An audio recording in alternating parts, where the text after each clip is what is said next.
Aluhu. Aluhu. El Shaddai Lehenu Waleel Motenu. Abiyab Mabiyitzchak Wabiyako. Atakwadosh, Weshemeka Kwadosh, Baruch Shemeka Olam Waed. Weshamnu B'nai Israel El Shabbat La'asot El Shabbat Ledorotam B'nai Olam. Ve'edi B'nai Israel Oti Olam. Ki Sheshek Ami Masa El Shaddai Ve'el Shamayim. Where Ta'aretz Ubayom Mashbi'i Shabbat Ve'inafash. Wherefore the children of Israel shall keep the Shabbat, to observe the Shabbat throughout their generations for a perpetual covenant. It is a sign between me and the children of Israel forever. For in 6 days the Most High made the heaven and the earth, and on the 7th day he rested and ceased from his work. Baruch Shemeka, Baruch Yemeneka, Baruch Torateka, Baruch Kurushateka, El Shaddai Melech, El Shaddai Malach, El Shaddai Yimlo, Lolam Ma'eh. Baruch Shem Kabor Malchut Olam Ma'eh. Baruch Kabor Lohim Kumo Melech Elyon. Aluhu Lolam Ma'eh. First of all, I'd like to give all honor and praise to the God of Abraham, the God of Isaac, the God of Jacob, the great mighty revered God, the Most High God, who bestows his loving kindness, possesses all things, who remembers the pious deeds of the patriarchs, the Most High, slow of anger, great in kindness, forgiving iniquity and transgressions, but who by no means clear the guilty, visiting iniquities of fathers upon the children to the 3rd and 4th generation.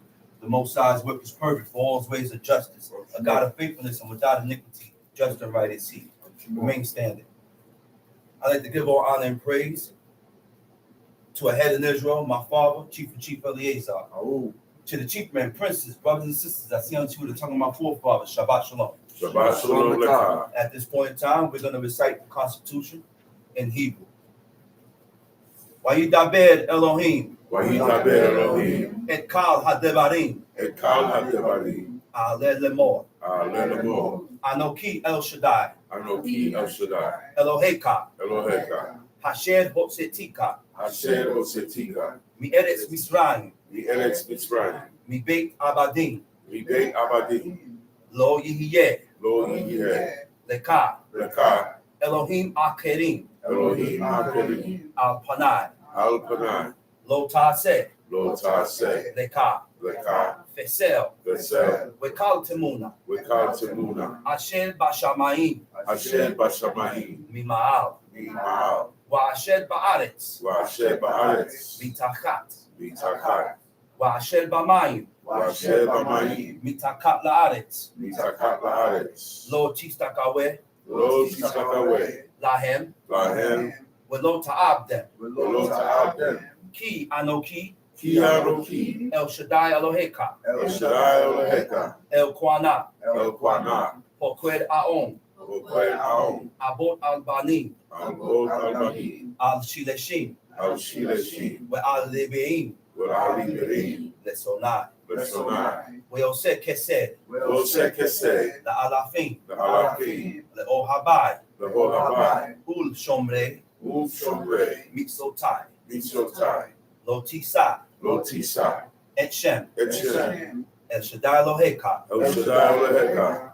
Lashau. Lashau. Kilo. Kilo. Yinakwe. Yinakwe. El Shaddai. El Shaddai. Et Asher. Et Asher. Yisa. Yisa. Et Shemo. Et Shemo. Lashau. Lashau. Zakor et Yom HaShabbat. Zakor et Yom HaShabbat. Lekwadsho. Lekwadsho. Sheshet Yamin. Sheshet Yamin. Ta'abor. Ta'abor. Ve'asita. Ve'asita. Kal Melach Teka. Kal Melach Teka. Ve'yom Hashbi'i. Ve'yom Hashbi'i. Shabbat La El Shaddai. Shabbat La El Shaddai. Eloheka. Eloheka. Lo Taseh. Lo Taseh. Kal Melaka. Kal Melaka. Ata. Ata. Ubinka. Ubinka. Ubiteka. Ubiteka. Ve'abdeka. Ve'abdeka. Ve'amaka. Ve'amaka. Ubemteka. Ubenteka. Ve'girka. Ve'girka. Asher Bishareka. Asher Bishareka. Kisheshet. Kisheshet. Yamin. Yamin. Asa El Shaddai. Asa El Shaddai. Et Hashamayim. Et Hashamayim. Ve'et Haaretz. Ve'et Haaretz. Et Hayam. Et Hayam. Ve'et Kal. Ve'et Kal. Asher Bam. Asher Bam. Vayanak Bayom. Wayanat Bayom, Hashbi'i, Ashbi, Al King, Al King, Berak, Berak, El Shaddai, El Shaddai, Et Yom, Et Yom, Hashabat, Ashabat, Wayikwad Shehu, Wayikwa Shehu, Kabed Et Abika, Kabed Et Abika, We'et Imeka, We'et Imeka, Lema'an, Lema'an, Ya'arikum, Ya'arikum, Yameka, Yameka, Al Hadama, Al Hadama, Asher, Asher, El Shaddai, El Shaddai, Eloheka, Eloheka, Lo Tenglak, Lo Tegla, Lo Tirzak, Lo Tizak, Lo Tigno, Lo Tigno, Lo Tinaf, Lo Tinha, Lo Ta'aneh, Lo Ta'aneh, Bereaka, Bereaka, El Shakwed, El Shakwe, Lo Takmod, Lo Takmo, Beit Le'eka, Beit Re'eka, Lo Takmod, Lo Takmo, Eshet Le'eka, Eshet Re'eka, Wa'abdo, Wa'abdo, Wa'amato, Wa'amato, Weshoro, Wishoro, Wekamoro, Wikamoro, Wekol Asher Le'eka. Wikola Shed Re'eka. And that was the constitution of Israel. You may be seated. This was the day that the nation of Israel was brought out. This was the day that the nation of Israel was delivered by the hand of God. We served the Egyptians for 430 years. I said we served the Egyptians for 430 years. And when we left Egypt, when God delivered us out of the hand of the Egyptians, we left Egypt with an Egyptian mentality.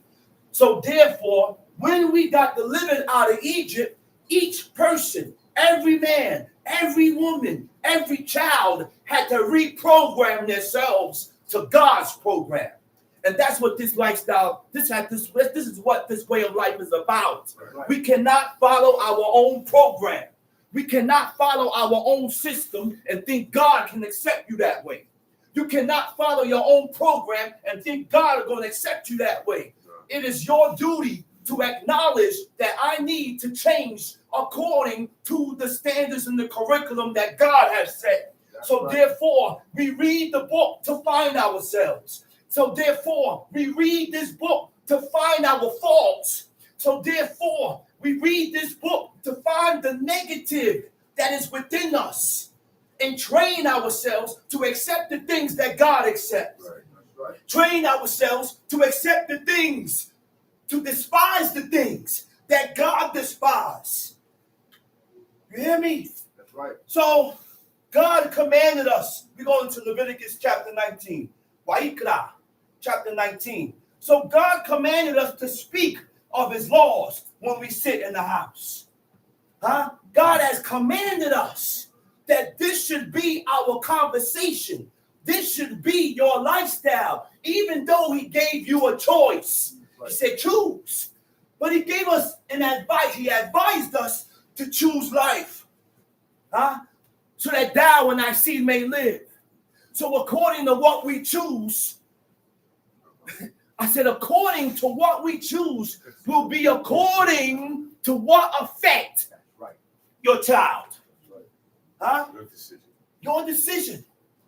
Okay? He said, when we walk by the way, when we lie down, when we rise up, and by this, there is a word that you can say that can bring death.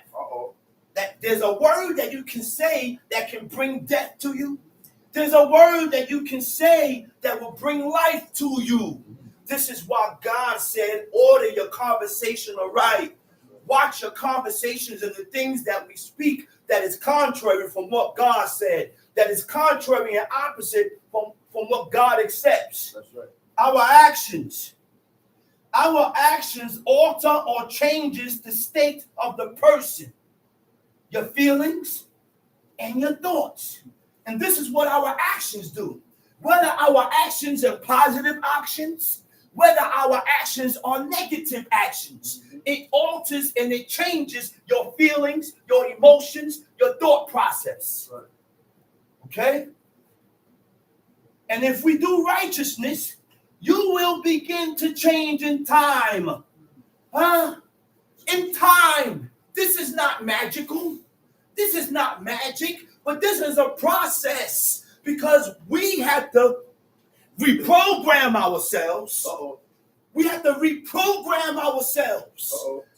Because the things that I read in this book is strange to me. Yeah. Because, and why is it strange to me? Why is this new to me? Because I wasn't raised this way. So therefore, you're gonna come across. We're gonna come across certain things that you never heard before. You're gonna come across things that you will not accept. You're gonna come across things that you ain't gonna like. Hard for you to believe. But it's your duty to look in the mirror and tell myself that I have to change according to what God likes. I have to change according to what God accepts. This is what you have to do to yourself, not me coming to you. I can't tell you that. This is a decision that has to come with the person. That's right. With oneself. Huh? He said, you will begin to change in time of you being consistent with God. You have to be consistent concerning the Creator. You don't delight in the laws of God. You don't be happy and you don't rejoice with this. But only in time you will rejoice. Yeah. Only in time it will bring joy to you. Because this is something that we have to do repetitively. That's why the Most High said, there's a Hebrew word named, it says your doings. The doings of the Canaanites. The doings of these 7 nations. The Hebrew word for doings is kema asehem. One of the definitions of kema asehem, it means the practices. Anything you practice becomes habitual. I ain't submission. I don't submit. I don't like to submit. But I have to practice submission so that it comes naturally, so that I can submit to who God said for me to submit to. That's right. It won't be a problem. Which means what? Each and every one of us, this is a training process. Man, woman, and children. Train yourself after the ways and the customs of God. After the standards in the curriculum that God has set. This is a training process. You got to train yourself. I can't train you. And you can't train me. Every tub must sit on his own bottom. You know what that means? That's an old saying, which means according to your actions, according to you're responsible for your own actions. You are responsible for your own actions. That's right. You hear me? So when we commit sin, when we violate the laws of God, it changes the state of the persons. It changes your actions. It changes your thought process. And it brings violation of the laws, brings sickness and death. What do you mean by that? I said the violation of the laws of God brings sickness and death. But we got to die already. But the key thing is not to die in our iniquities. Not to die at fault or in fault with God. So therefore, there are things that we need to learn. There are ways and customs and standards. There are ways, customs, and standards that we need to apply to ourselves to please the Creator, to please the Most High. He said there are things, these laws are made known to us. And by these laws being made known to us, we know how to please God. We just can't stubborn up. Let's read. We're going into Leviticus chapter 19. And the Lord spake unto Moses, saying, Speak unto all the congregation of the children of Israel, and say unto them, Ye shall be holy. Ye shall be holy. For I, the Lord your God, Who said you can't be holy? I said, who said you can't be holy? There are certain ways, there are certain things, there's a lifestyle, there's a thought process, there are actions that comes with a person that has made his mind up, that has made her mind up to be holy before God. That's right. Okay? So holy, the Hebrew word for holy is Kadosh. Kadosh means holy. When you go into the definition of holy, it means transcendence, right? Transcendence and holy. So holy means dedicated to the purpose to serve God. Huh? You can dedicate yourself to the purpose of serving God. Yeah. How do we dedicate ourselves to the purpose of serving God? You serve God in perfection.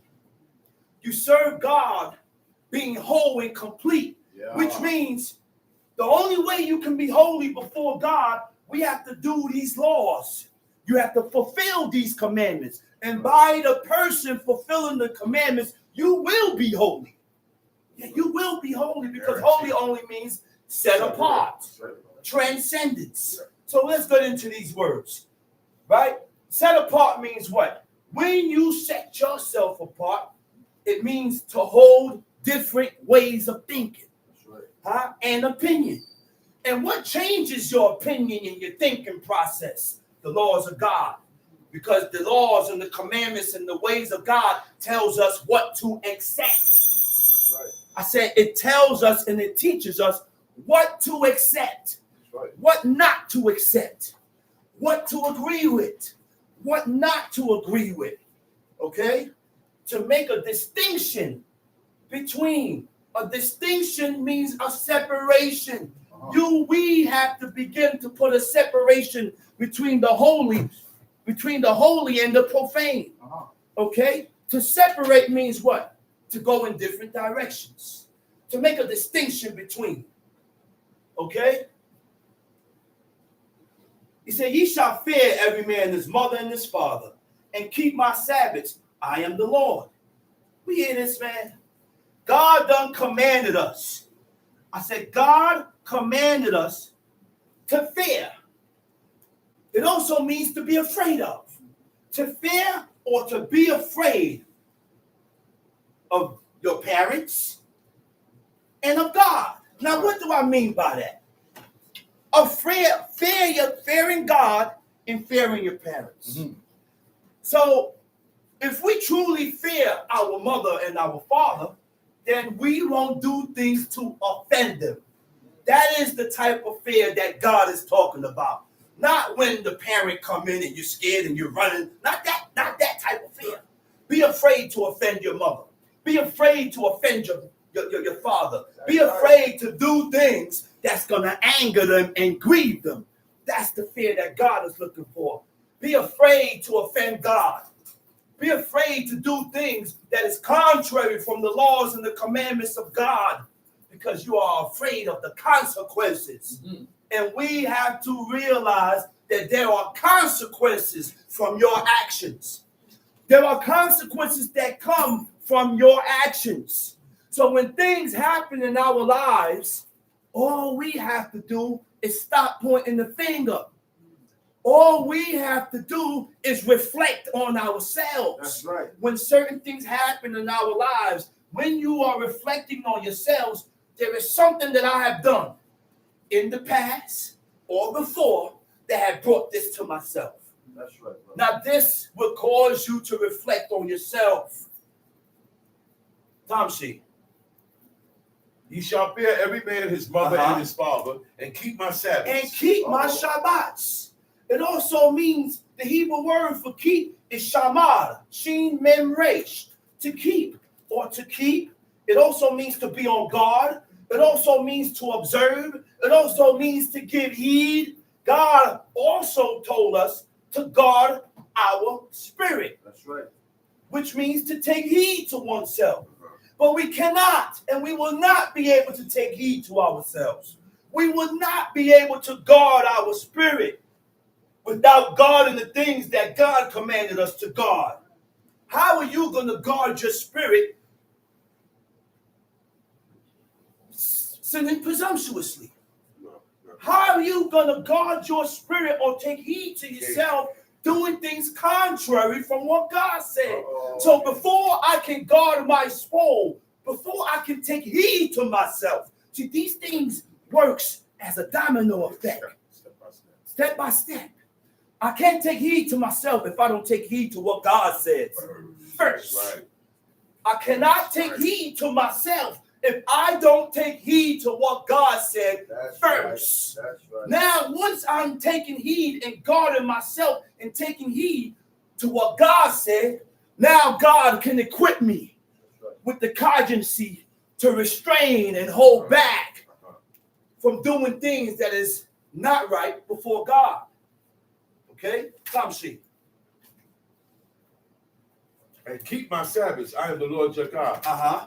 Verse 4. Verse Turn 4. ye not unto idols. Turn ye not unto idols. What does it mean to turn unto idols? How do you turn to idols? I don't have to be in the church to turn to idols. I don't have to be in the Muslim mosque to turn to idols. The Hebrew word for turn is panah, pay, nun, hey. It means to direct your attention or mind towards. To direct your attention. To be attentive. If your attention is not towards God, the same word for hear or to hearken is to be attentive. Right. You cannot hear or hearken to God not being attentive. Right. Okay? Or take away from. That's right. To change your way of life. To become different. That's what these laws and these commandments does. These commandments causes you to be different. It makes you opposite. Okay? Tom sheet. Turn ye not unto idols. Unto idols. The Hebrew word for idols is elilim. It means false gods. Turn ye not unto idols. Nor make to yourselves molten gods. Nor make to yourselves molten gods. The Hebrew word for molten gods is maseka. Maseka means a mask. A mask or a molten image. Now, a molten image was made by the melting of gold or silver. You can melt, and there's a certain temperature that you have to put to that gold or that silver. And our forefathers knew the right amount of temperature or heat. So once they mold it and they melt it, they put it inside of a mold. Okay? Tom sheet. Nor make to yourselves molten gods. I am the Lord your God. I am the Lord your God. Verse 5. Verse And 5. if you offer a sacrifice, a peace offerings unto the Lord, you shall offer it at your own will. If you read that over. And if you offer a sacrifice of peace offerings unto the Lord, you shall offer If it you at your own will. offer a sacrifice of peace offerings unto the Lord, the peace offering is only accepted. Let's before I get into that. The peace offering, the purpose of a peace offering. No. The purpose of a peace offering is to regain the favor of God. That was the purpose of these offerings. It was a purpose for a burnt offering. It was that was mine, right? Yeah. It was a purpose of these offerings. It was a purpose of a sin offering. It's a purpose of these peace offerings. God knew that in the very same day that Adam ate from the tree of knowledge of good and evil, that he had to come up with a way in order for us to get back in favor with God, in order for us to get rid of iniquity, in order for us to gain and get back in favor with the Creator. So God gave us offerings because there's no redemption of sin until blood be shed. I said, there is no redemption of sin until blood be shed. And that's why we had sacrifices. So because we don't have the high priest today, we can't do no more sacrifices. We don't have the temple today. All these gatherings calling themselves temples, and that's just a gathering. The temple was built in Jerusalem. We don't have a priest. We don't have high priests because the high priest has to be consecrated. And if you are not going through the consecration, you are not no priest. There ain't no Kohen. There is no one here to do the consecration. That's right. So therefore, the order and the curriculum, the order of the priesthood is eradicated. Forget about the priest and what the priest has to do and what the high priest, because that can't be done here. I said that cannot be done here, and it will not be done here. All you're gonna do is anger God, trying to be over righteous. Right. Oh, we're not doing this right. We're not doing it. Listen. The same person that's arguing about not doing this right and not doing this right is not doing other things that they know to be righteous by God. Right. So why are you, if you're so concerned about this, then why are you not concerned about that? If you're so concerned about this, then why are you not concerned about that? You know what that means? You have to serve God with wholeness and completeness of heart, which means you regard everything. You have to regard everything. Tamshi. And if you offer a peace offering unto the Lord, it shall be offered at your own will. It shall be offered at your own will. Wait a minute. So the peace offering is only accepted if it's of your own will. Okay? Which means when we are fulfilling these laws, commandments, and statutes, you have to be doing this of your own will, not being forced. So if we don't use our free will to do God's will, we have to use our free will to do the will of God. It won't be accepted. You cannot do the law your way because it won't be accepted.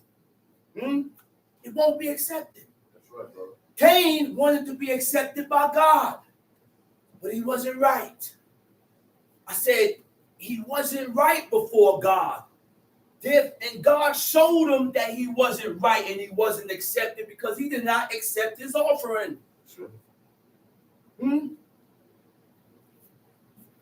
Which means in order for God to accept you, we must improve in our lives. We must improve in our lives. And the only way to improve before God is by improving according to the standards and the curriculum that God has set in this book. Tamshi. It shall be eaten the same day ye offer it, and on the morrow. And if aught remain until the third day, it shall be burnt in the fire. Shall be burnt in the fire. Read. And if it be eaten at all on the third day, it is abominable. It shall not be accepted. And if it be eaten at all on the third day, it is abominable in the eyes of God, which means it is detestable in God's eyes. God's gonna hate it. It shall not be accepted. It is not of his free will. It is not of your free will. It's not going to be accepted. So anything that is not done of your own will is not accepted by God. Right. I said anything that is not done according to your free will will not be accepted by God. That's right. Tamshi. Therefore, everyone that eateth it shall bear his iniquity. Everyone that eateth shall bear his iniquity. You know what that means? When you're bearing iniquity. See, this is why it's very important to look up these words in the Hebrew, get the definition of these words so we can know the effects of us going against what God said. Okay? To bear, the Hebrew word for bear is nasa. Okay? Nasa means to bear iniquity. It means to hold in the mind, to accept, to be directed. He said, you shall bear, which means we will go in the direction of sin. You will be guided in iniquity or towards iniquity. Then, once we are guided towards, see, when we don't make our mind up to serve God, the Creator's guide us in the direction of your own, the lust of your own heart. God is going to guide you towards that. He's going to direct you towards that. Tamshi. Now, hold on. Iniquity. What is iniquity? Iniquity is the inner act of willfulness against God. That's what iniquity is. I say iniquity is the inner act of willfulness against God. Okay? Wickedness stems from a Greek word called anomos. It means departing from the law. It means to be without law. It means transgressor or not subject to God's law. Iniquity is a type of sin that involves a conscious decision. A conscious decision, which means, you have to make a decision between righteousness and ungodliness. But before you make that decision, it comes to your head. It comes here first. And that quick you react. I said that quick. There's a reaction. This is why we got to be quick. You got to be quick, and you cannot allow these thoughts to linger, because you're going to react. As long as you keep it there, you're going to give in. You got to react quick and check yourself quick before you get caught up. Right. Okay? I said iniquity is a type of sin that involves a conscious decision to hurt someone or rebel against God, which means iniquity is a treatment that goes according to how we treat each other. Iniquity is also rebellion against the Creator. Okay? Time sheet. What verse we at? Verse 8. Verse 8. Therefore, everyone that eateth this shall bear his iniquity, because he has profaned the hallowed Because thing he of the has profaned the who? The hallowed The thing hallowed of the Lord. thing of God. Huh? So what you mean you want to set up an offering? What do you mean we need to set up a sacrifice? All you're going to do is profane. God is going to look at you as profane. Huh? And the word profane is kilel. Kilel means what? To make common. Huh? To make common. Huh? Which means what? You're the same like the others. Once we think the same, walk the same, eat the same, look the same, God look at you as profane. God look at you as common. That's why he gave us laws, commandments, and statutes to differentiate us from the people that we live amongst. That's why God gave us these laws, commandments, and statutes, to differentiate us from the people that we live amongst, so that he don't have to look at us as being profane, so that he don't have to look at us as being common, so that he don't have to look at us as the same as these people that are polluted, defiled, and desecrated. Which means what? We cannot follow and go after the worldly things. That's right. Following after the worldly things is what makes you profane and common before God. That's right, brother. Tom sheet. And that soul shall be cut off from among his people. Okay, now. And that soul shall be cut off from who? From among his people. Now, a lot of us are cut off and don't even know it. That's right, brother. When you go into the definition of cut off, the Hebrew word for cut off is nikrita. Nikrita, it means alienated, estrange, betray, to deny. So when we are alienated from God, it means causing you to experience or inducing feelings to isolate yourself. All of a sudden now, you feel that you're not wanted, and you begin to isolate yourself from God. You begin to go on your own, thinking that you can do this on your own, right? Causing someone to be unsympathetic. Huh? Well, you ain't isolating yourself, huh? But you don't have no sympathy. Say unsympathetic means what? You have no feelings, no emotions for what God had feelings for what God told us to feel for. We have to direct our feelings according to what God feels. You cannot feel for what God don't feel. You cannot accept for what God don't accept. Causing someone to feel unsympathetic against the things the godly have sympathy for.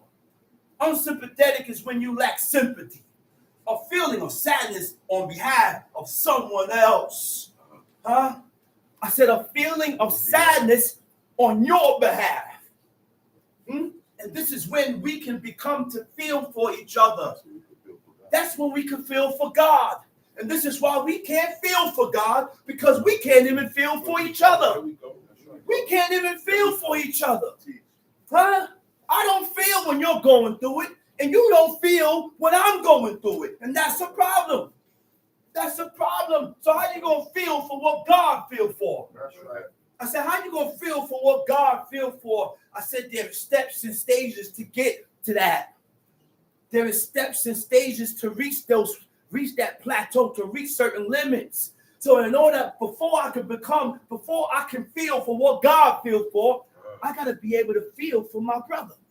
And this guy has to be able to feel for me. Now you are able to feel for God. That's why Samuel cried all night, because he felt what God felt. I said, Samuel cried all night because he felt what God felt. That's right. He looked at Saul. He said, Saul, he said, God has rejected thee from being king. He said, what that means? Because King Saul is asking Samuel to worship with him. And he had to remind him, God has rejected you, man. Which means what? We have to watch who we pray with and who we worship with. Because we worship and we pray with people that God rejects. We got to be careful, man. We got to be careful. Because now, when we do these things, we show God that you accept them. You accept what God don't accept. Estrange. It means consequences of your sinful actions. That's what estrange is, right? We are separated from God, which is going to cause you to lack knowledge of God. Huh? I said, we are separated and distant from God, which is going to cause you to lack the knowledge of God. Certain things are going to be held back from you because of the amount of distance between you and God. So therefore, it don't come to you. Certain things are not going to come to you because of the distance between you and the Creator. Who built that distance? I did. I said, who built that distance? We built that distance between you and God, because we continue to follow our own wanting ways. Right, we refuse to disregard our ways and still to follow the ways that God had gave us. Okay? We are separated from God, which is causing you to lack knowledge of God. And that's going to bring about evil actions. To turn your feelings away from God by breaking a bond of loyalty. It also means antagonistic.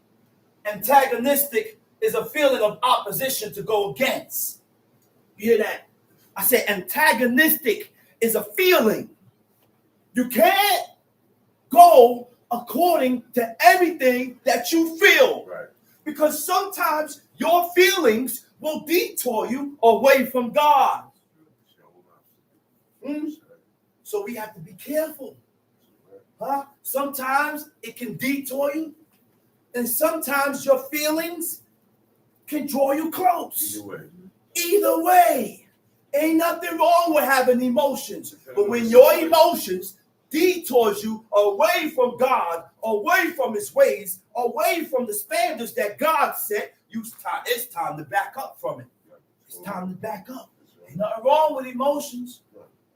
Ain't nothing wrong with having emotions, because God got emotions. God got emotions. Betray is unfaithfulness to God. I said betray is unfaithfulness to God. Failure to repent and acknowledge. Huh? You mean to tell me we betray God by not acknowledging and repenting?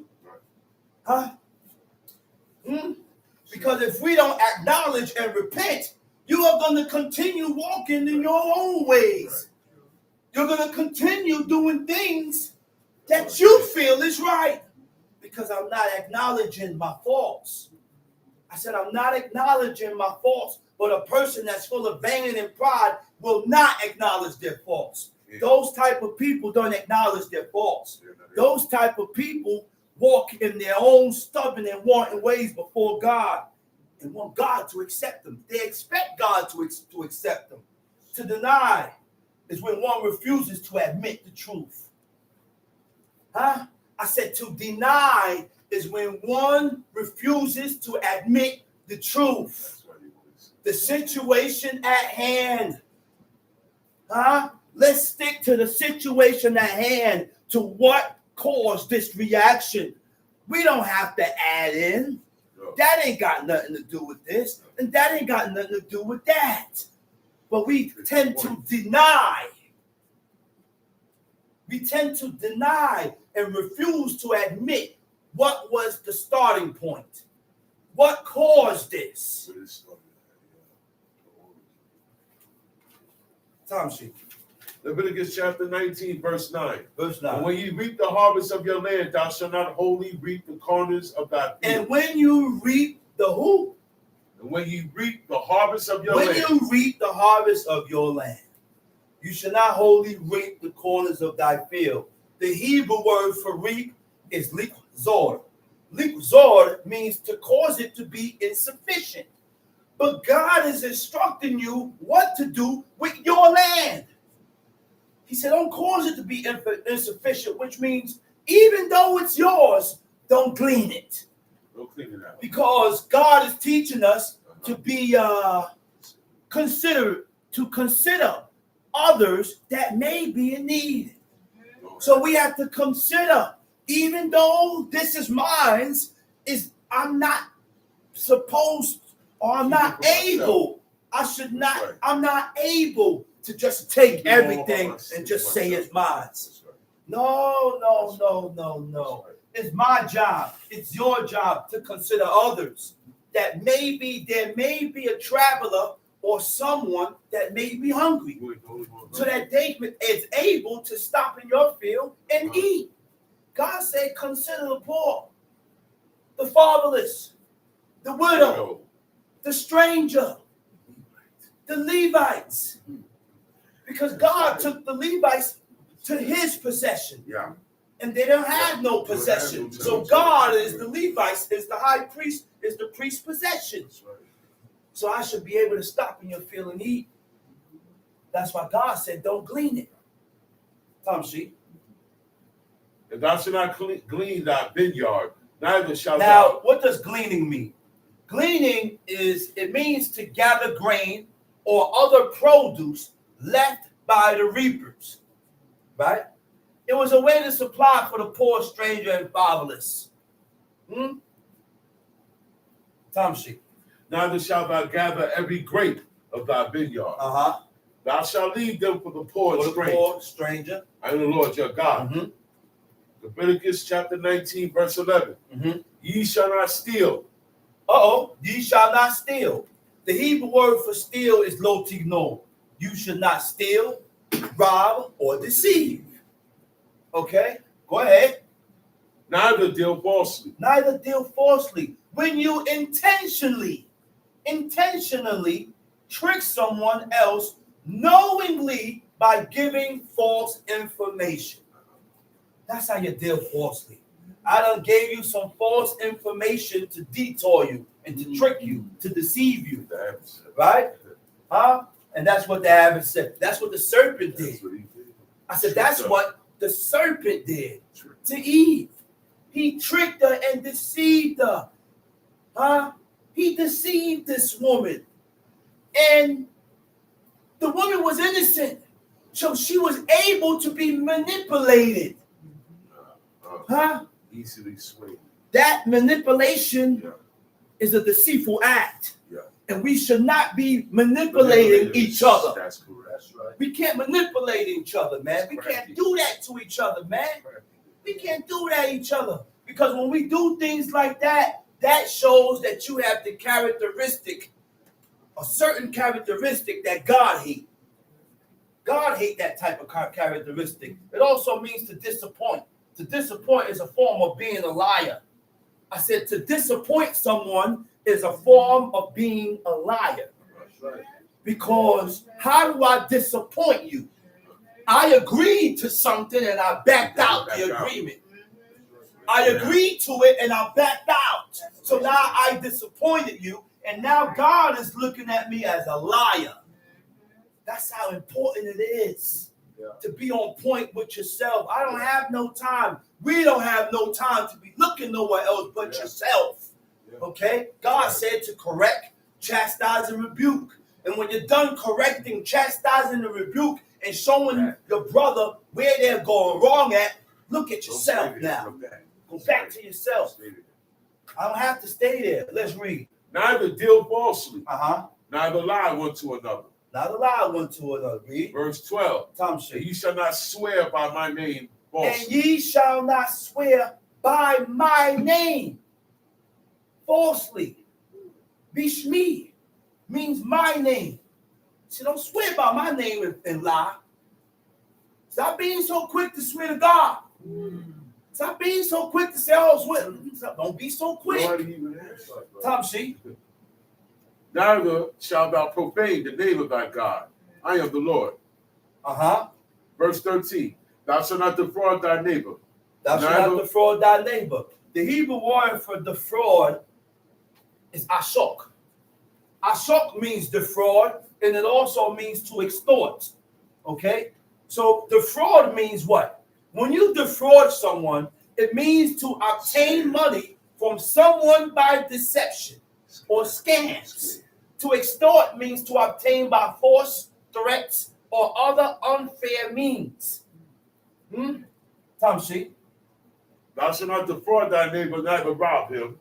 The wages of him that is hired shall not abide with thee all night until the morning. Wait a minute. He said the wages of him that is hired, right, shall not abide with thee all night. And when we do opposite or contrary from these words, God begin to despise you and hate you, which means you cannot have a business and pay the person weekly. You cannot have a business and pay the person bi-weekly. You cannot have a business and pay a person monthly. God has given us strict orders that if you have a business, you have to pay that man or that person that you have hired every day. And I know Israelites that have businesses and they run their business according to the government. And we say, oh, this is America. God don't care about where you at. God said to follow my laws, follow my commandments, follow my ways, disregard of your habitat or where you're living at. So we cannot base our business according to the government. Tom Shea. The wages of him that is hired shall not abide with thee all night until the morning. Uh-huh. Verse 14. Verse 14. Thou shalt not curse the deaf. Thou shalt not curse the deaf. The person is deaf. The person can't hear. Why are you talking about him? Why are you cursing him? He don't hear what you're saying. Plain and simple. And these are ways and things that God hates. You know how many people do that? We make fun of people that can't hear. You don't say it clear, and then you said what you said, and being that, and some of us play on that, on the person's hearing. I don't hear you, and you play on that, knowing that he or she can't hear you. And then when they ask you what you hear, what you said, you say, I didn't say that. I didn't say nothing. You said something. God don't like that, man. God is against that, man. Tom Shea. Nor put a stumbling block before the blind. Nor put a stumbling block before the blind. But what is a stumbling block? The Hebrew word for stumbling block is a mikshol. Mikshol means to cause you to fall into waywardness, to cause a person to fall into iniquity. Now you cause a person to fall into waywardness according to what you teach them or tell them. Okay? According to what you tell this person, that's how you cause a person to fall into waywardness, because it's not according to what God said. Right. It's opposite to what God said. Waywardness is when you do what you want, disregarding the pleasure of God. That's right. That's what waywardness is. Your own way. You doing your own way. You doing your own thing. Tom Shea. Verse 15. Verse 15. Tom Shea. You shall do no unrighteousness in judgment. You shall do no unrighteousness in judgment. What is unrighteousness? The Hebrew word for unrighteousness is awel. Awel means injustice. And injustice, the definition of an injustice, it means lack of fairness, to violate rights, a person's rights, which means you are not fair. You is the type of person that you would like to do and say things to people what you don't like for yourself. You are unjust, and people that are unjust cannot serve God. Disregard of what you're talking, because we talk a good one. That's right. We talk a good one. That's right. But when the situation, that's called what we was talking about earlier, trials and tribulations. When God put the situation before your face, now I want to see what you are going to choose. Whether you're going to choose what is right or whether you're going to react or choose what is wrong according to what God said. And that's the only thing that I look at, what is right and what is wrong, according to what God said. That's why we have to hear situations. We got to hear the situation. We got to hear about the matter before you start to make judgment. You have to hear both sides. I cannot hear one side and disregard the other person's side, or hear this person's side and disregard the other. But people do that. We all do these things, man. Tom Sheep. He shall do no unrighteousness in judgment. Thou shalt not respect the person of the poor. Thou shalt not respect the person of the poor. How do you respect the person of the poor? You shall not honor the face of the poor. Why it says you shouldn't honor the poor? Because the person is poor and he don't have it to pay back, you give him a break. If you stole, because apparently you haven't considered your neighbor, you got to go to work now. You got to go to work. You cannot steal and take things that don't belong to you and feel that you don't have to pay back or give back. That's right. You got to go to work and work that debt off. Tom Sheep. Nor honor the person of the mighty. But in righteousness shalt thou judge thy neighbor. He shall not do unrighteousness in judgment. Thou shalt not respect the person of the poor, nor honor the person of the mighty. But in righteousness shalt thou judge thy neighbor. Tom Sheep. Thou shalt not go up and down as a talebearer among thy people. Thou shalt not go up and down as a talebearer among thy people. Okay? Now, injustice is lack of fairness. It also means to be impartial. No favoritism or discrimination. God only discriminates against sin.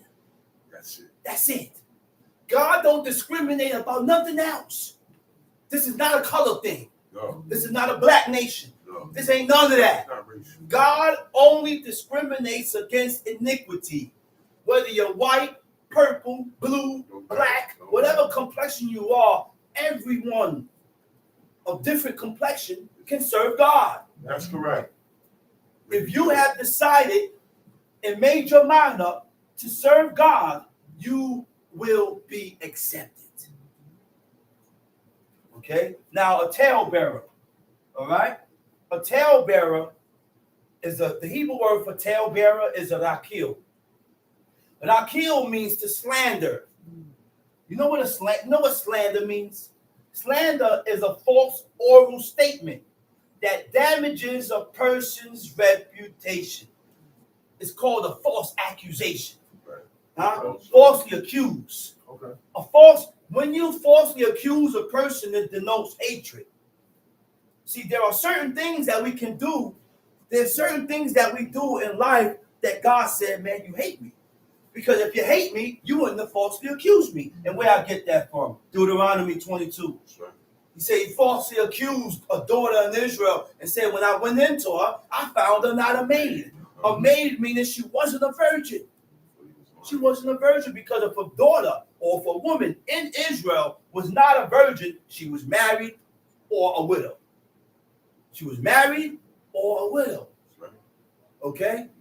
Because the man and the woman didn't sleep around. That's one thing they didn't do. They didn't sleep around. They wasn't promiscuous and sleeping around all over the place. Tom Sheep. Neither shalt thou stand against the blood of thy neighbor. Neither shalt thou stand against the blood of thy neighbor. To stand against the blood of thy neighbor is when you turn against your own neighbor and you allow the enemy to have their way with your neighbor, and your neighbor happened to lose his life, and it was in my power to prevent it. You didn't prevent it. Yeah. Tom Sheep. Thou shalt not hate thy brother in thy heart. Thou shalt not hate thy brother in thy heart. The Hebrew word for hate, it means to feel intense or passionate dislike for someone. To feel intense or passionate dislike for someone. It also means aversion. Aversion deriving from fear, anger, or sense of injury. Okay? Hate comes from the word grudge. Grudge, when you hold, it starts with a grudge. Anytime we hold a grudge, and we hold the grudge, it turns into hatred. That's right. This is why the Creator, God, already instructed us and told us that we need to take our course. Take the situation towards your neighbor, because by you holding on to this grudge and not coming to me to speak about it, you is thinking one way. And it ain't the way you thought it was. It ain't the way you thought it was. Aversion is a feeling to contradict towards something with a desire to avoid. So when you avoid, it denotes hatred. When you avoid a person, it denotes hatred. Aversion is a form of hatred. Okay, Tom Sheep. Thou shalt not hate thy brother in thy heart. Thou shalt not hate thy neighbor, thy brother, thy brother in thy heart. We can't hate each other. God is against hating each other and despising each other. Go ahead. Thou shalt in any wise rebuke thy neighbor and not suffer sin upon Thou him. shalt in any wise rebuke thy neighbor. The Hebrew word for neighbor is amiteka. Amiteka means my people. Rebuke my people. God only called his people are ones that serve God. That's it. That's why when you read in the prophecy, he said, Lo Ami. Lo Ami means not my people. God cannot claim us. God cannot claim us when we are not following after the standards and the curriculum that God set. In order for God to claim us, we must follow his laws. We must follow his statutes. Now God can look at us as his possession. But if we are not following after his laws, commandments, and statutes, God is not going to possess us and look at us as his inheritance. That's right, brother. Remember when you have a kid and the mother called me and said, man, that's your son. He said, your son did this, this, and this. And then you look at it and say, oh, now it's my son now, right? That's our son. Nobody would claim. But nobody claims the child when the child is acting up. That's right. And that's the same way God deals with us. Tom Sheep. Thou shalt not avenge, nor bear any grudge. Thou shalt not avenge. Go back up a little bit. Thy neighbor from thy Thou shalt in any wise rebuke thy neighbor. Rebuke thy and neighbor. not suffer sin upon him. And not suffer sin upon him. Not bear or suffer sin, a lie, upon him, concerning him, or on his account. Which means if you do not correct or show that person where he went wrong, it's our job when we see the negative or the fault in a person concerning the laws of God is to pull that person to the side and show them where they're going wrong at. Right. And if you don't show that person where he or she is going wrong at, then God, the person is going to suffer sin on behalf of him, on his account, which means God's going to charge you with the same. Right. Tom Sheep. Thou shalt not avenge nor bear any grudge. Thou shalt not avenge nor bear any grudge. Now, what is a grudge? A grudge is a feeling of deep-seated resentment, which causes you to maintain a feeling of anger, which causes you to maintain a feeling of bitterness, which causes you to feel and maintain a feeling of bitterness towards someone. You know how easy it is to bear a grudge? And most of the time, we bear grudges and nothing happened. Over nothing. Oh, I don't want to deal with it. What? Why do we deal like this with each other? We cannot serve God. The book teaches us. Because by you bearing a grudge is going to cause negative actions. Right. It's going to bring about negative feelings, negative thoughts, and negative actions. Now you begin to react towards that person negatively. Uh-oh. How many of us did that? Right in here.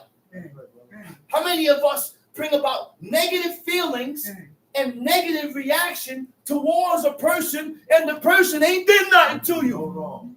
Nothing wrong concerning God. So we have to check ourselves. Did this person do anything that was contrary to God? And be truthful with yourself. No. And it ain't for you to bear no grudge or no feelings towards it. It's my job to correct and go to the person and say how you feel. That's it. That's right. Resentment is a negative emotion. I said resentment is a negative emotion, a negative feeling, reaction to being mistreated. God stopped King David from avenging himself against his own. I said against his own people. Joab avenged himself and went out and came in against the nations, against heathens. But God never charged them for that. Ain't nothing wrong with avenging yourself against people that don't serve God, that hate God. But we can't take vengeance against each other. You do something to me, I gotta eat it. Yeah. I can't come and be vengeful. The only time I ain't gotta eat it is when you put your hands on me. Right. So the judgment said, eye for an eye. So are you able to sit down and let me punch you in your eye? See, these laws will show you whether or not you agree with God or not. Because we cannot allow our emotions and our feelings and our anger and grief to get the best of us. And that is the beginning of detouring away from God. Tamshi. But thou shalt love thy neighbors as thyself. But thou shalt love thy neighbor as thyself. You know what loving your neighbor, what you love for yourself? What I love for myself, I love for you. What I don't like for myself, I don't like for you. That's loving your neighbor like you love yourself. If you ain't going to accept it, why you do it to me? If I'm not going to accept it, why you do it to him? If your child or if someone did to you what you did to him or her, how would you react?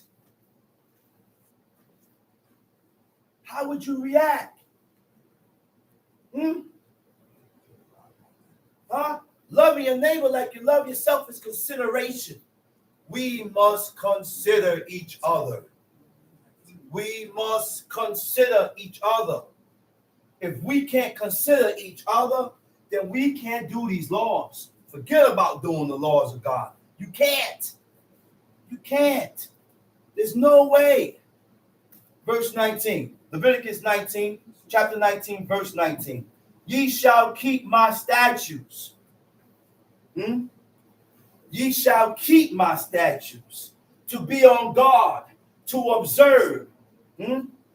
Right? Guard yourself and your spirit by guarding the things that God regards. Right? First, now I'm able to guard myself. You cannot guard yourself or be on point with yourself if you're not on guard or keeping what God said to guard or keep. What was that, verse 19? Okay, you shall keep my statutes. Thou shalt not let thy cattle gender with a diverse kind. Thou shalt not let thy cattle gender with a diverse kind. The word gender, it means to mix, hybrid, or crossbreed. So therefore, when you had cattle, right? There were boundaries and separations, right? There were boundaries and separations, right? They didn't mix the dares. I mean, not dares. They didn't mix the cows with sheeps, and the lamb with the sheep. No, they never did that. It was always a separation. That's right. Okay? Tom sheep, verse 20. No, hold up. Continue verse 19. Thou shalt not let thy cattle gender with a diverse kind. Uh-huh. Thou shalt not sow thy field with mingled seed. Thou shalt not sow thy field with mingled seed. To sow your field, to sow, anything you sow, it means to plant.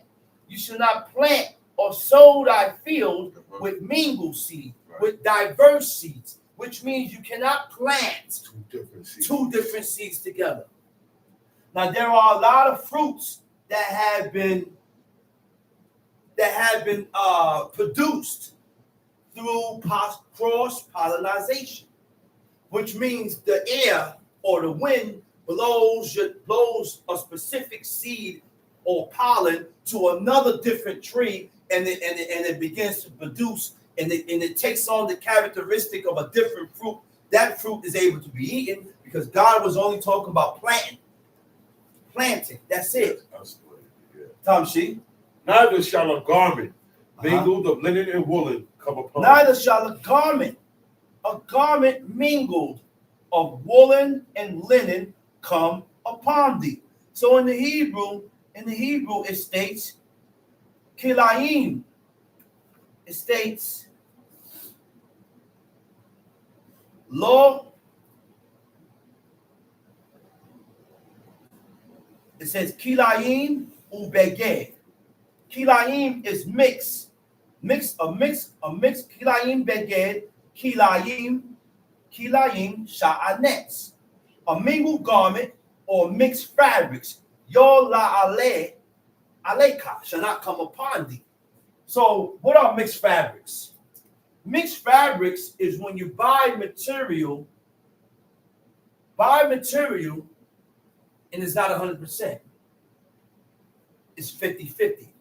50 cotton, 50 polyester, 25 cotton, 75 polyester, or 75 wool. When you mix certain fabrics, God said we should not wear mixed fabrics, which means when we buy fabrics, when we buy t-shirts, when we buy sweaters, when we buy material or things to wear, we have to check the tags and make sure it's 100% cotton, wool, linen, or silk. Okay? Because cotton, wool, linen, or silk. Go ahead, Tom She. And whosoever lieth carnally with a woman that is a bondmaid, she shall be scourged. Whosoever lieth carnally. Right? Read that over. Whosoever lieth carnally with a woman that is a bondmaid. Okay, hold that right there. Right? That whosoever lieth carnally with who? Whosoever lieth carnally with a woman. With a woman. That is a bondmaid. That is a bondmaid. Now, the Hebrew word for bondmaid is shifka. Shifka means a maidservant, right? And it also means a bondmaid, right? But the difference is shifka and alma. Alma, what's the other word for maidservant? I don't remember. One means bondmaid or slave, and one means a maidservant. Okay, go ahead. Now this woman is a slave, right? She's a bondmaid. Read.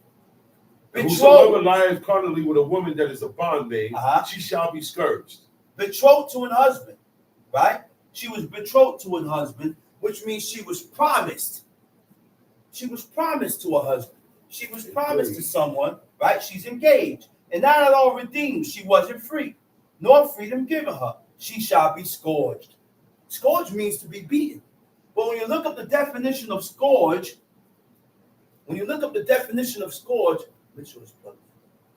scourge, it says bequet. Bequet means investigation. investigation, all right? Investigation shall be made. Diligent inquisition shall be made.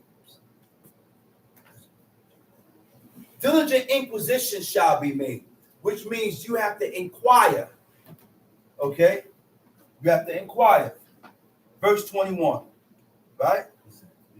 And he shall bring his trespass offering unto the Lord. Notice that it says he shall bring his trespass offering, right? Because it ain't the woman's fault.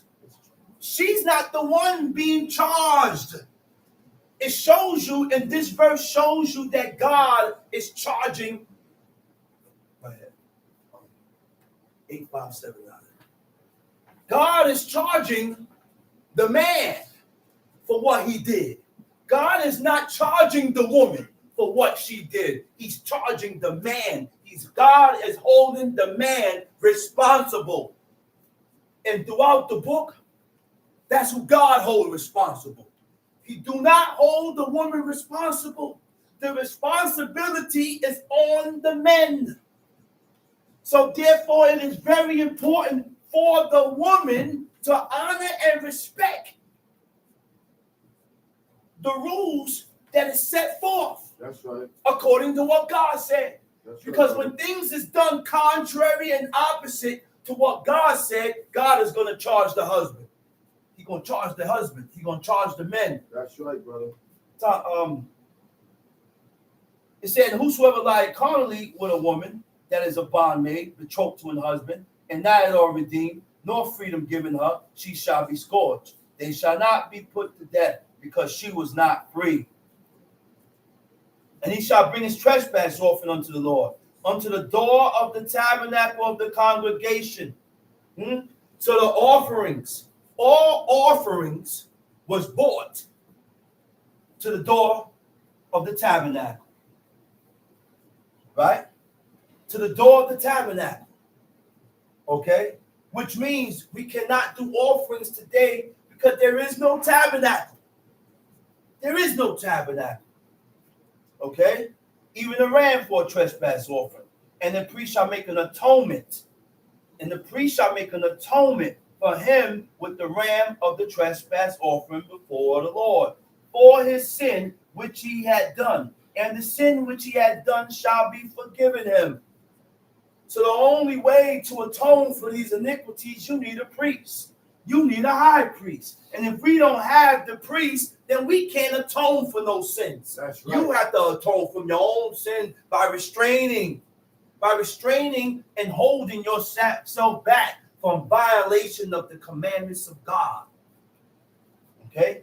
And when ye shall come into the land, and shall have planted all manner of trees for food, then ye shall count the fruit thereof as uncircumcised. 3 years shall it be as uncircumcised unto you. It shall not be eaten. So we have 3 years, right? 3 years that we should not touch the land, right? He said the 4th year, all the fruits thereof shall be holy to praise God. Which means in the 4th year, you gather in the fruits and bring it to the temple. God is not going to eat it. God ain't going to eat it. I said, God is not going to eat that. Because we serve a God that don't eat. So how do we give to God? By giving to the priest. By giving to the high priest. That's how we give to God. That's how we are able to give to God, by giving to the temple, by giving to the priest. And in the 5th year shall ye eat of the fruit thereof, that it may yield unto you the increase thereof. I am the Lord your God. Ye shall not eat anything with the blood. And this is the problem with the people today. We consume and we eat things that God commanded us not to eat. Right. It is your job to get the blood out. It is your job to soak that meat because it's been frozen for only God knows how long. And because it's been frozen for so long, there's only one way to get the blood out that meat is by soaking it with salt water.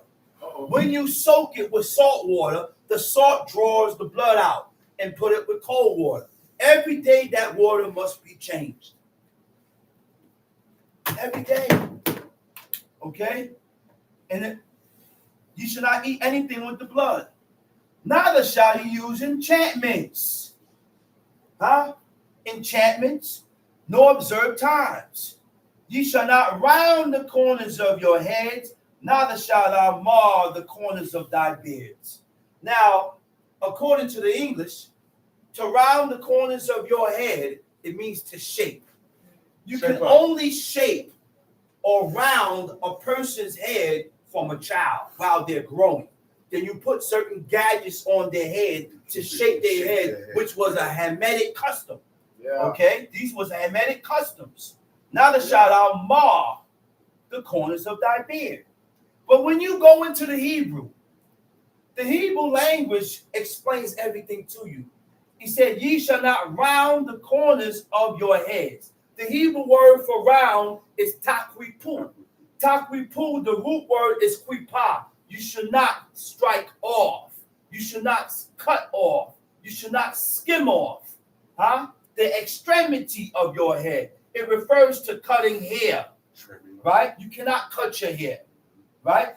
Neither shalt thou mar the corners of thy beards. The corners of payat. In the Hebrew it says payat. What is a corner? What is payat? Payat is a corner, a side, a section, a lock, or curl of your beard or of your head. So you cannot cut your hair, and you should not be shaving. A lot of us continue to bald our heads. Your head, nobody's head remains bald. Look, you balded. You continuously disregard the commandments of God and continue to shave your face and bald your head. So you think we can be accepted this way? No. Do you truly think God is going to accept you this way? No. To mar means to corrupt. Tamshi. You should not cut, make any trim, cutting or skim off a side, section, lock, or curl of your head. That's right. Okay? Which means clipping the ends. You can't clip the ends. You can't clip the ends because you're trimming. Right. You can shorten the length. If your locks is too long, I can shorten the length because I didn't trim. I didn't trim. I didn't skim off. And I ain't cut off. All right?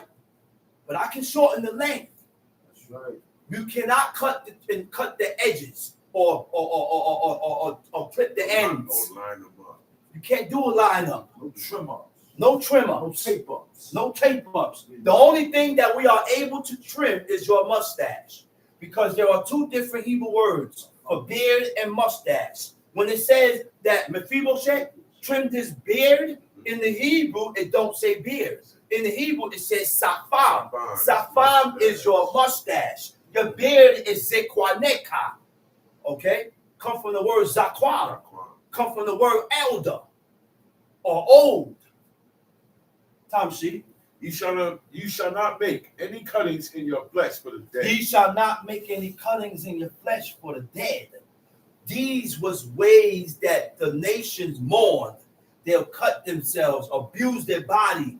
Okay? You shall not make what? Make any cuttings in the your flesh for the dead. Read. Nor print any marks upon Nor print. I am the Lord. The Hebrew word for printing marks upon you is uktobek kwa. It's incisions. It's tattoos. So if you have any tattoos, it's your job to get rid of it. Get rid of it. That's right. Get rid of it. Save up some money That's right. and go get them tattoos removed.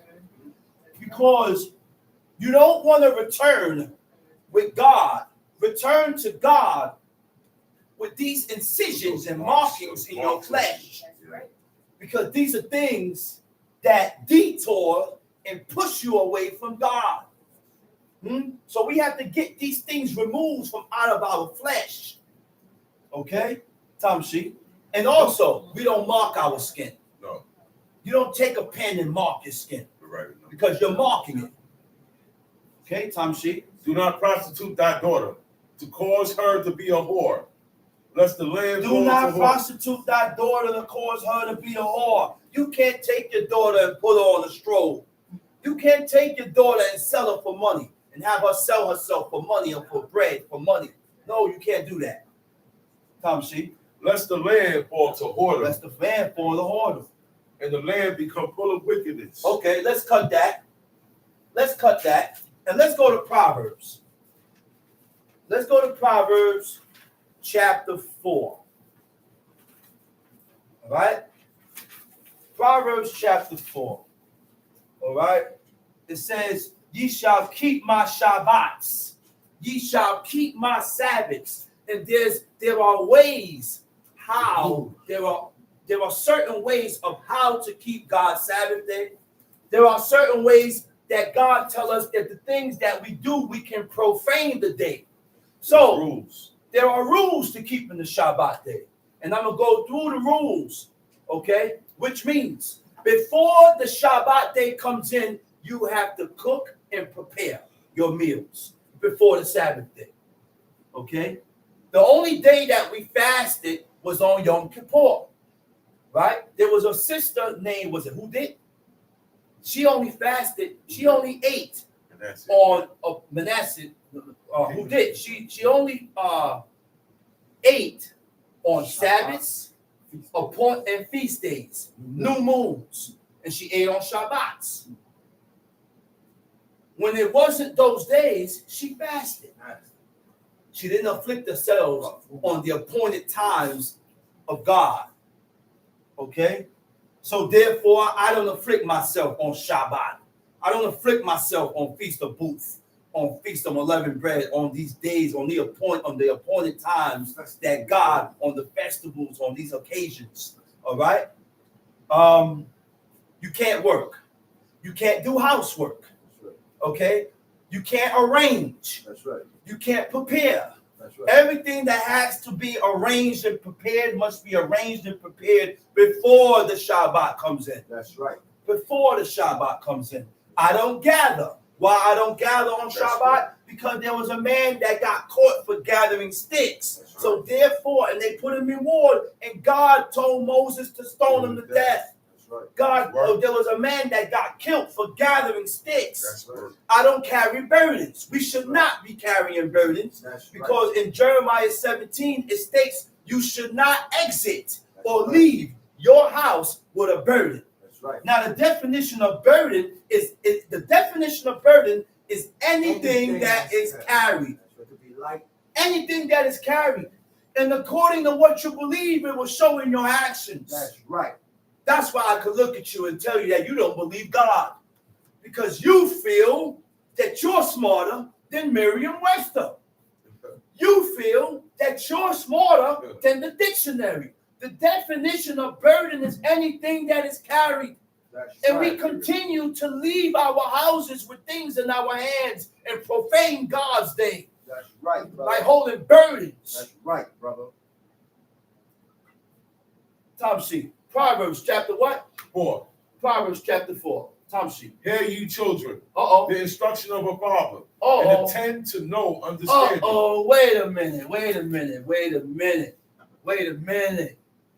Wait a minute. He said, hear, ye children, the instructions of a father.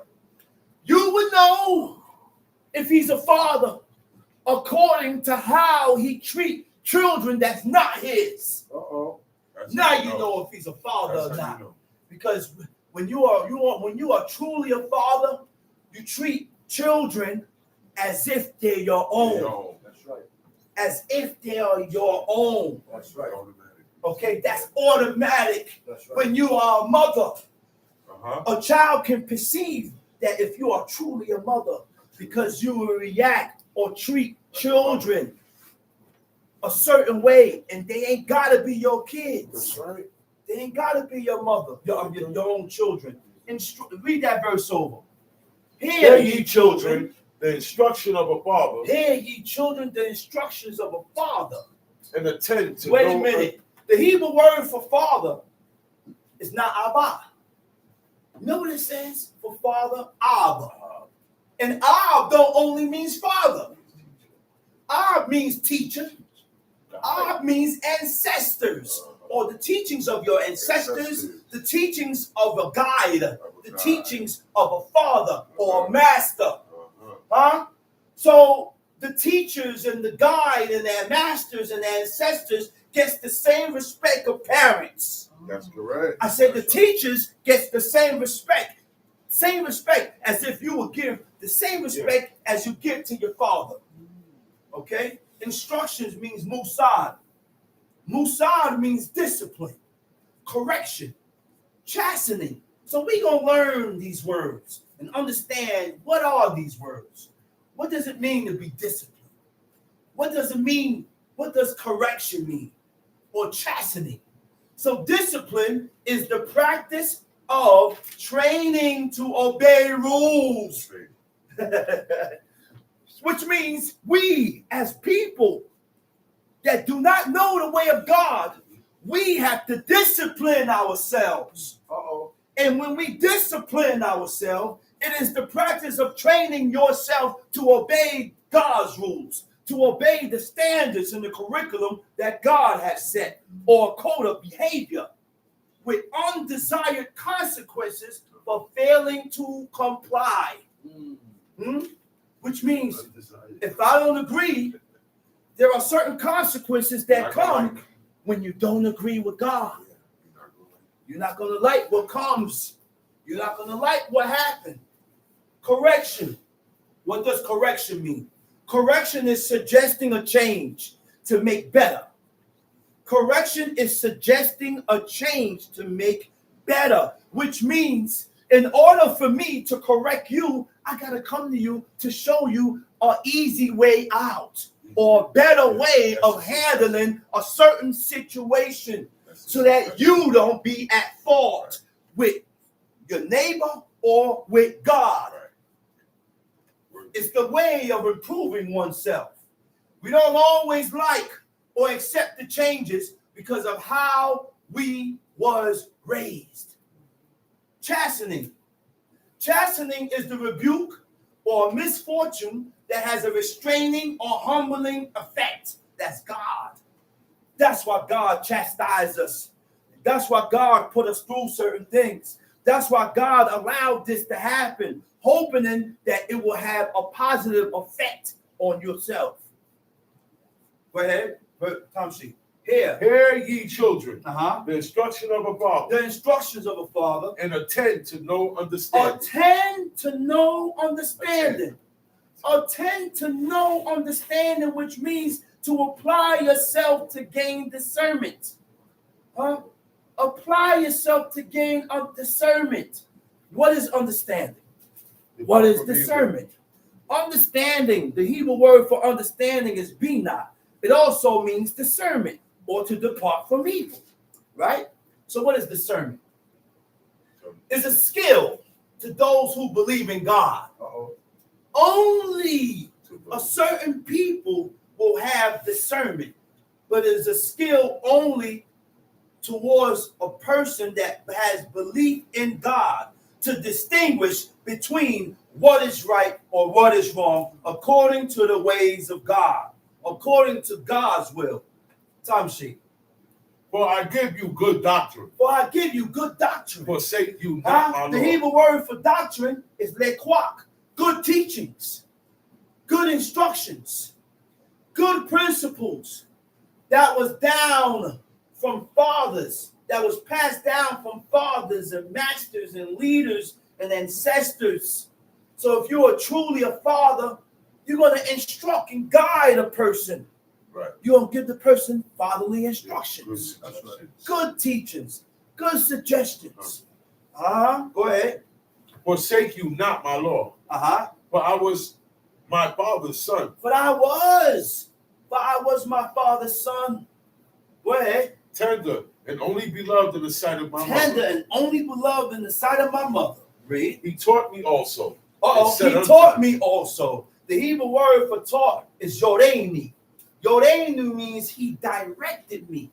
He directed me and guided me. He taught me also. And said unto me, let thine heart retain my words. Keep my let thine heart retain my words. Let your mind accept or retain my words. To retain means to support, to maintain, to rely upon. It means to internalize what you have been taught. I said it means to internalize what you have been taught, right? Then it will have a positive effect in changing your character and actions. A lot of us is being taught the ways of God, but we're not internalizing it.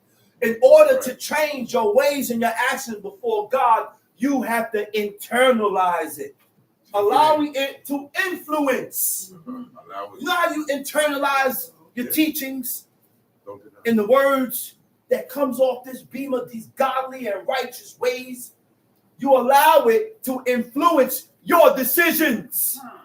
I say you allow the teachings to influence your decisions. That's right. And moral conditions. It influences your decisions, which means it changes your decisions, because the decisions that you had came up with is contrary from what God said. Sometimes we come up with decisions that is not godly. Sometimes we come up with decisions that is not right. And we have to reflect and remember the law, the ways, the customs, the commandments of God. Okay?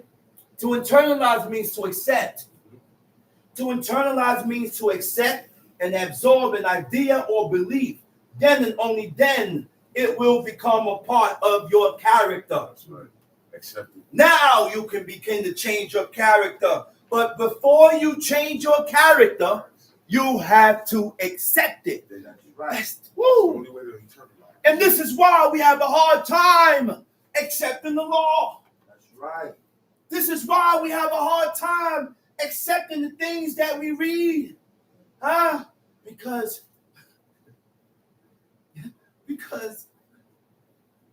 This is why we have a hard time changing our character. Because we refuse to accept what we read. We refuse to accept what God said.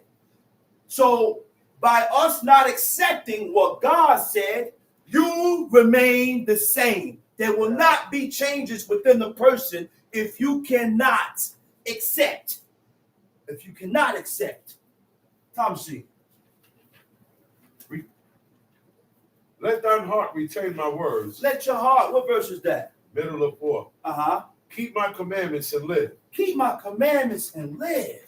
Wait a minute. You mean to tell me the keeping of the commandments of God brings life? The keeping of the commandments of God will have a positive effect on a person that keep it? It said the keeping of the commandments gives life. But we all got to die. So what that's talking about? That ain't no metaphor, people. That's not no metaphor, man.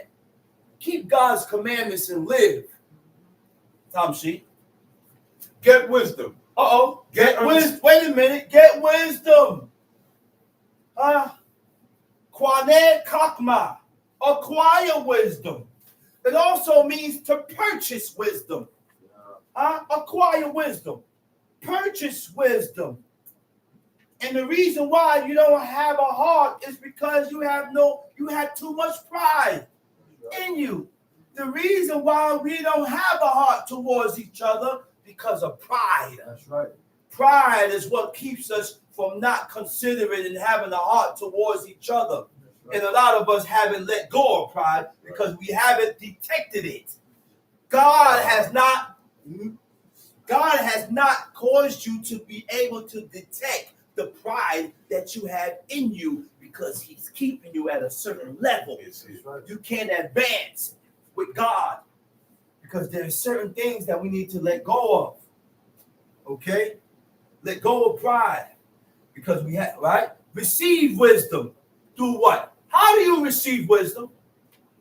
We receive wisdom through the performance of God's law, through the performance of his commandments. For wisdom is the departing from evil, which is understanding. So it links. Understanding and wisdom is together. Go ahead. get wisdom. Get understanding. Get wisdom. Forget Get it not. understanding. Forget it not. Neither decline from the words of my mouth. Forsake her not. Forsake her not. And she shall preserve thee. And she shall preserve thee. Oh my gosh. Forsake her not, and wisdom will preserve you. To preserve means to guard. The word for preserve is shamad. It means to guard. So if you forsake wisdom, what is wisdom? The performance of the law. So if you abandon the laws of God, you will not be guarded against the external forces. You're left in the open, which allows evil and wickedness and iniquity to come towards you, to come to the doors of your mind and detour you away from God. Wisdom from keeping the commandments is a form of protection. I said wisdom is from keeping the commandments of God is a form of protection. You protect yourself by keeping and fulfilling the commandments and the laws of God that guards against your decisions. That is against God and leads to improvements in life. It leads against making decisions according to your emotions, according to how you feel, according to how you feel and what you don't feel and what you don't like. Tamshi. Forsake her not, and she shall preserve thee. Love her, and she shall keep thee. Wisdom is the principal thing. Wisdom is the principal thing. In the Hebrew, it says wisdom is the principal thing. The Hebrew word for principle is reshit. Reshit means the beginning. Wisdom is the beginning of the fear of God. Okay. That's what wisdom is. Wisdom is the beginning of being afraid of God. Okay. Wisdom is the beginning of being afraid to offend God. Okay. He said by Larry. Wisdom is the principal thing. Therefore get wisdom. Therefore get wisdom. Kwane kakma. Purchase wisdom. Acquire wisdom. Go ahead. And with all thy getting, get understanding. With all you're getting, get understanding. Tamshi. Exalt her. Exalt and she her. shall promote thee. Exalt her. And she shall promote thee. Now we see how do you get exalted in the heavens with God? By acquiring wisdom. God is not going to exalt you if you are not acquiring or getting or receiving or applying wisdom, which is the performance of the laws of God. Tamshi. Forget it not, neither decline from the words of my mouth. Forsake her not, and she shall preserve thee. She shall preserve thee. Love her, and she shall keep thee. Wisdom is the principal thing. Therefore, get wisdom. And with all thy getting, get understanding. All thy getting, get understanding. Exalt her, and she Exalt shall her. promote thee. She shall bring thee to honor when thou dost embrace her. She shall give to thine head an ornament of grace. She shall give to thine head an ornament of grace. The Hebrew word for ornament is lewiyat. It means a frontlet. Serving as a constant reminder of the laws of God. These are things that God beautified us with. Gave us the frontlet and bracelet. Decked us out in garments and robes and fringes. Yeah.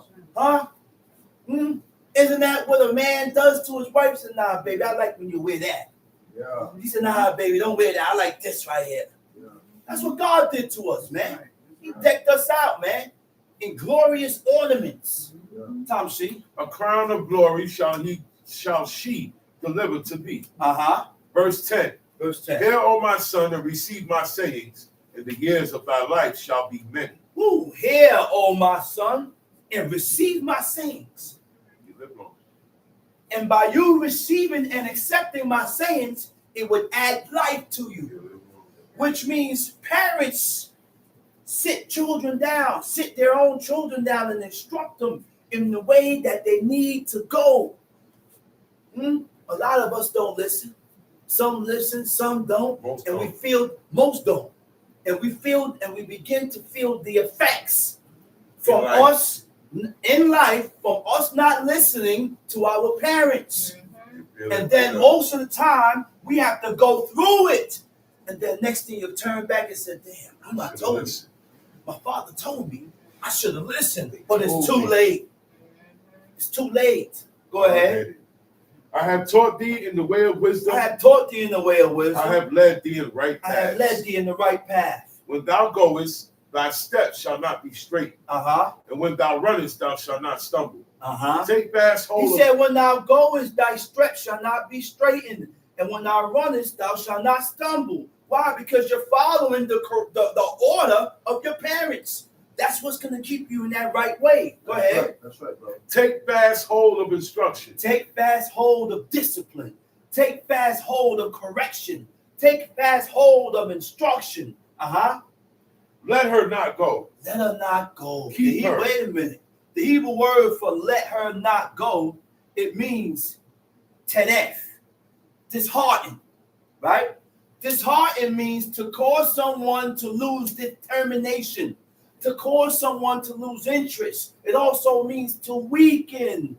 So when you let go of instructions, when you let go of discipline, when you let go of correction, you weaken yourself. That's right. You begin to lose your determination to serve God because correction is what strengthens you. Right. Correction is what strengthens your determination to serve God. So when we let go of correction and we avoid correction, you weaken.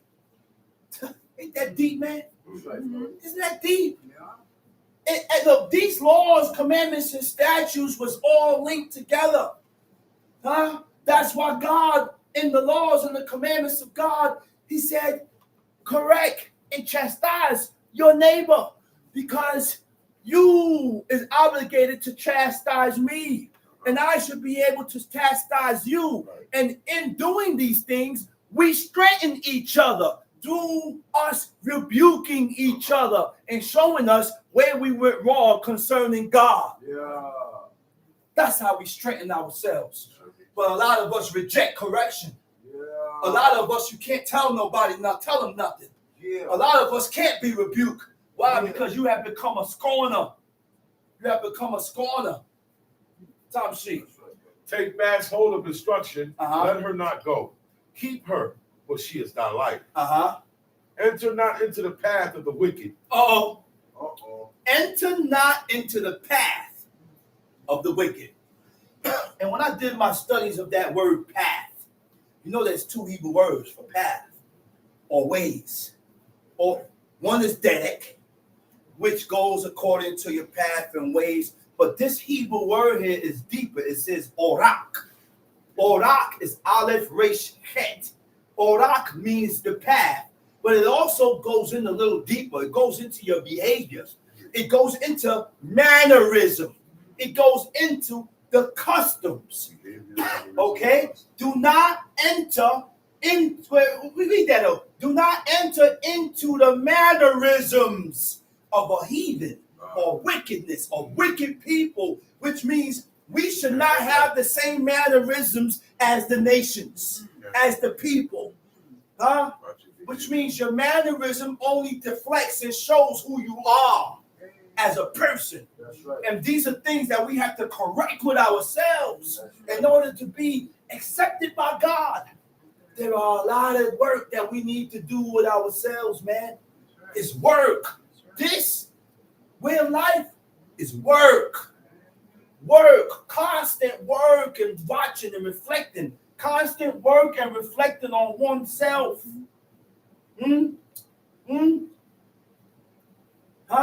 It even brings about a different mindset. Because that's where everything begins. Right. A different mindset.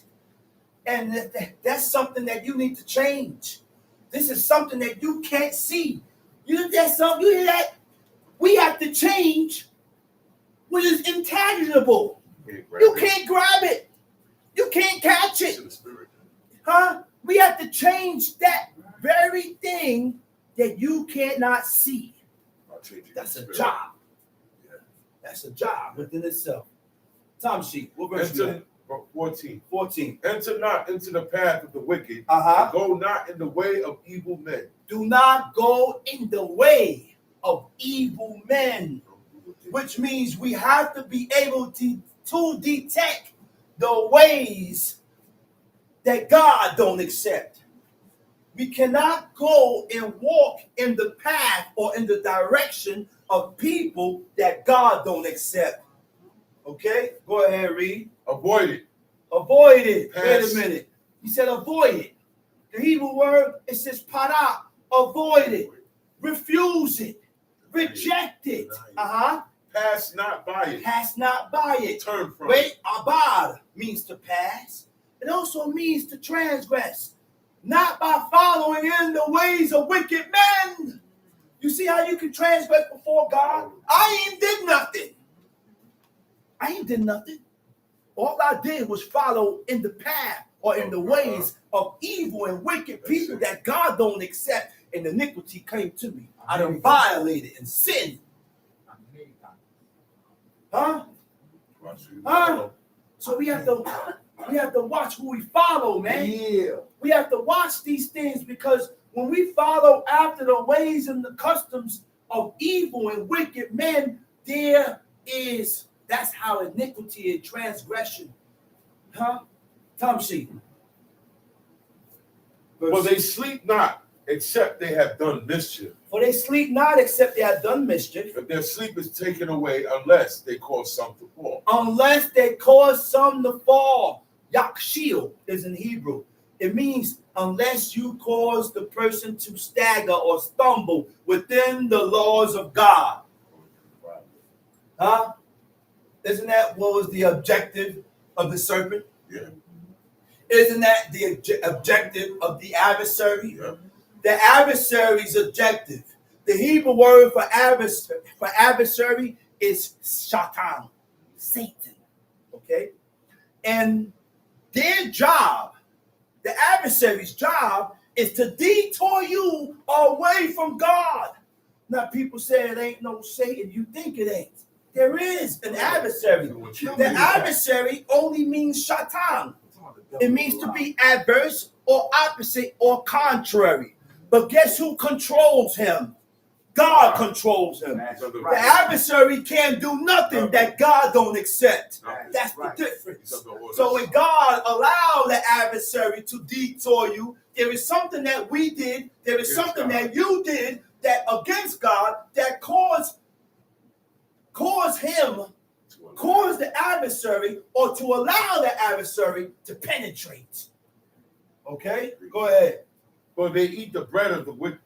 For they eat the bread of wickedness. For they eat the bread of wickedness. And that's why my father said, man, I don't eat bread from people. I don't eat from people. Facts. I don't eat from people. Nope. He said, because if I eat from you, he said, then I ate the bread or the food of wicked people. I'm here eating from people that disregard God. So I watch who I eat. Because whoever you eat from, you accept. You're not going to eat from a person that you don't accept. It denotes acceptance and it shows acceptance. So you have to watch who you eat from. You can't sit around and eat from any and anybody. Because you don't eat bread from a person with an evil eye. An evil eye. Tom sheet. The path of the just is as the shining light that shineth more and more unto the perfect day. The way of the wicked is as darkness. The way of the wicked is as darkness. Go ahead. They know not at what they stumble. They're not going to be able to realize what's causing them to remain in this dark path. They can't see it and they won't be able to realize. They're not going to recognize it. Go ahead. My son, attend to my words. Verse 19, right? Oh, you said right next to the way of the wicked is as darkness. They know not at what they stumble. The way of the wicked leads to confusion, to the point that the individual cannot realize that the path that they are on is leading them to destruction, unaware of the consequences of their actions. So we continue to move in a way that God hates. When we continue to move in the way that God hates, then guess what? There's no changes. That's right. There's no changes. We're not going to make no changes to be better before God. Go ahead. My son, attend to my words. Attend to my words. Read. Incline thine ear unto my sayings. Mm-hmm. Let them not depart from thine eyes. Let them not depart from mine eyes. Go ahead. Keep them in the midst of thine heart. Keep them in the midst of thine heart. For they are life unto those. For they are life unto those that find them. That find them. Read. And health to all their flesh. Health to all their flesh. Read. Keep thy heart with all diligence. Keep thy heart with all diligence. The Hebrew word for keep is nizor. It means to be firm. In all thy diligence, keep your heart firm. Remain firm. There are things we need to do to keep a firm mind. If you don't maintain a firm mind with God, that's when iniquity is able to enter. Because before we violate the laws of God, it comes here first. Everything starts in the mind, right? It is a made-up mind. Constantly, and a person with a made-up mind is constantly reflecting on self. That's right. I said a person with a made-up mind is constantly reflecting on themselves. I don't have no time to look at nobody else. That's when you made your mind up. When you're always looking at self, making sure that maybe I may have offended this person. Let me not say this. I may have offended this person. Let me not do this because I don't want you to get the wrong idea according to what I did or said. That's right. And this is why we have to watch our actions and our words, because we're dealing with people that have feelings and emotions. Yeah. And there ain't nothing wrong with that. But we have to be circumspect and be on point with these things. We got to channel these things, man, and watch these things. Because of what you said is what caused this action. Yeah. You think God care about? You ain't mean it. I didn't mean that. I didn't mean for that person to feel that way. Yeah. You think God care about that? Huh? It's your actions. It's your words. So we got to be careful. Definitely got to be careful. That's right, brother. Tom sheet. He said what? Read that over. But they are life unto those that verse find 23. them. Okay. Keep thy heart with all diligence. Keep thy heart with all diligence. For out of it are the issues of life. Oh my gosh. This is deep. He said, keep thine heart with all diligence, which means, I'm going to go over it again. There are things we need to do to keep a firm mind, which is a made-up mind, constantly reflecting on yourself. It says, and by you reflecting on yourself, by having a made-up mind, it says, for out of it are the issues of life. The Hebrew word for issues is totsot. It means because I made my mind up, and only a person with a made-up mind reflects on themselves, constantly reflecting and checking themselves. He said, for in it is the source of life. That's how you find life. That's the source of life, by checking yourself, by reflecting on yourself. Then and only then you will find life. Go ahead, read. Put away from thee a forward mouth. Put away from thee a forward mouth. Put away from thee a forward mouth. And the word for forward is to be contrary. The word for forward is to be crooked. The word for forward is to be perverse. Or forward speech separates you from God. So when you speak forwardness, it means the things that you said.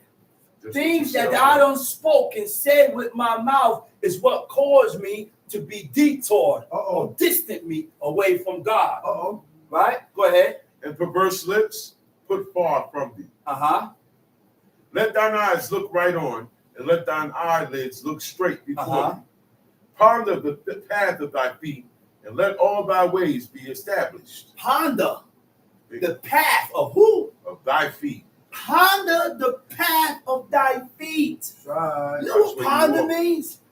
Think about your ways. Think about your past. Think about your decisions. That's your past. Think about your doings. Huh? And reaching a just conclusion according to your ways, decisions, and doings. Be right. Be just when you come up with these decisions and your ways and your doings. Huh? That's what that means, man. Think about your ways. Think about yourself. That's Think about your right. decisions and your ways and your doings. The things that you have done that may have been offensive.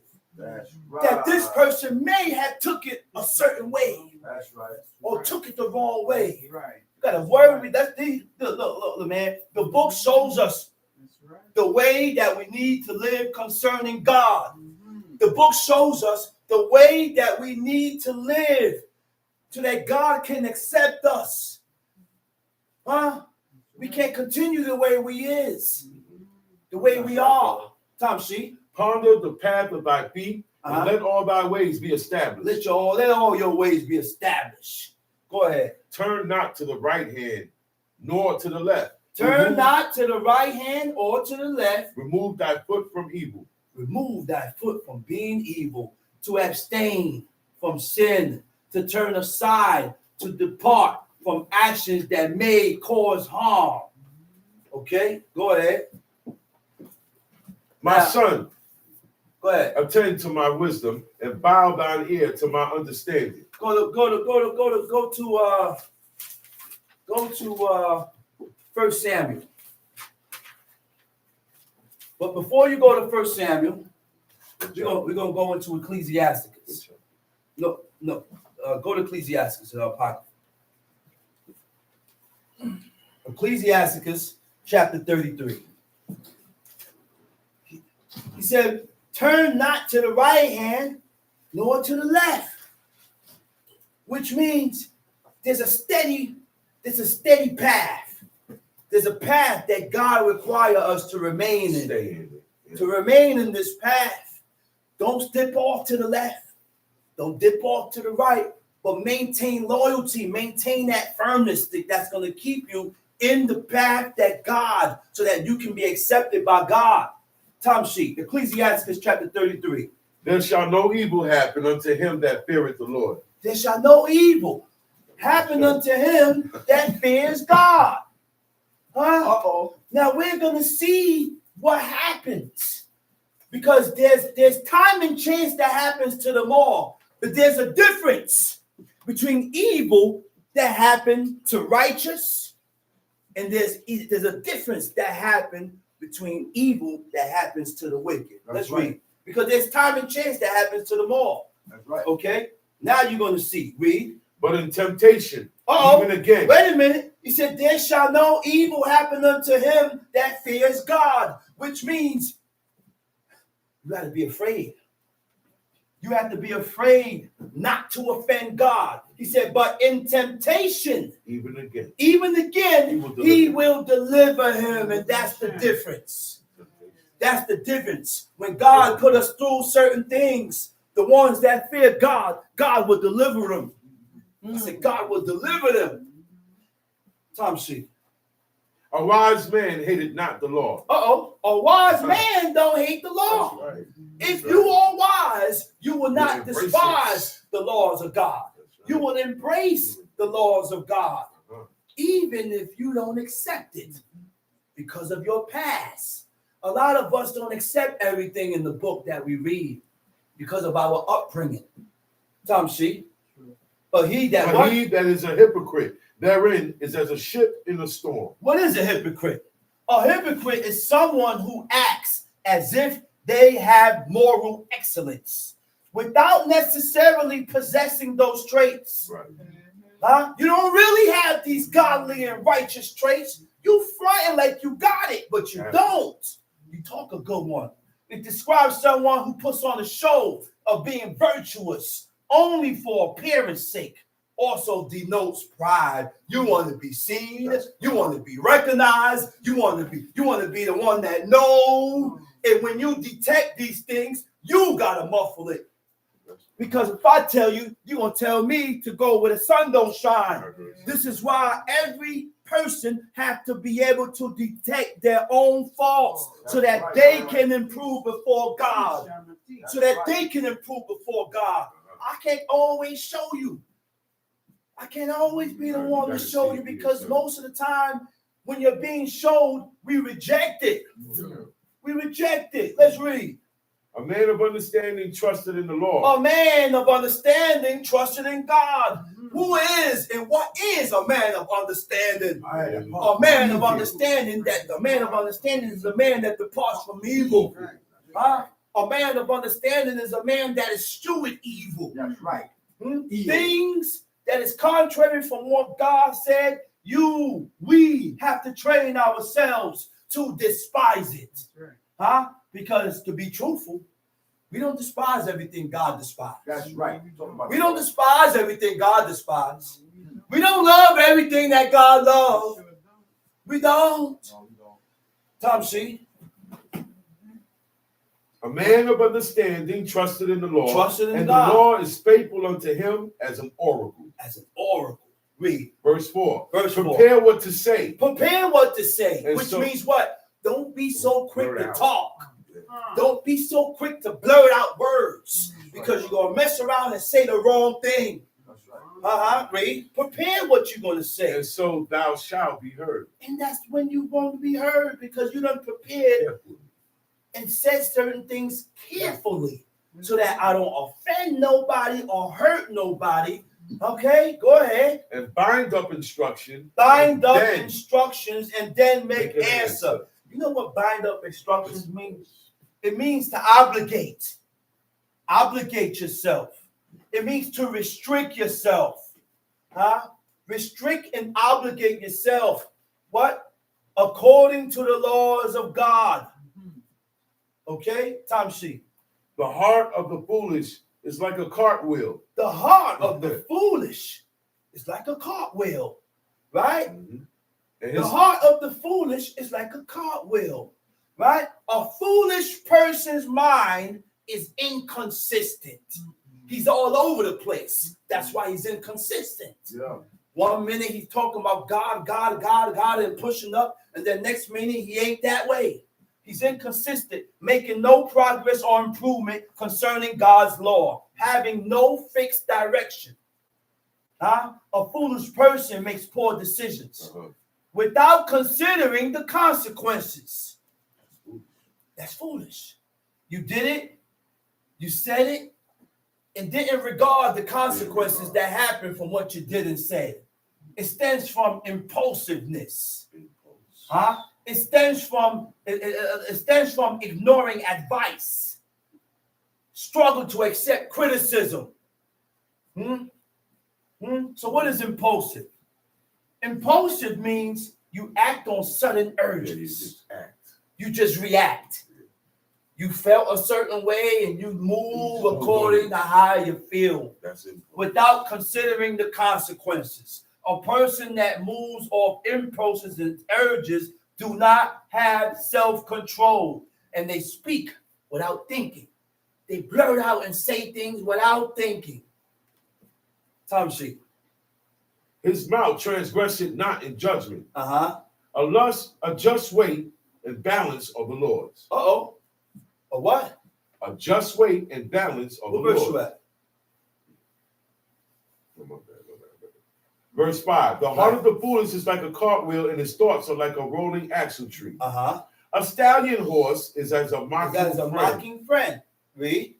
He named under everyone that sitteth under him. He's all over the place. When it's right, every conversation, he's here. Next thing, when he leave off, he want to be in this. Next thing, you want to be in everything. You want to be in everything, in every situation. All this denotes pride. It denotes pride, man. Time sheet. Why doth one day excel another? When it all becomes from the sun. One sun. But there are certain days that excel others. It's different. Read. When as all the light of every day in the year is of the sun. Uh-huh. Verse 8. By the knowledge of the Lord, they were distinguished. By the knowledge of God, they were distinguished. You know what I mean by distinguished? They were separated. God separated certain days. He made some days. Go ahead, read. And he altered seasons and feasts. Uh-huh. Some of them he made high Some days. of them he had made high days, like today, like the Shabbat. There is no other day higher than the Shabbat. Make it clear. There's no occasion or festival Or feast occasion day. or feast day that's higher This is the than the holiest Shabbat. day. That's Right. right. This is why Right. when certain feast days comes around the Shabbat day, nothing supersedes the Shabbat. That's right. The Shabbat rule supersedes everything else. Right. Tom sheet. And hallowed them. And hallowed made them. some of them he made ordinary days. Some of them he made ordinary days. And all men are from Regular the ground. days. Regular days. So if God made ordinary days, why do we continue to shift the Shabbat from one day to another, to this day, to this day, to this day? Leave it on the set day that God said, the seventh day, and hope and pray that you're doing it on the right seventh day. Right. That's it. That's all I could do. I can't find out the correct days. No, he's not gonna Because be God done shifted and changed everything. Because when we had free will to serve God, when we had free will to serve God, we despised God. We denied God. So therefore, God gave us days that wasn't right now. Gave us the confusion. Led us to confusion. That's right. Tom sheep. And all men are from the ground. All men are from the ground. And Adam was created of earth. You see the difference? He said all men is from the ground. But not He all said, men is the but this guy here, same. Adam is different. This was the only man that was created from earth, fashioned with the hand of Straight God. from the dirt. Fashioned with the hand of God. And from Adam came life, came men. That's right. He wasn't in the womb. He never was born of a woman. He was the only man without a navel cord.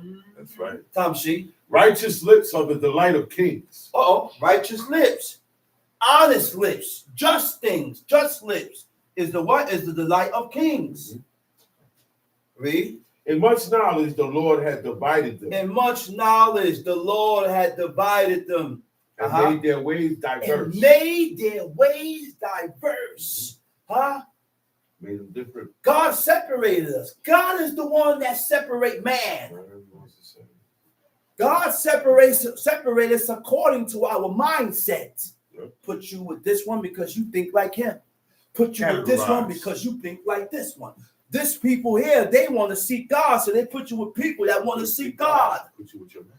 He put you with your match. Go ahead. Some of them have he blessed and exalted.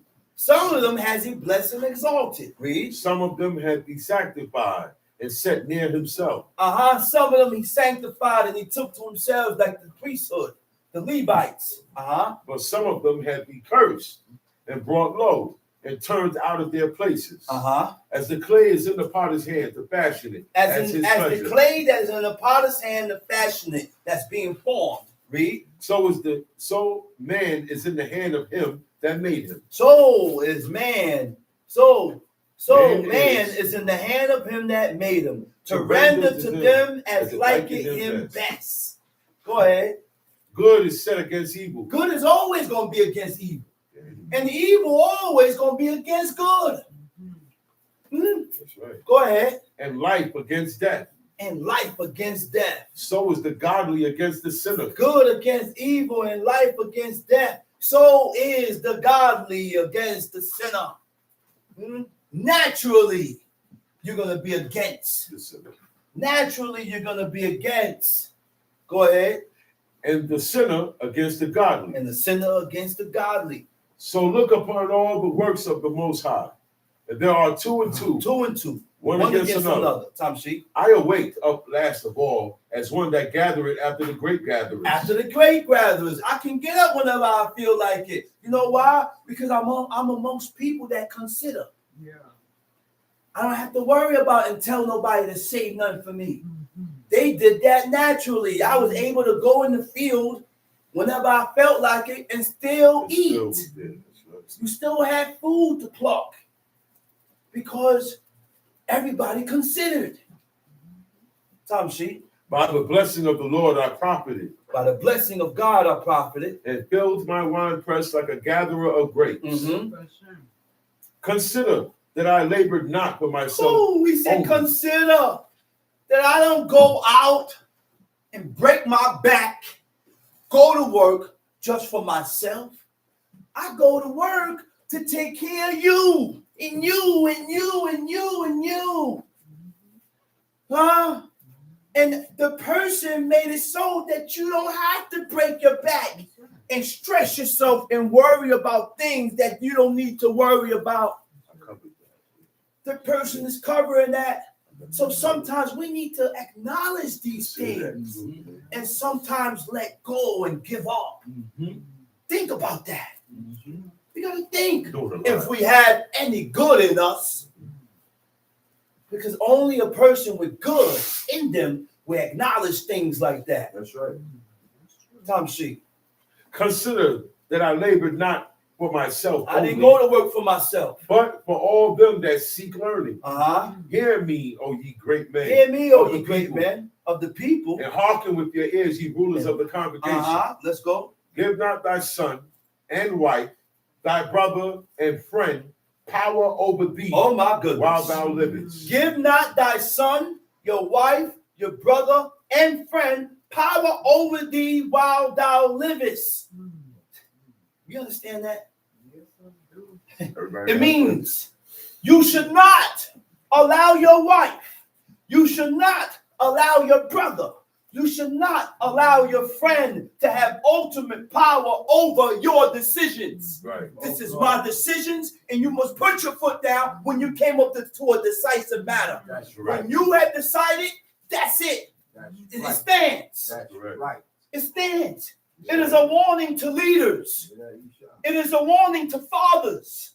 It is a warning to husbands. It is a warning to officers to maintain your authority. That's right.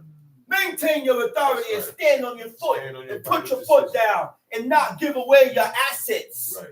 Not give away your assets too soon, prematurely, Right. as this can have you vulnerable and dependent on others. You have to prove yourself first. First. Let's read.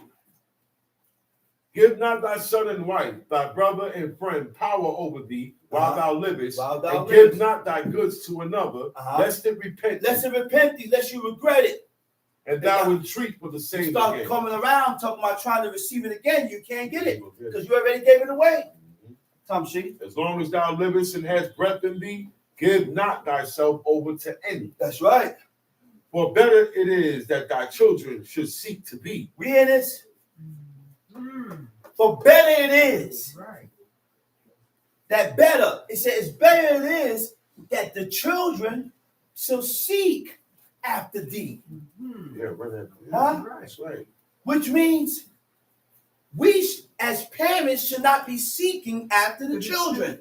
There you go. The children should seek to gain peace All the time. with the parents. That's right. Not the parents trying to seek peace from the child. I'm seeing too much of that.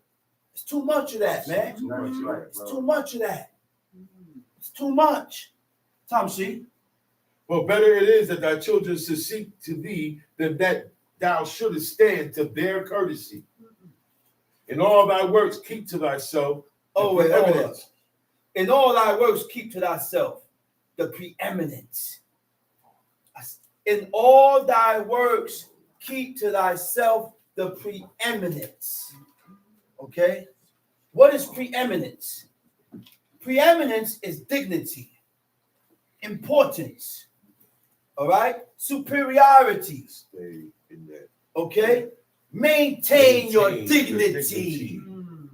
Huh? Don't let nobody. Huh? Yeah. Read that over. That's right. In all thy works, keep to thyself the preeminence. And whatever you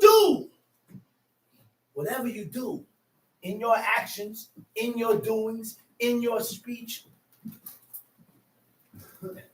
Keep your head up, man. keep your head up. Dignity, importance, Wow. That's right. Superiority.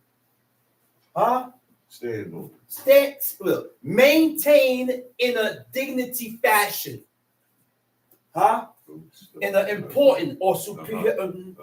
You're a superiority. You're a head. You're a leader. So behave according to your title. That's right. Behave according to your status. Tamshi. Leave not a stain in thine honor. Leave not a stain in thine honor.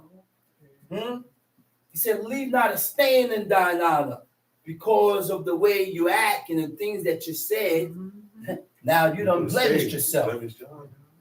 That stain is hard to remove. It's gonna be hard for people to honor you. That's right, Tamshi. At that The time, stain is gonna be hard. It's gonna be hard for people to honor you. And when you said that, that's deep, man. You know why? Because when people look at you one way, it's hard for it to be removed. So people is not going to give you the same respect as they give this one because you never portrayed yourself to be this way. Right. They only know you for one way. Right. So that's why people will skip you. You can't get angry at that. You did that to yourself. Go ahead. At the time when thou shalt end thy days and finish thy life, distribute thine inheritance. When it comes to the end, distribute your inheritance, give it away. Go ahead. Fodder, a wand, and burdens are for the ass. It's for the ass, Tamshi. And bread, correction, and work for a servant. Go ahead. If thou set thy servant to labor, thou shalt find rest. If I have a servant that's working for me, I ain't got to go out and do the work. I can sit back. Go ahead. But if thou let him go idle, he shall seek liberty. He what? He shall seek liberty. He shall seek liberty. Go ahead. A yoke in the collar. Idle is when you ain't got nothing to do. I'm bored. I'm bored. Go ahead, read. A yoke in the collar do bow the neck. This is the effects of a yoke in the collar. You're going to bow your neck. So are tortures and torments for an evil servant. Send him to labor that he be not idle. But idleness teacheth much evil. Idleness teacheth much evil. You know what that means? Having nothing to do can lead to temptation, can lead to sin, can lead to negative behavior because the mind is not occupied. You're wandering and you're all over the place. So you allow every and anything to come to your mind. Go ahead. Set him to work as is fit for him. If he be not obedient, put on more heavy fetters. But be not excessive toward any. Be not excessive towards any. It means not to be extreme. Be not excessive towards any. It means not to be extreme. We got to read and understand this. You cannot be extreme. Sometimes we go too far dealing with each other. We go too far dealing with each other when we become extreme. Go ahead. And without discretion, do nothing. You know what that is? It's a call for balance. Avoiding self-righteousness. Okay? Now, what do I mean by a call for balance? Sometimes we got to balance it out. I already said it this way. Now I got to give it in a different manner, but not the same way I gave it the first time. You have to balance it out. I can't always give it hard. Sometimes I got to pour water on it. Sometimes I got to go a little easy. Sometimes I got to spread a little margarine. I ain't got to continue to eat it dry all the time and giving it to me dry all the time. Sometimes we have to learn to switch and change our teachings. Meaning, I don't have to beat you all the time. Sometimes I can talk to you.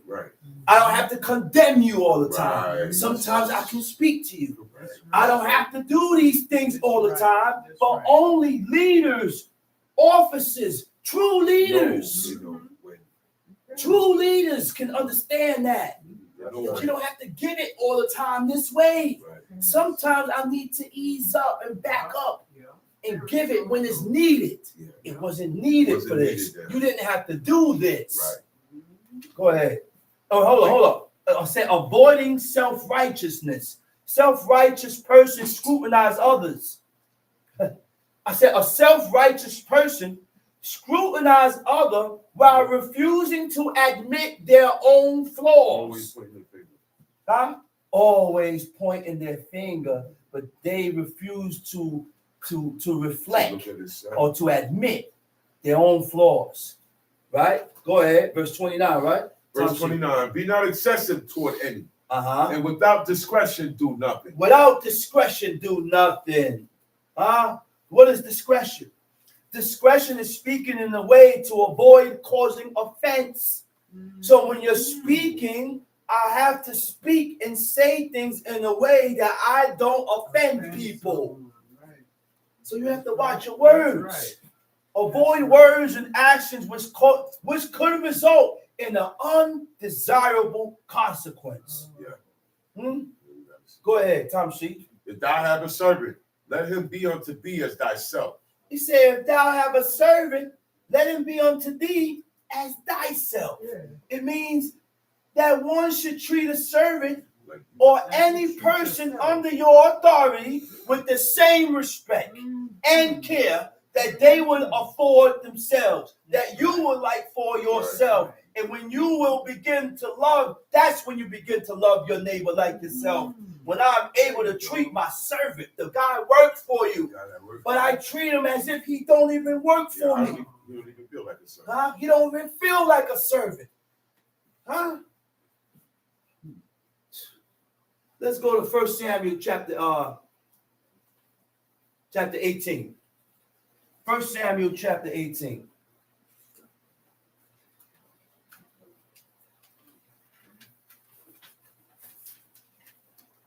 You got it? 1 Samuel chapter 18. Thompson. And it came to pass when he had made an end of speaking unto Saul, that the soul of Jonathan was knit with the soul of David, and Jonathan loved him as his own soul. Oh my goodness. Read that over. 1 Samuel chapter 18. Read And it that came again. to pass when he had made an end of speaking unto When he Saul, had made an end of speaking unto Saul, that the soul of Jonathan was knit with the soul of David, that the soul of Jonathan was knit with who? with the soul of David. With the soul of David, which means what? It was binded together. Huh? There was bond. There was a certain bond between those two Unbreakable. people. The bond that was between Jonathan and King David was unbreakable. Okay? Jonathan's love for King David was selfless. Now you see how you love your neighbor like you love yourself. You can't love your neighbor like you love yourself if you're not selfless. Selfless is when you are more concerned with the needs of others than with your own.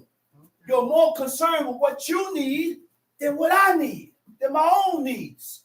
You prioritize the welfare of others over their own, showing concern over their own, showing concern for other needs without expecting nothing back. That is the power of serving. That is the power of serving each other. When I am able to serve you without expecting nothing back. Right. And that is the fulfillment and the keeping of God's law. Okay? King David and Jonathan had a common cause, a commitment towards God. They had the same love that they had for themselves. Tom C. And Jonathan loved him as his own soul. Tom C. Verse 2. And Saul took him that day and would let him go no more home to his father's Saul house. took him that day.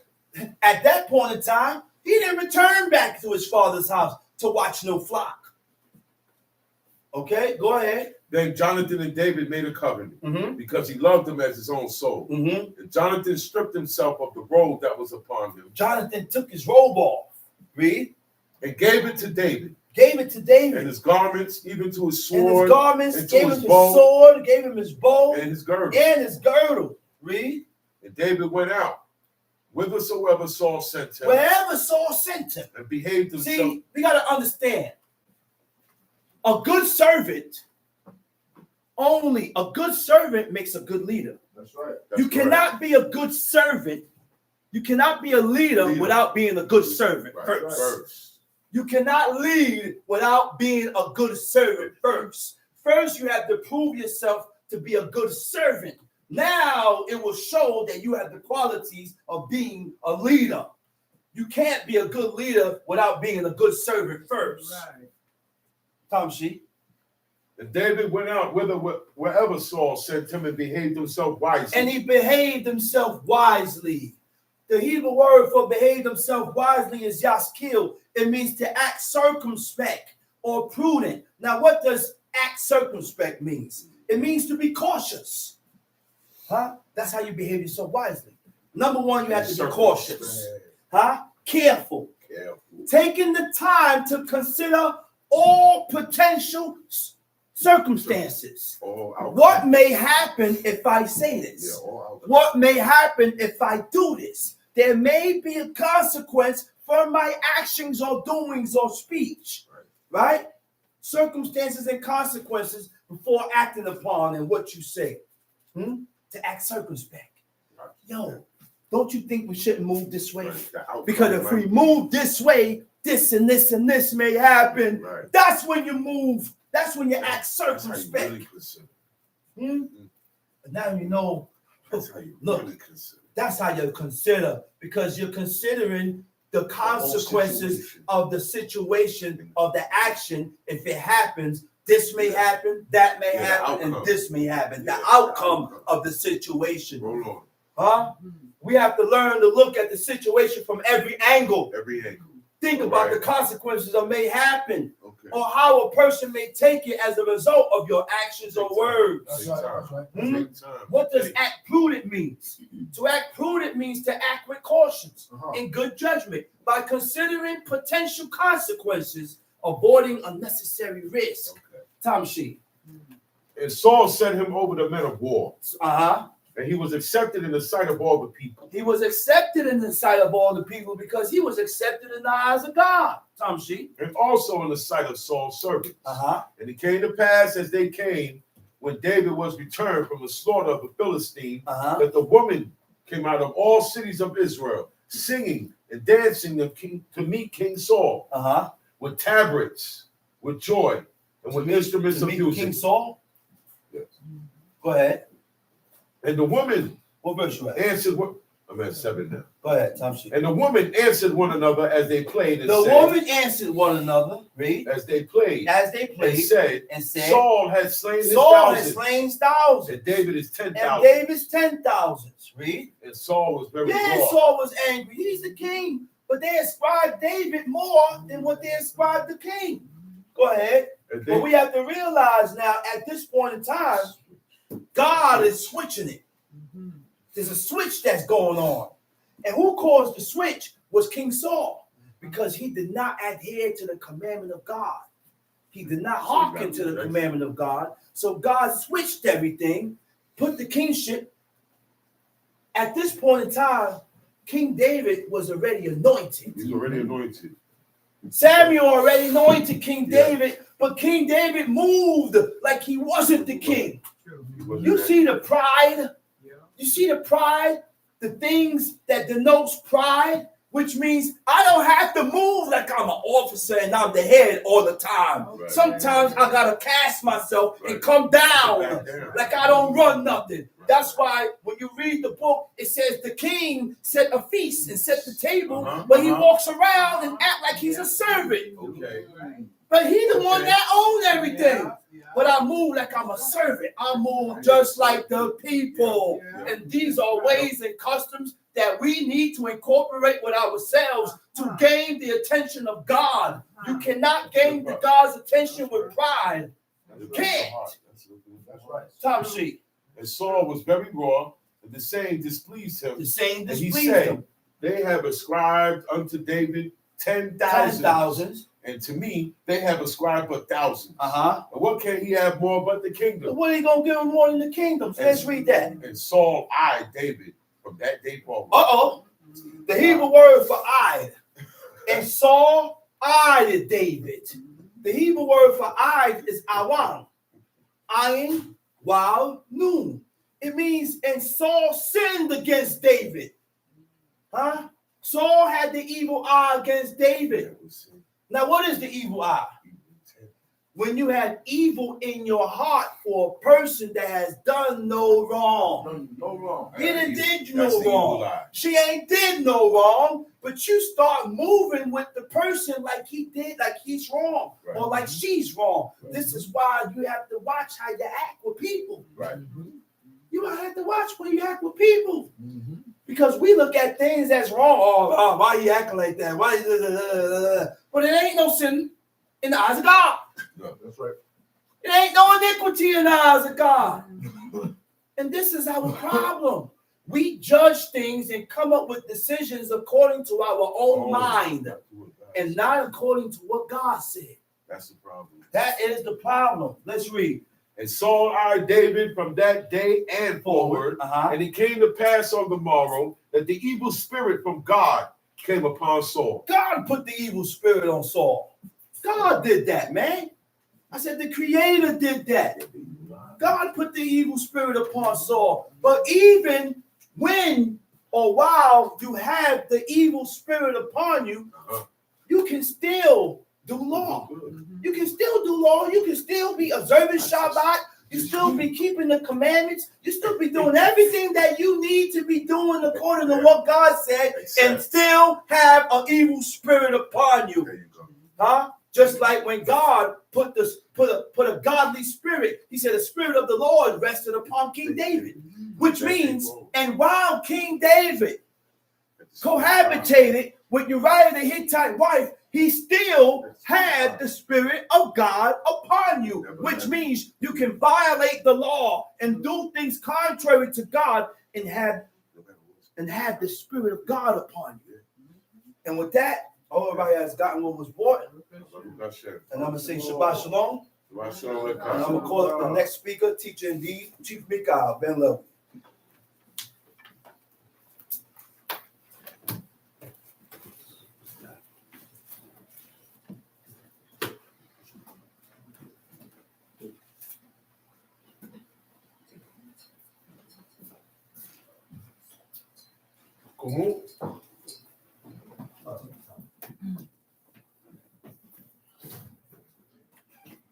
Giving all praises to the God of Abraham, the God of Isaac, and the God of Jacob. There is none as holy as the Lord, for there is none beside thee. Neither is there any rock like our God.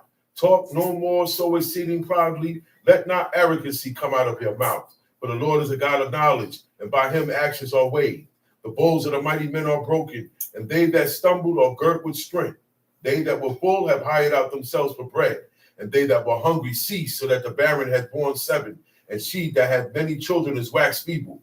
The Lord killeth and maketh alive. He bringeth down to the grave and bring it up. The Lord maketh poor and maketh rich. He bringeth low and lift it up. He raiseth up the poor out of the dust, and lifteth up the beggar from the dunghill, to set them among princes, and to make them inherit the throne of glory. For the pillars of the earth are the Lord's, and he has set the world upon them.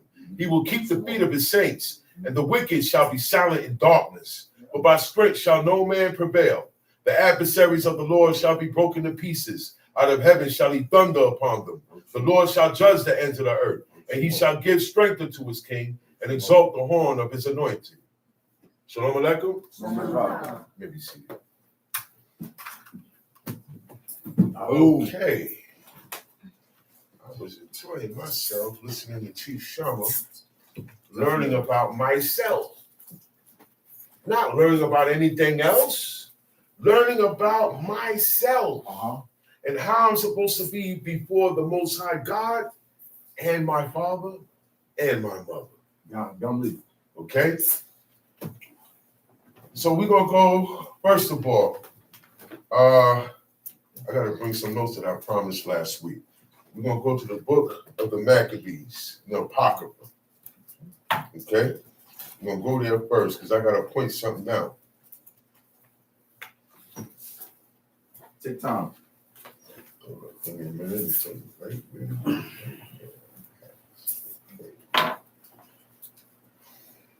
Take time. Take time. The day is time. Oh, yeah. We go. Second Maccabees chapter 4.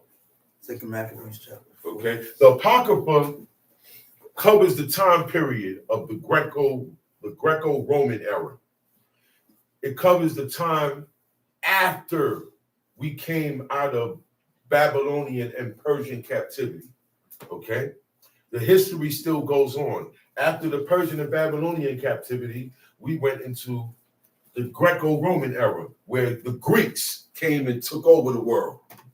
And after that era, the Romans came and took over. Okay?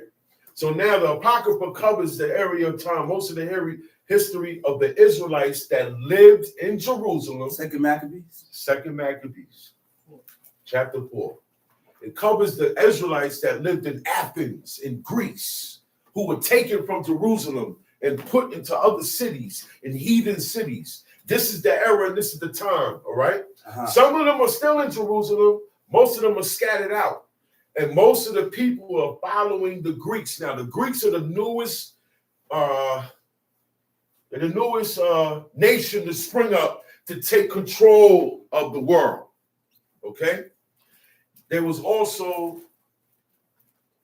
told by Daniel, God told Daniel that Greece was going to be one of the world powers, okay? And this is the era, and this is what happened, and these are the things that the Israelites were forced. Some were forced, and some did willingly against the laws of God, all right? Tell me. Right. Second Maccabees, chapter 4.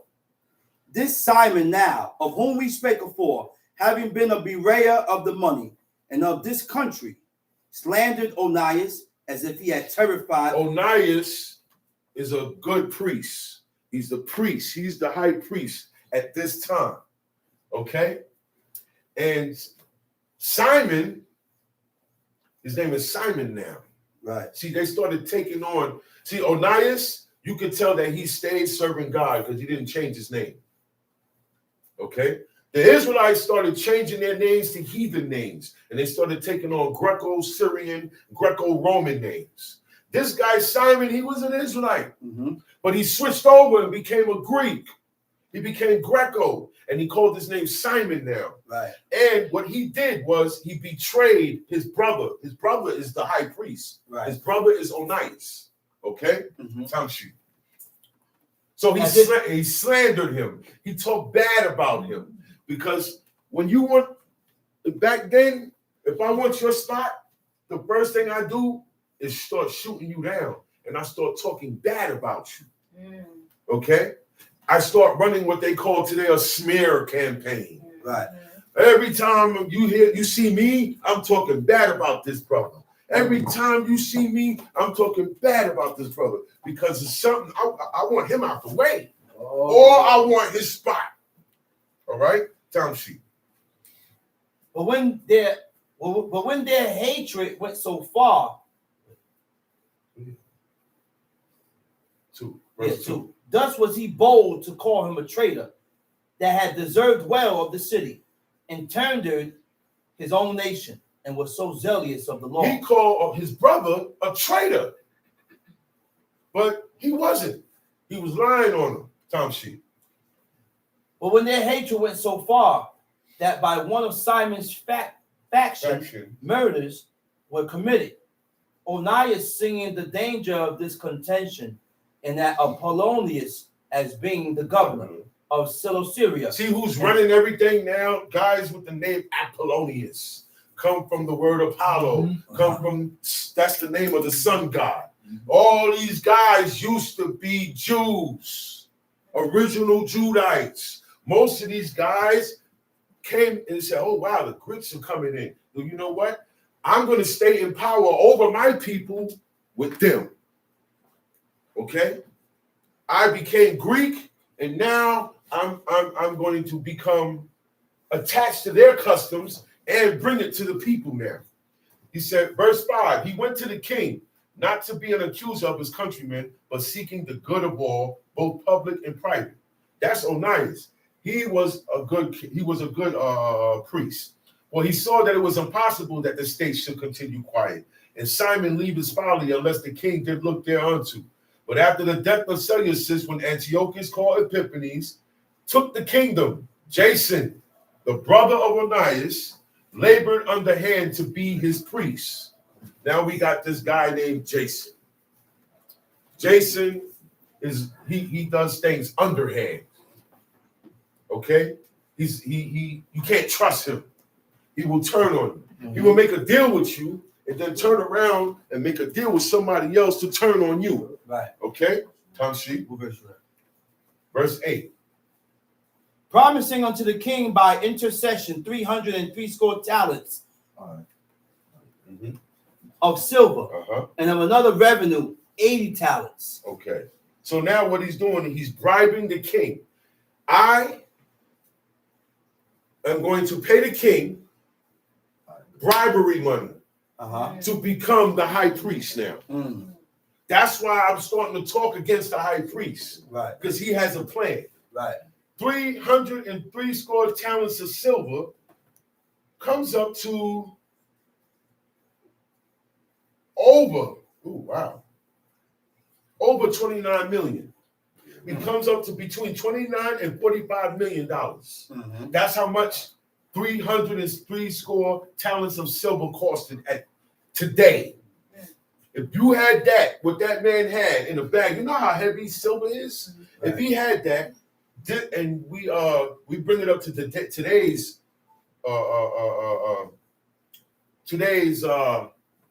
what I would say, to today's spending, it would come up to 29 million. To the current market price. All right. So that's a lot of money now. He's giving the king millions of dollars to become the high priest. He's not supposed to be the high priest. You're not supposed to pay to become the king. You don't pay to be this. You don't pay to be that. Okay? So it said, promising unto the king by intercession 303 talents of silver, and of another revenue 80 talents. Besides this, he promised to assign 150 more. So he's promising a whole bunch of money, millions and millions of dollars, to get that office, which is the high priest. He said if he might have license. Now, let's pay attention now. This is when things start to change in Israel. By this guy becoming the high priest now, he's incorporating the customs of the Greeks, all right? It said, beside what he's doing, he promised to assign 150 more. I will give you 150 more if you give me the license. So today, you have to pay for a license, right? That's right. You pay for a carpenter's license. Right. You have to pay for even your office. If I'm a doctor, when you come in my office, you're going to see my license to practice. If I'm a lawyer, you will come to my office, you will see my license to practice. This is when they started giving people license to do things. License only means I give you permission to drive a car. I have to do registration and license. License and registration. You don't have that, you go to jail, right or wrong. That's right. But driving a car without permission by the city. Right. We don't do anything. Look. They said, all right, take the chains off. But the chains is still on our heads because we can't do nothing without permission. We don't run nothing. We are still under these people. We are still in our banishment. God has set us to be under these people. Right. So we can recognize our sins. That's right. That's why. So now, in this situation, he wants a license. What does he want a license for? That the priest had no courage to serve anymore. Verse 9. Go to verse 9. Besides this, he promised to assign 150 more. If he might have license to set him up a place for exercise. Exercise, a gym. We never had that in Israel. And he said, I need to set this up because, see, the people go to the gym to exercise so they can be fit to play the old games, the festival games. All festivals and parades are in honor to demons and the sun god. Yeah. Okay? And anybody who was a king in Greece, once they became, all the kings of Greece and Rome were very, very, very proud of they were highly proud. They also were like Pharaoh, thought themselves to be God themselves. So they promoted days, and they issued days to people to celebrate and have fun and play games and sports and let the kids sing, talent shows, all of that in honor of me, because I made myself a god. Okay, so I set up a place of exercise for the training up of youth. It wasn't for everybody. Today, who they coming after? Your children, our children, our grandchildren, our grandchildren's children. Why? It's easier to mold the mind the younger you catch them. The younger you get the brain, the more control you will have over it. As an adult, it's kind of hard. You're not gonna be. Wait. I got questions. The child ain't got too many questions. He may not understand the answer. But he go, oh, okay, whatever. But not adults.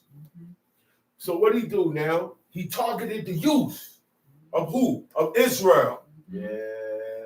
You don't want old suckers no more, because we're setting our ways, and we're not going to give in. But you can get to the youth and change their mindset and how they think. You can get to the youth and go like this and pat on their back and say, no, man, it's y'all that's running this now. They're going to die out. They won't be here too long. You guys got to start. Yeah, that's how they get to your youth. Make the youth think that the generation before was no good and that they're better than the generation before them. That's the ultimate idea of what this guy Jason is doing. That's why he set up, it is only for the youth, okay? That's why today you hear about YMCA, right? Remember the YMCA? For men, for youth boys, and for the youth girls, right? A lot of that stuff got shut down because a lot of weirdos was running these places and they were taking advantage of the kids. Now I got the kids. I don't have the parents here to watch. Yep. Those were the predators. They come for your kids first and turn your kids' mind against you. So he said, set them up a place for exercise and for the training up of youth in what? And for the training up of youth in the fashions of the heathen. In the fashions of the heathen. In the mannerisms of the heathen and how they dress. Fashion covers your mannerism, how you deal with certain things. Oh, he did that in a good fashion. Right? That, and also in what they wore. That's right. He changed their clothing. He said, no, that's not good. This is trendy. This is what's it now. Okay? Tom Sheep. And to write them of Jerusalem by the name of Antiochians. And to write them of Jerusalem by the name, start saying, man, y'all are Antiochians. Okay? They started calling themselves by that. They started acting like they were from Antioch. All right? Tom Sheep. Which when the king had granted, and he had gotten into his hand the rule. See, the king granted it. The president said it's okay. The world says it's okay. So why are you coming up saying it's not okay? You're the outlaw now. You're the outcast now. You're the one that's not fun. You're the one that nobody wants to be around. Nobody's going to follow. Why? Because the world is into this now. Because the kings have embraced the fashion of the Greeks and made license for it to be good now. Tom Sheep. Which when the king had granted and he had gotten into his hand a rule, he forward brought his own nation to the Greekish fashion. Okay. And the royal privileges granted of special favor to the Jews by the means of John, the father of Eupolemus, who went ambassador to Rome for amenity and aid. He took away and putting down the government, which were according to the law. Anything that's going to support the law, and anybody that is supporting the law, Jason got rid of it. Jason blocked it off. So that way he has total control.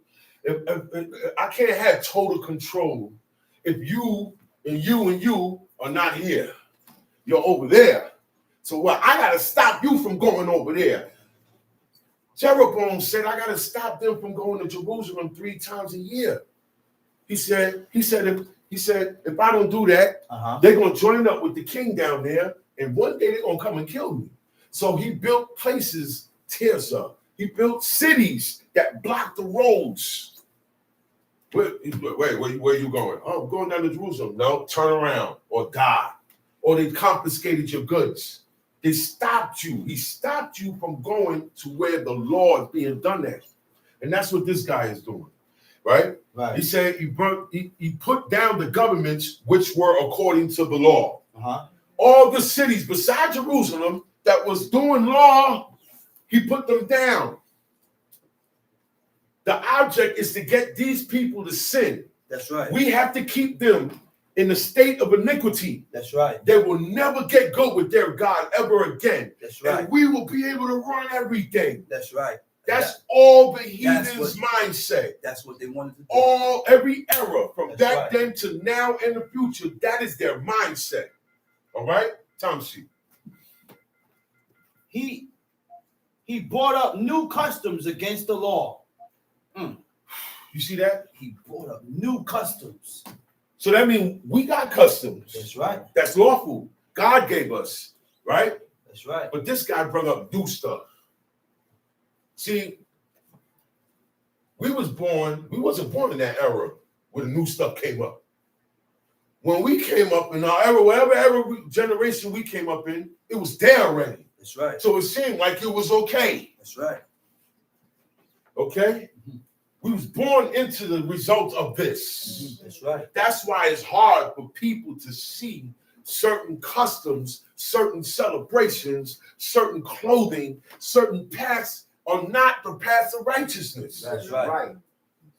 This is the beginning. This is when they started to change the world according to their liking. That's right. At first it was like a godly world. It was more godly people. I can say that, yeah. It was more godly people back then. On the up and up. It was more godly individuals, more godly families, godly nation. At this time, he said, and putting down the governments. There were governments that were supporting Jerusalem that were doing law. This guy came and shut it down. And he brought up new customs against the law. That's right. Okay? And we're going to read about one of the customs. All right? For he built gladly a place of exercise under the tower itself. Now, under the tower, everybody got a pet. The tower is right there. Is right there by the entrance and the exit of the city. Everybody passes there. It's strategically put there to grab the youth. Tomshi. And brought the chief young men under his subjection. Chief young men. Not the regular young men, the men who, that's what I said. If a man is a chief man and he have a son, he has sons, they are automatically chiefs. That's right. They're all prince men, they're automatically princes. Right. So these young men were chief men. He said he brought up the chief one. That's right. Not everybody, or not all the young men were chiefs.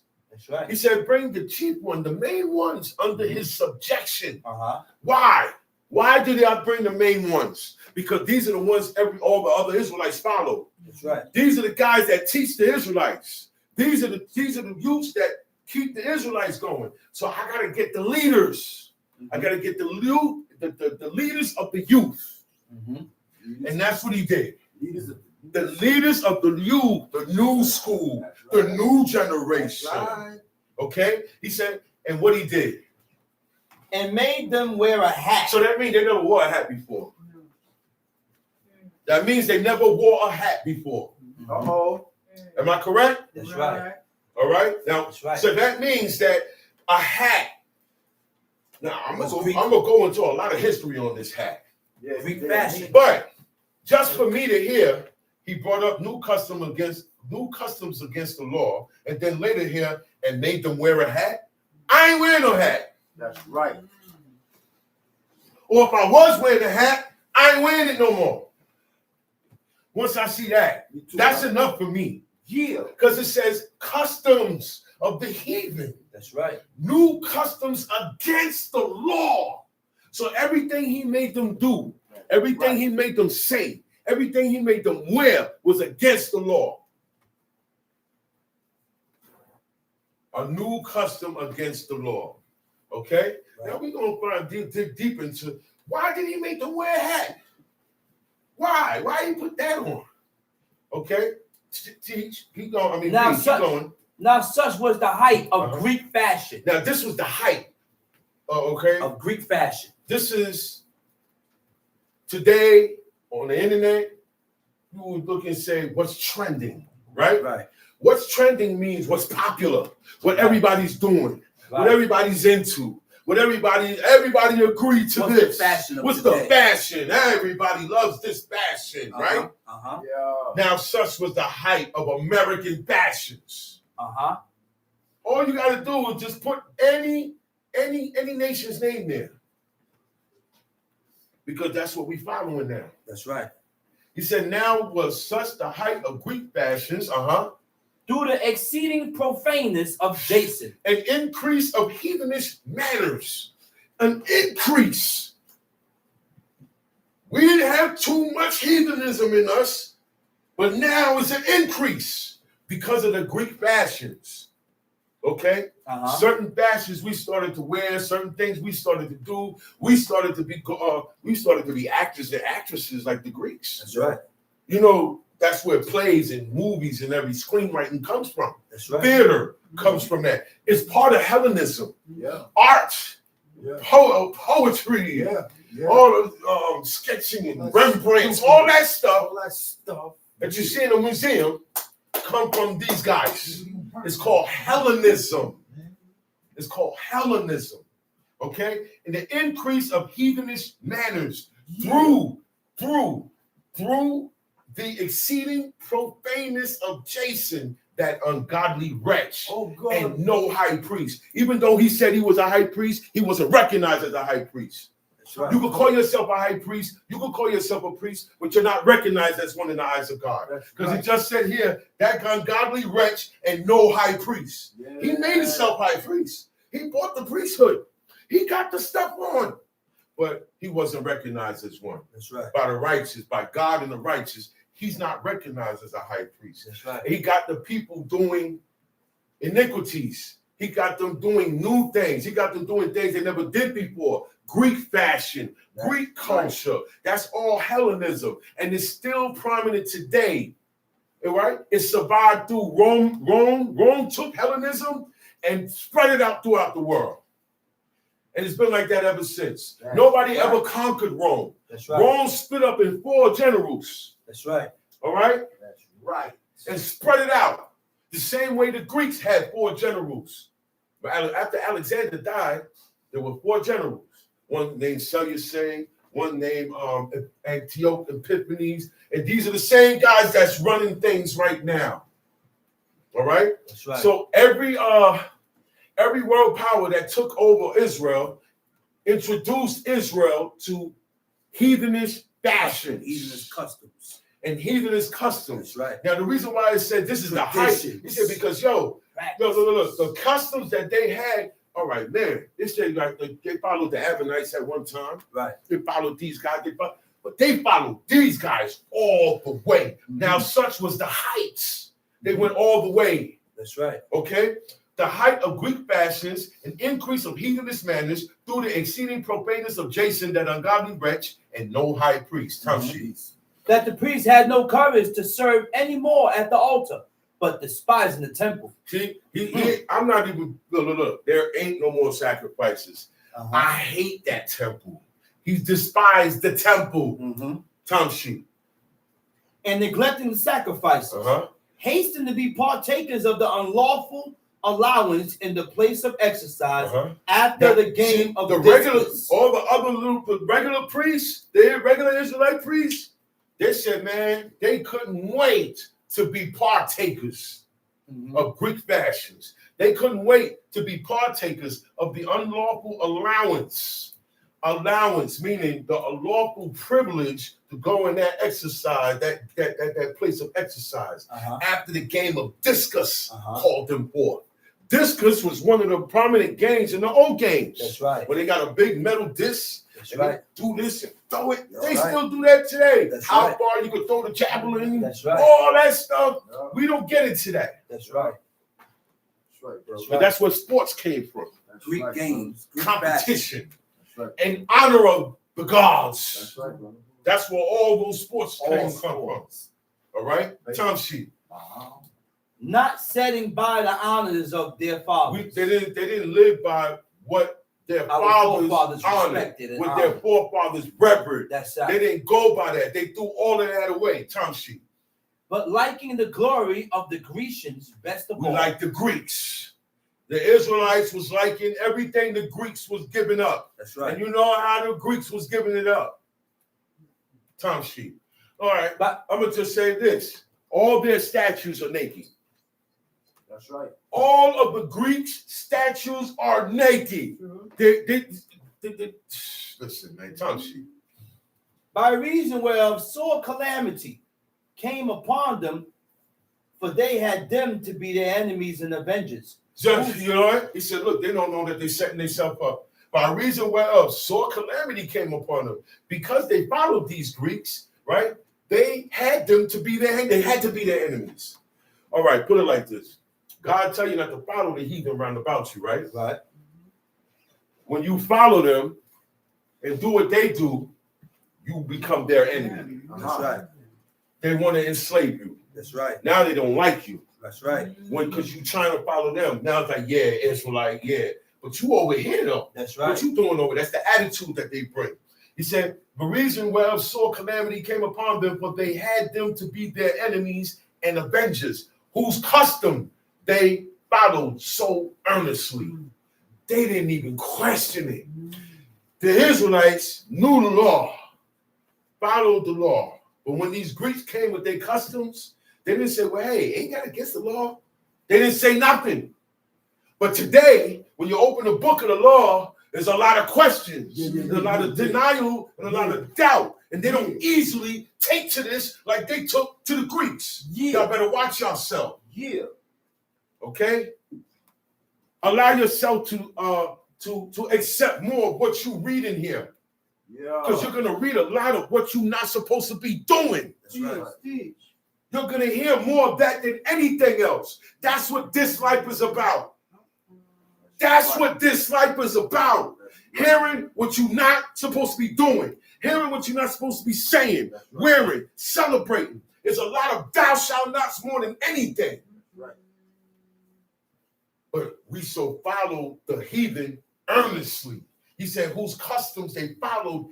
You know what earnestly mean? Without question. Yeah. Happily, easy, with no problem at all. Yeah. But when somebody could bring the law out, say, hey, the Most High say this, that, and third, it's a problem. Yeah. It's big debate, disagreement. This can't. Yo, man, as a whole, the Most High is destroying what you say is the nation. There ain't no nation, but the people today that are scattered, that call themselves Israel, they're being destroyed by themselves because we're following the enemy. You are following the lifestyle and the life of the enemy of God, Yeah. whose custom they follow so earnestly, and unto whom they desire to be like in all things. Yeah. Oh man, they went all the way. They went further in with the Greeks' customs and they did with the Moabite customs. And they did with the Babylonian customs. They went further with these guys. It said, what? Tomsi, verse 17. For it is not a light thing to do wickedly against the laws of God. What? It's not a light thing. It's a heavy thing. That's right. It should be, that should be heavy to you. And if it's heavy to you, that means it's guilt. The heaviness is guilt. Wow, man, I got this guilt on me. But if you don't have that, this not gonna have an effect on you. That's right. That's why I say it was a light thing that Ahab took Jezebel, the wife. That's right. He thought it a light thing. Yeah. I didn't take too much of this. I didn't know this was going to be a problem. She was going to be a problem to me. She was going to try to turn everybody on God. It is a light thing. Okay? He said, boy, it's not a light thing to do wickedly against the laws of God. No, it's not. That's a heavy thing. so heavy that your life and the life of your children depend on it. Mm-hmm. He said, but the time following shall declare these things. Tamshi. Now, when the game that was used every 5th year was kept at Tyrus. Okay, there were games that they used, it was festival games. Old games wasn't the only games. Each city, every 5 years or every 4 years, they do a festival. They do a games that was symbolic to their deity. Tamshi. This ungracious Jason sent special messengers from Jerusalem, who are Antiochians, to carry 300 drachms of silver to the sacrifice of Hercules, which even the bearers thereof thought fit not to bestow upon the sacrifice, because it was not convenient, but to be reserved for other charges. Right. This money then, in regard of the sender, was appointed to Hercules' sacrifice, but because of the bearer thereof, it was employed to the making of galleys. Okay, now listen to this now, right? The origin of it said he caused them to wear a hat, right? All right, I'm gonna read something to you here. Ancient Egypt, all right? Mm-hmm. Early hats were worn for both function and decoration. The use many upper-class Egyptians shaved their heads and wore headdresses to stay cool under the intense desert sun. Okay? The Greeks developed the petassos, a wide-brimmed hat worn by travelers, merchants, and messengers for protection against the sun. The Phrygian cap, an ancient symbol of freedom. Once something stands, the hat stands for something. Okay? In Egypt, the rich balded their heads. Y'all know that, right? In Egypt, only the rich and the nobles balded their heads because lice was very prominent in Egypt. All right? And the Egyptians, they were dark-skinned people, but they had straight hair. This is a fact. They were dark-skinned people, but they had straight hair. And lice was very prominent In Egypt. in Egypt. Yes. People with straight hair catch lice quicker than, look, I ain't catching no lice. I know that for a fact. I had an Isha that had straight hair. Got to her, didn't get to me. You understand what I'm saying? So they would shave. This is why the Egyptians shaved. Okay? That's why they shaved.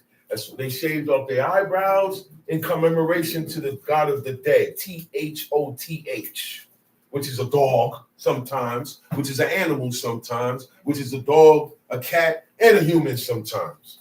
All right? But this is why they shave their heads. Whenever you see Egyptians, most of the time you see them, their heads are shaved, right? They're always depicted as bald-headed. Am I correct? Right. Okay. The reason why, lice is very prominent in Egypt. So once they bald their heads, the lice don't have nowhere to go. Okay? And this is when they started wearing hats in Egypt. Okay? So first of all, one reason why this one nation started wearing hats is because of their bald heads. All right? And even today, I know people that got bald heads. Once it get cold outside, they hurrying up and they will stop at the store and buy a cap and put it on. Because that's hitting that skin. You don't have no hair covering there. You don't have no hair to give it protection from the cold or the heat. That was one reason why the Egyptians wore hats. Okay?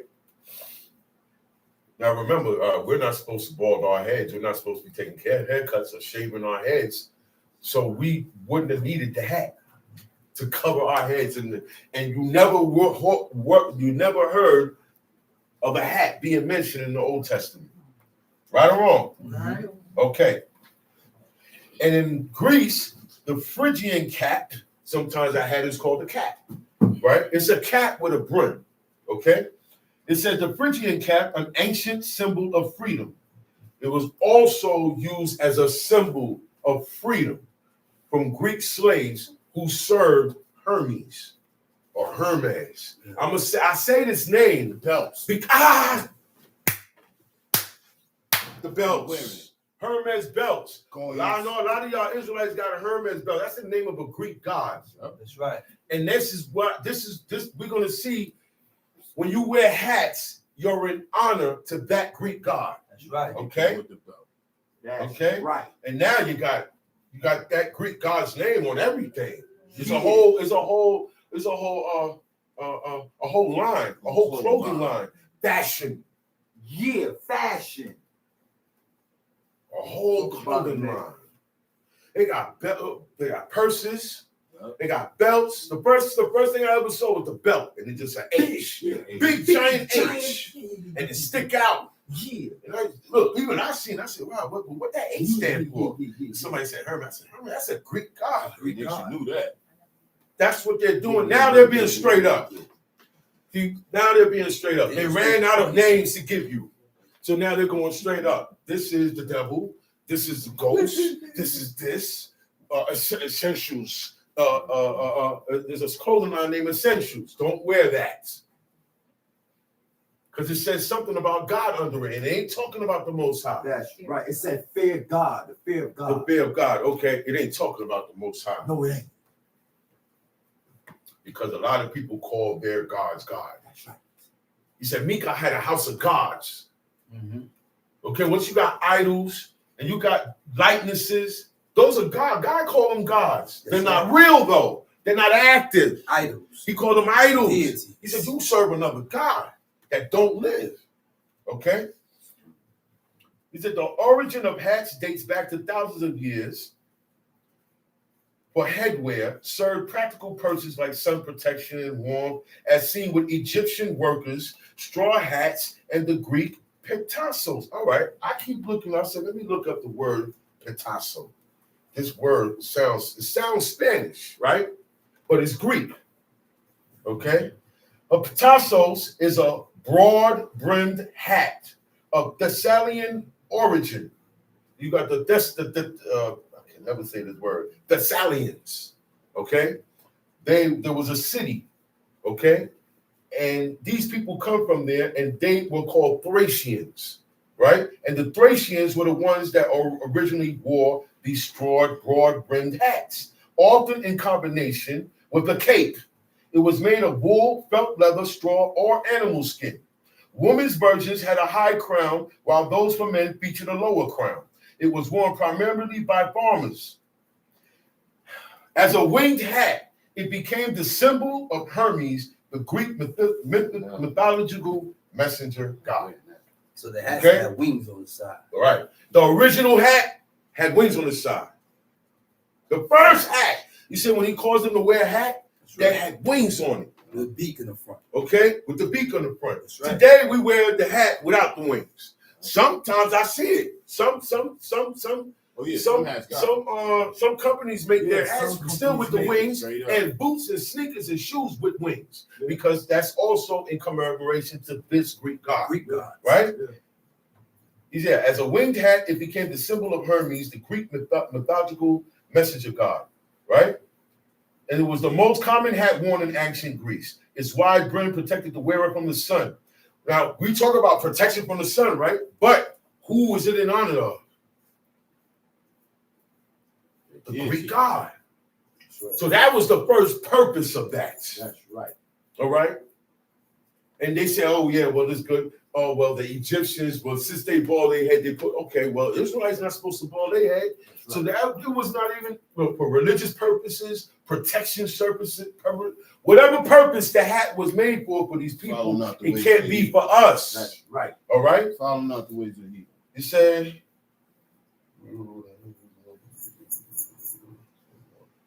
in Greek mythology, Hermes was the Olympian god of travelers, thieves, and merchants.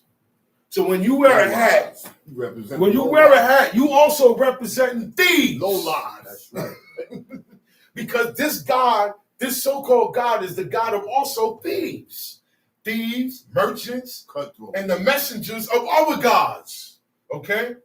He was the son of Zeus. See, I'm bringing this to you so you can see the significance of the hat and why Jason made them wear a hat. That's right.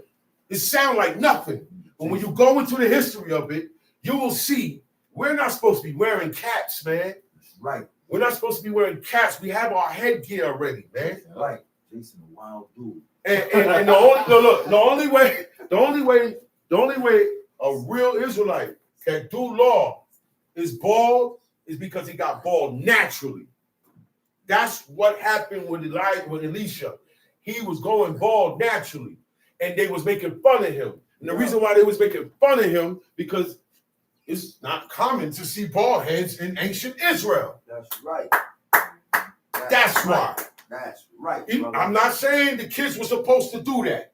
No. But it was amazing to them. They like, man, get out of here, bald head. They didn't know who Elisha was.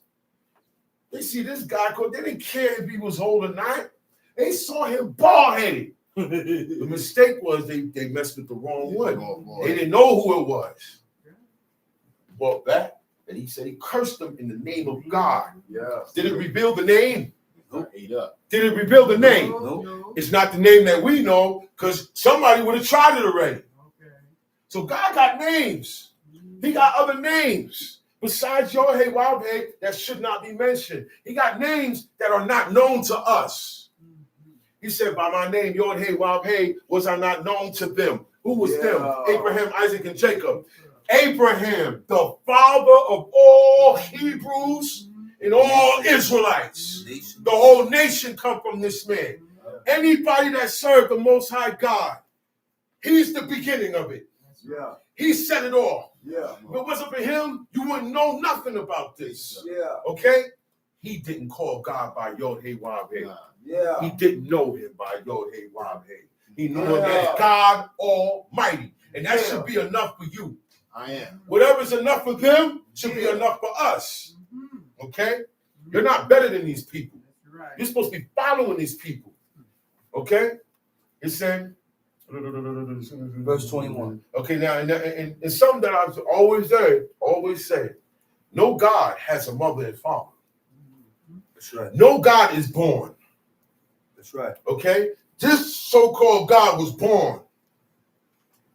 My God was not born. He was born in the My God does not die. Okay. He is the living God, the eternal one. Yeah. Okay? And when you wear certain things and you attend and do certain things, you on their side. You're rolling with Greek gods, man. See, you don't hear about certain things in the Old Testament because this is more modern. We're closer to this time reading about than that time. So this is when a lot of stuff that we know today started in these times. Okay? Time sheet. Now when Apollonius. Oh, wait. And this so-called God, he was also a trickster, a liar, and one of the most famous nymphs. He was also a nymph, a nympho. Oh, man. Time sheet. Now when I mean, it went Apollonius. both ways. Now when Apollonius, the son of Menesthius. That means it went both ways, y'all. All those Greek gods were men and women. One year they're man, the next half of the year they're woman. Some were hermaphrodites. Okay? Some came half man, half horse. That's the Greek gods, okay? And when we follow these people's fashion, we're following that. Because this is when all these what's going on today, this is when it started. Time sheet. Now when Apollonius, the son of Menesthius, was sent into Egypt Oh, for the man. coronation Another of King. description of this God. Hold on. Numerous depictions of Herm as a shepherd carrying a lamb on his shoulders. Oh. Who that reminds you of? Sound like a nigga Today. with dogs. That's today. That's today. Yeah. You got Jake with all the animals and the lamb on him. Yeah. That's where they get it from. Yeah. Jake, that thing on the cross is of old. Oh. It is of old. All religions. They just remix them. It's just They remixed. remix It's just been every year. remixed over the Heavy years. remix. Remixed in different territories and in different nations. But it's all the same, man. Yeah. Time sheet. Now when Apollonius, the son of Menesthius, was sent into Egypt for the coronation of King Ptolemus, Philometor, Antiochus, understanding him not to be well affected to his affairs, provided for his own safety, Whereupon he came to Joppa, and from thence to Jerusalem, Joppa, that's the same Joppa that we read about. where he was honorably received of Jason and of the city, and was brought in with torchlight and with great shoutings. Now, I'm going to tell you something. It's real easy to make an altar. Real easy. It says you can create an altar with the symbols of the god. You don't even have to have the statue. It says you can have an altar with the symbol of the deity. Offer him things like honey, incense, and practice activities he represents, such as travel.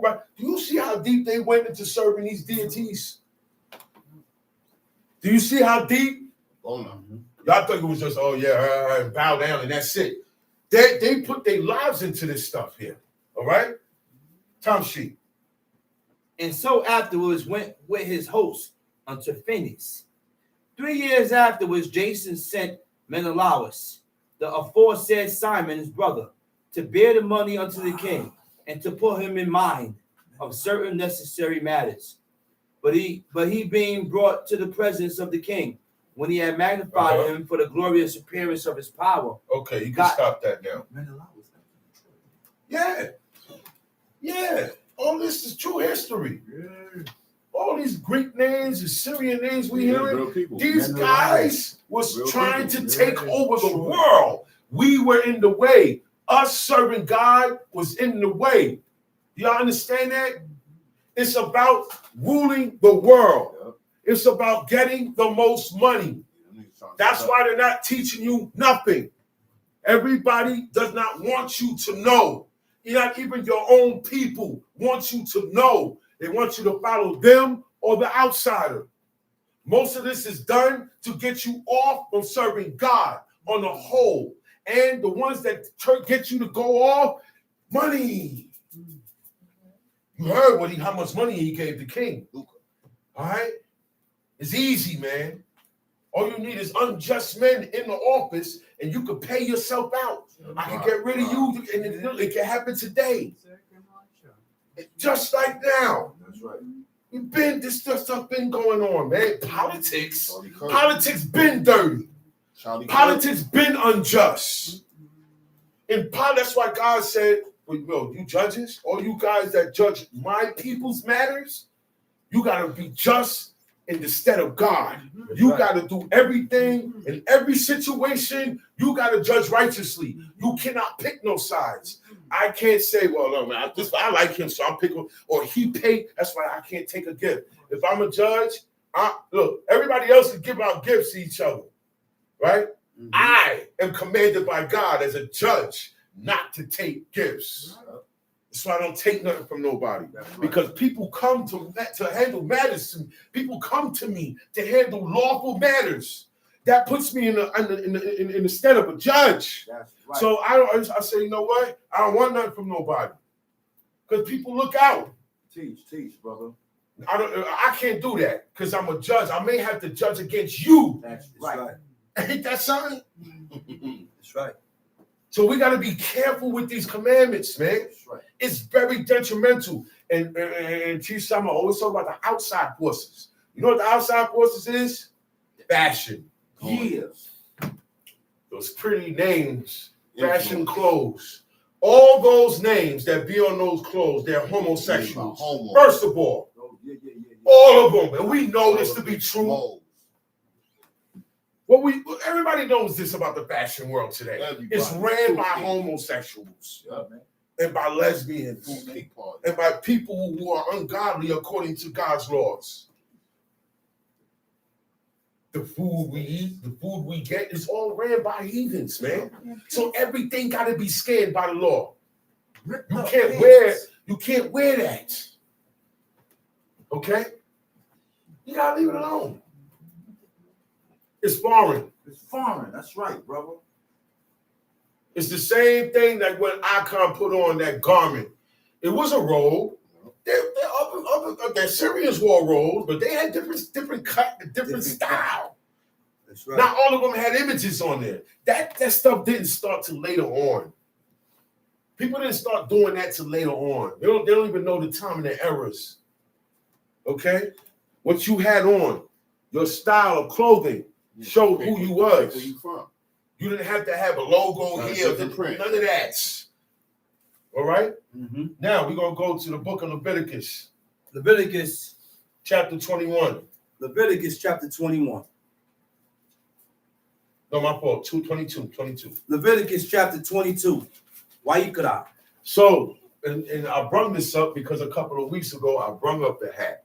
I brought up why we're not supposed to be. So this is the proof. And there's more. There's a lot more. But it goes into things I don't want to talk about today. Okay? I think what I brought should be enough for anybody to make a decision on whether they want to keep wearing hats or no. Yeah, teach facts. All right? And because I'm reading it and it said he caused him to wear a hat. It hit me. Why they didn't mention that? Mm-hmm. It pointed the narrator. You got to read this book with a fine-tuned mind. Certain things it points out for the view, for you to seek out what was that about. And when I went, it's a lot, man. You see what the Pope wears? Mm-hmm. That's a hat. Fish hat. A fish hat in honor of the fish god. Okay? Of the fish god. All right? Time sheet, Leviticus chapter 22. Leviticus chapter 22. First 5 books. Third book. And the Lord spake unto Moses, saying, Speak unto Aaron and to his sons, that they separate themselves from the holy things of the children of Israel, and that they profane not my holy name in those things which they hallow unto me. I am the Lord. Say unto them, whosoever he be of all your seed, among your generations, that goeth unto the holy things. All you priests. This is for all the priests. Because the priests are the only ones that are able to go and minister and touch and deal with the holy vessels of God. Everything that's in the tabernacle of the congregation, or later on the temple, it was holy. That's why God did not allow just anybody to run up in there and take stuff and loot it and sell it to people. It's all locked away in a dungeon room in the Vatican City in Italy up until today. And the ark and the altar of incense and the tabernacle itself, God said those things are too holy for any man. He stashed it. He hid it. He caused Jeremiah to hide the ark. No man is finding the ark until God tells him where to go. All right? People was trying to find the way. They was trying to follow Jeremiah. You know, because when you in caves or you in a forest, you got to mark your way. Everywhere we go, every 10, 20 feet, mark. Put a mark there. So you know you're not walking around in circles like the children of Israel was for 40 years in the wilderness. Okay? So these people was trying to mark the way and follow Jeremiah because they seen him with these artifacts. Jeremiah asked God to blind them, and they got blinded. Okay? Mm-hmm. And he went deep into the mount and he buried these things. Deep into place, he didn't bury them, he placed them in a room. Deep, a cave, what we call a cave, but they call it a room in the mountain. Placed it in there. Nobody found that. Okay? The holy vessels of the Lord can't anybody know. It's still holy. God not going to allow anybody to touch it. Okay, you guys messed up. That don't mean that's not holy no more. That's right. You made yourself unholy. You're not worthy to officiate. There's nobody worthy to officiate now. So I'm going to let these guys that you like to follow, I'm going to let them grab it up. And they ain't going to know why they grabbing it up. They just want it. I put it in their head. Grab it up, bring it back, lock it up. Years later, one king come out and he opened it up because he's celebrating New Year's. Right. New Year's? Are we supposed to be celebrating New Year's? No. That's another thing. Why are we celebrating the same days as the heathen? Yeah. We're not supposed to have one day that we share to celebrate with the heathen. There is not one day that we have in common with the heathen. That's all I'm going to say. Prove me wrong. Prove the law wrong. Prove the lessons wrong. Show me all these celebrations that are not in this Old Testament, in this law, whether it's valid. Show me when it's valid. Show me that birthdays are valid. Show me that New Year's is valid. Okay? And Hanukkah was only the rededication of the burnt offering altar. And they gave out portions, which is food. They gave food out. They had a masiba. That's it. Giving comes from birthdays and Christmas. Don't you see? We don't have a feast day where there's gift giving. The gift I give you is food. Everybody eat. Everybody got a plate of food. Portions. When you look up that word portion in Hebrew, it refers you to food. A portion of food. Oh, you got a plate? That's your portion. So get everybody a plate. They just say the word portion. Today we say plate. There's no difference. That's right, brother. Time sheet. Which the children of Israel hallow unto the Lord, having his uncleanness upon him. That soul shall be cut off from my presence. I am the Lord. He couldn't come up in there being unclean. The priest didn't get unclean, man. The high priest was that they stayed. That's why he was secluded to the tabernacle. We ain't gonna go abroad all over the place. No, it's too risky. Because your job, you have the highest office.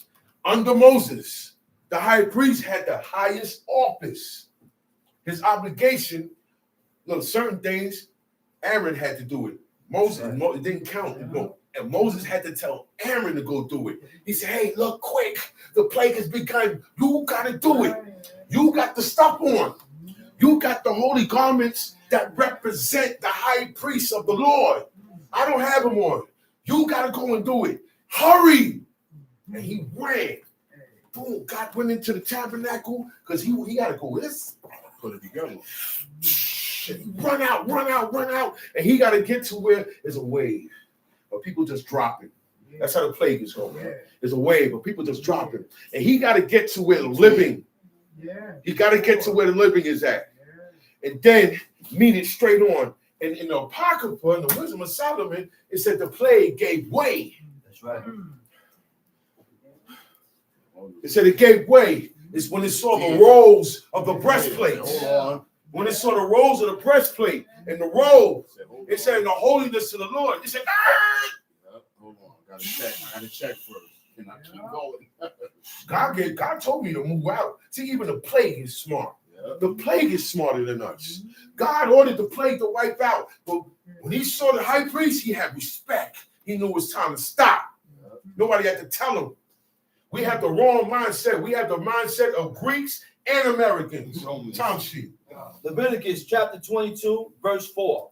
But I'm getting out of that. I'm already halfway out of that. Yeah, that's right. I already recognize a lot of stuff I dropped. Straight up. I said, okay, well, this is not in here, well, I'm dropping it. That's right. And it's on my mind until I drop it. That's right. God lead. Time sheet. What man soever of the seed of Aaron is a leper, or had a running issue. Leprosy. Remember we spoke about leprosy? It's a flesh disease. It's more than a skin disease. It's a flesh-eating disease like Ebola, but it works. Whew. Once you get that, man, 9 times out of 10, you're not getting rid of it. It's highly contagious. It's in the air. It's airborne, and you can get it by contact. If somebody sneezes in the same room you in, you got it.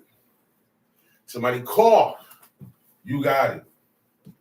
So this was a highly contagious thing. And if you get leprosy, you can't be the high. You can't go up in there. You can't even come in the camp. You got to leave the city. You can't live among us. You got to go in a colony, a leper colony. Time sheet. No. But guess what? Israel, they never had no leper colony. Israel never had a leper colony. Okay? And very few people. He said Miriam turned leprous only for 7 days. God cured her. God put that on her personally. Mm-hmm. She didn't get that. She didn't catch it by another means of contagion. God did that. He said, if a father would spit on her face, all right? Okay, so Now, 7 days, he took it off of Shut her. apart. She good. She was good. Who else had leprosy in Israel? Gehazi. Who else had leprosy in Israel? Not much. That's it. We had no leper colonists. They said, well, Miriam, go over by the leper colony and stay there for 7 days. She stayed in the tent by herself. Separate herself. She separate by herself and nobody moved. Nobody moved. Shut down. Because she's still ahead. Because when she picked up the tabrets and started praising God, all the women followed her. All the women looked to her to follow. She was the example. Even if she don't come to you and say, sister, you shouldn't do that. You don't see her doing it, you shouldn't do that. You know, the same way the men have to follow righteous men, the women have to follow righteous women. That's right. Okay? Tom sheep. What man soever of the seed of Aaron is a leper, or running issue, he shall not eat of the holy thing until he be clean. He can't eat, he can't partake. He can't partake. The family. Look, my family, I'm the high priest. My family eat what I get from the people, from the offerings that the people give up to God. I get a portion of it. And that portion that I get, I don't eat by myself. That's what I feed my family with. That's how my family gets fed. But you can't eat of it if you're unclean. Right. Tom sheep. And whoso toucheth anything that is unclean by the dead, Uh-huh. or a man whose seed goeth from him. A man whose seed going from him, ejaculation, no matter how it's done, once it come out, you're unclean. Well, it's forced. Yeah, because you know it comes out unlawfully. Yeah. Men bring it out unlawfully. You lay down with a woman that you ain't supposed to be laying down with. That's right. Solo. That's right. You did it on your own. That's right. Toys, That's right. gadgets. However it came out, You are unclean. you unclean. And it's not supposed to come out like that. All right? Leave it alone. Deadlock. No, they weren't sexual freaks like that. Like No. they had to have an orgasm every minute.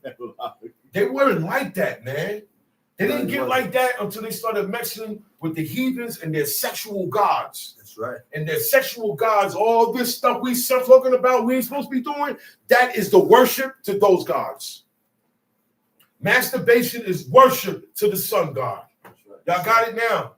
Orgies is worship to Baal Peor. If you deal with that, you are worshiping Baal Peor right now. That's right. Okay? That's Tom right. sheep. And whosoever toucheth any creeping thing, whereby he be made unclean, Uh-huh. or a man of whom he may take uncleanness, Uh-huh. whatsoever uncleanness he had, the soul which had touched any such shall be unclean until even, and shall not eat of the holy thing unless. So how do I know he when wash his evening flesh time? When is with water. evening time? How do I know when is evening time? Because most people think evening is when it's dark. No. And evening is not when it's dark. No. Mm-hmm. Now, the day starts with the evening. It's the evening and the morning made the first day. First day. The second day wasn't here yet. So it was just that first evening. The morning came when God made light. It wasn't there yet. Right. Explain that. It was just evening. Explain that. Before the morning came, it was just evening. Evening and morning is So one day. when the morning came, God said, okay, Right. the evening and the morning, It's with one day. the break of the morning, that day, It's one and that day. sun shining for that whole day, and that evening One before makes one day. When This is evening- common right. sense, When y'all. evening come again, Stop it ain't the same. complicating matters. Right. It ain't the same It day. ain't the same. God When said the evening come evening, again. all right, everybody's, people who celebrate New Year's Eve started the evening before. People who do Christmas started the evening before. Everybody do everything the evening before. Now Israelites want to say the day start in the morning.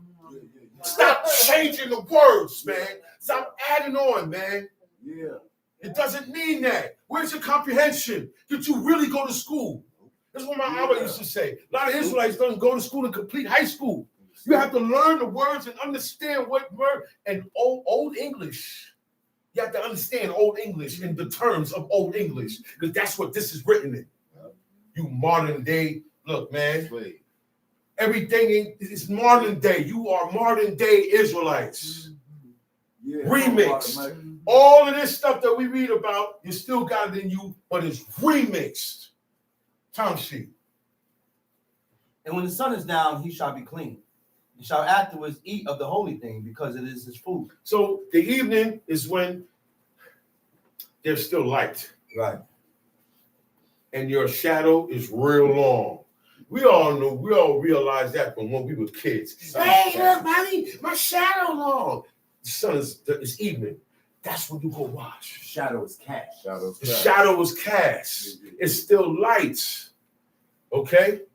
So Shabbat don't start at dark Friday night. No, that's right. It start at evening. You could tell when that sun real low. That's right. You see It's getting real low. You over there, sun about to go down. Okay, get ready. Evening is here. That's evening. Even this country, they know evening. They call evening 6 o'clock. Around 6 o'clock, they say it's evening. But at least they're close. Because they mess with the time too. That's why we can't get the calendar straight the way it was back then. That's right. They messed us up. They messed everything up. They messed time up. Daylight savings times. This is summer. Look up summer solstice, winter solstice. This is why we have a daylight savings time. All right? That's where it comes from. That's why the sun go down now at 4 o'clock, 4:30. It didn't go down 4:30 in the ancient days. That's right. They did this. Okay? Time sheet. That which died of itself, or is torn with beasts, he shall not eat to defile himself. That would die of itself or torn with beasts. How do you know the flesh that you eat didn't die of itself or was torn with a beast? How you know that? Do you know that? Can you turn to the east, face God, and say that you 100% sure that no meat that you ate didn't have blood, fat, or died of itself or was torn by a beast? Then you need to stop. If you can't do that, honestly, 100%, then you need to stop until you make sure that it covers no blood, no fat, didn't die of itself, and not torn with beasts. That's how you're supposed to eat your flesh. Let's stop playing games. Let's get down to the nitty-gritty. These are the 4 requirements for eating your flesh. No blood, no fat, torn of itself, died of itself, or torn by beasts. Okay? If you can't make sure these 4 things did not happen to that flesh you're about to eat, you violate. Count sheet. They shall therefore keep mine ordinance, lest they bear sin for it, and die therefore if they profane it. I, the Lord, do sanctify them. God is the one who sanctified us. These laws is what make us different. These laws is what make in school they be like, why you don't eat that? Because everybody, you the strange one. You're the strange one today. Back then, the wicked guy was the strange guy. Today, we're the strange one. All the ones that supposedly follow God, you are strange. Be comfortable with that. Embrace it. Yeah, to be different. Embrace it. Everybody wants to be the only one that wants to stick out. So why we don't take this opportunity and stick out? Mm-hmm. So dumb. Time sheet. They shall therefore keep mine ordinance, lest they bear sin for it, and die therefore if they profane it. So if we don't keep God's ordinance, it's sin on us. Because he said, lest they bear sin for it. So automatically, once you're not doing these commandments, automatically sin. Because your obligation is to do these commandments. You're not supposed to be not doing this. You're not supposed to be on the outside looking in. Oh, yeah, I used to do that. Because now you're bearing sin for it. Everything that you're going to do is going to be iniquity for leaving this. It say, and die therefore. After that, you're going to die if they profane it. Time sheet. There shall no stranger eat of the holy thing, or sojourner of the priest, or hired servant shall not eat of the holy thing. But if the priest buy any soul with his money, he shall eat of it. And he that is born in his house, they shall eat of his meat. There's a lot of rules for the priest and the high priest. Are these so-called priests following these rules? They can't. Most of this action goes down in the tabernacle or the temple. Where is it? Mm-hmm. Where's the place that God chose to place his name there? Where's the altar? Where's the ark? Where's the holy utensils? Where's the breastplate? Where's the holiness to the Lord? That's right. Where's the holy mitre? Where are the ounces of gold? Where are they? All these things are needed also. That's right. You need the place, you need the person, and you need the gear that comes with it, which is what he took off. Aaron took all these things off before he died. God did not allow him to die in these things. And then Eleazar became the high priest.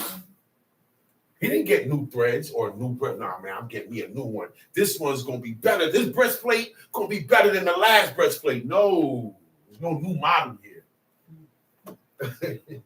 Certain things stay the same with God. It don't change. Mm-hmm. So what? God got all these things hidden away. Ain't nobody worthy enough to be walking around with the breastplate that was on Aaron. Mm-hmm. That Aaron was picked by God. Y'all know that, right? Chosen by He God. was chosen by God to minister and atone for the people. You know how big it is for a person to make an atonement, not for one person, a whole nation, man. A whole nation. He was able to make an atonement for the people's sins, and he didn't die for it. Mm-hmm. So that story about that guy died for your sins, joke. God had it set up to where a man was able to atone for the whole nation and not die. Nobody dies for nobody's sins. He said, Right. The soul that sinneth, it shall die. Tom sheep. If the priest's daughter also be married unto a stranger, she may not eat of an offering of the holy thing. Now, a stranger, in this case, is a person. He's Israel, but he ain't a priest. He's outside of that. Okay? So this guy is considered a stranger because outside of the priest, you're a stranger to these holy vessels. That's right. That's why you can't enter into them. Even the Israelite, even the righteous Israelite. All right, I'm going to give you an example. They were moving the ark.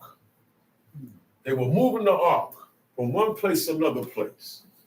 And it fell. Yeah. And I'm going to teach y'all a lesson with this. The ark fell. And a man grabbed it. His name was Uzzah. He grabbed it because this is the ark. You're thinking that you're doing the right thing. All right? But the rule is with that ark, nobody touches it. Now, the ones that carry it, they don't touch it. It has rings around the outside called staves. And you put poles through it.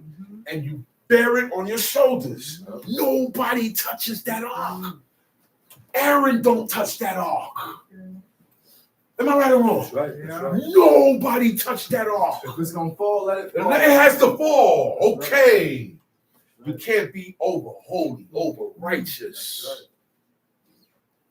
Okay? This generation of Israel is too over righteous. All right? You will go against that rule and still try to grab the ark and wind up dying. That man died. Disintegrated. Perez Uzzah, the breaking forth. God broke forth from Uzzah. Nobody's supposed to let it fall. That's right. The ones who's taking care of it, the ones who's assigned to take care of it, let them deal with it. Certain matters you can't take care of. You have to leave that for the ones who's assigned for it. He died for that. And a good intention, though. Good intentions is not always right. You may have good intention, but this is not for you to do, or for you to say, or for you to. It's not your place. It's your place. Okay, we got to keep that in mind. All right, performance of the law bring wisdom. You perform the law, the wisdom will tell you when to do certain things and when not to do certain things. And the people who don't move, where wisdom don't come to, they're not going to understand that. They say, man, why you ain't say nothing? I said, no, it wasn't the right time. Man, not me. I'd have said something because you don't have no wisdom, because you don't perform the commandments. So no wisdom can come to you. And you're going to have any matter like this. Verse 12, if the priest's daughter also be married unto a stranger, she may not eat of an offering of the holy things. But the priest's daughter be a widow or divorced and have no child, and is returned unto her father's house. A lot of times this happens. A woman get married to a man, the man die. She ain't stay outside. She ain't go dating. She went back to her home. She went back to her home, man. It didn't work out. She came back home. That was the custom. He said, and look, she didn't have no child. He said, and is return unto her father's house as in her youth. She shall eat of her father's meat, there shall no stranger eat thereof. This is rules for the family of a priest. How about the family of the so-called priest today? Do they go by these rules? What holy thing are you eating? Sacrificing and these animals, and anybody get to eat of it. Mm-hmm. That's not how it went. That's not how it went, man. Because this guy's unclean, she's unclean, he's unclean, but everybody in there is eating of that land. Tell she. And if a man eat of the holy thing unwittingly, then he shall put the fifth part Unwittingly thereof means you unto it. did not know. In error. In error, in ignorance. That's right. But when you find out, you still got to pay. You still got to make that up. He said, then he said, and if a man eat of the holy thing unwittingly, then he shall put the fifth part thereof unto it, and shall give it unto the priest with the holy thing. He got to pay for that. There's a fine for that. Certain penalties don't deserve what it got. Certain penalties deserve a fine. Yeah. Certain penalty, you ain't got to put your hands on people all the time. You ain't got to embarrass a person all the time. You ain't got to put them on a spot all the time. You wouldn't like it if you got put on the spot. See, try not to do things that you don't. But you know what? I'm not gonna do it like that because I wouldn't. Even though that he's wrong, I wouldn't want it done. I wouldn't want that handled like that. We got to start thinking like this, man. And then now, I got to notice that you are considerate.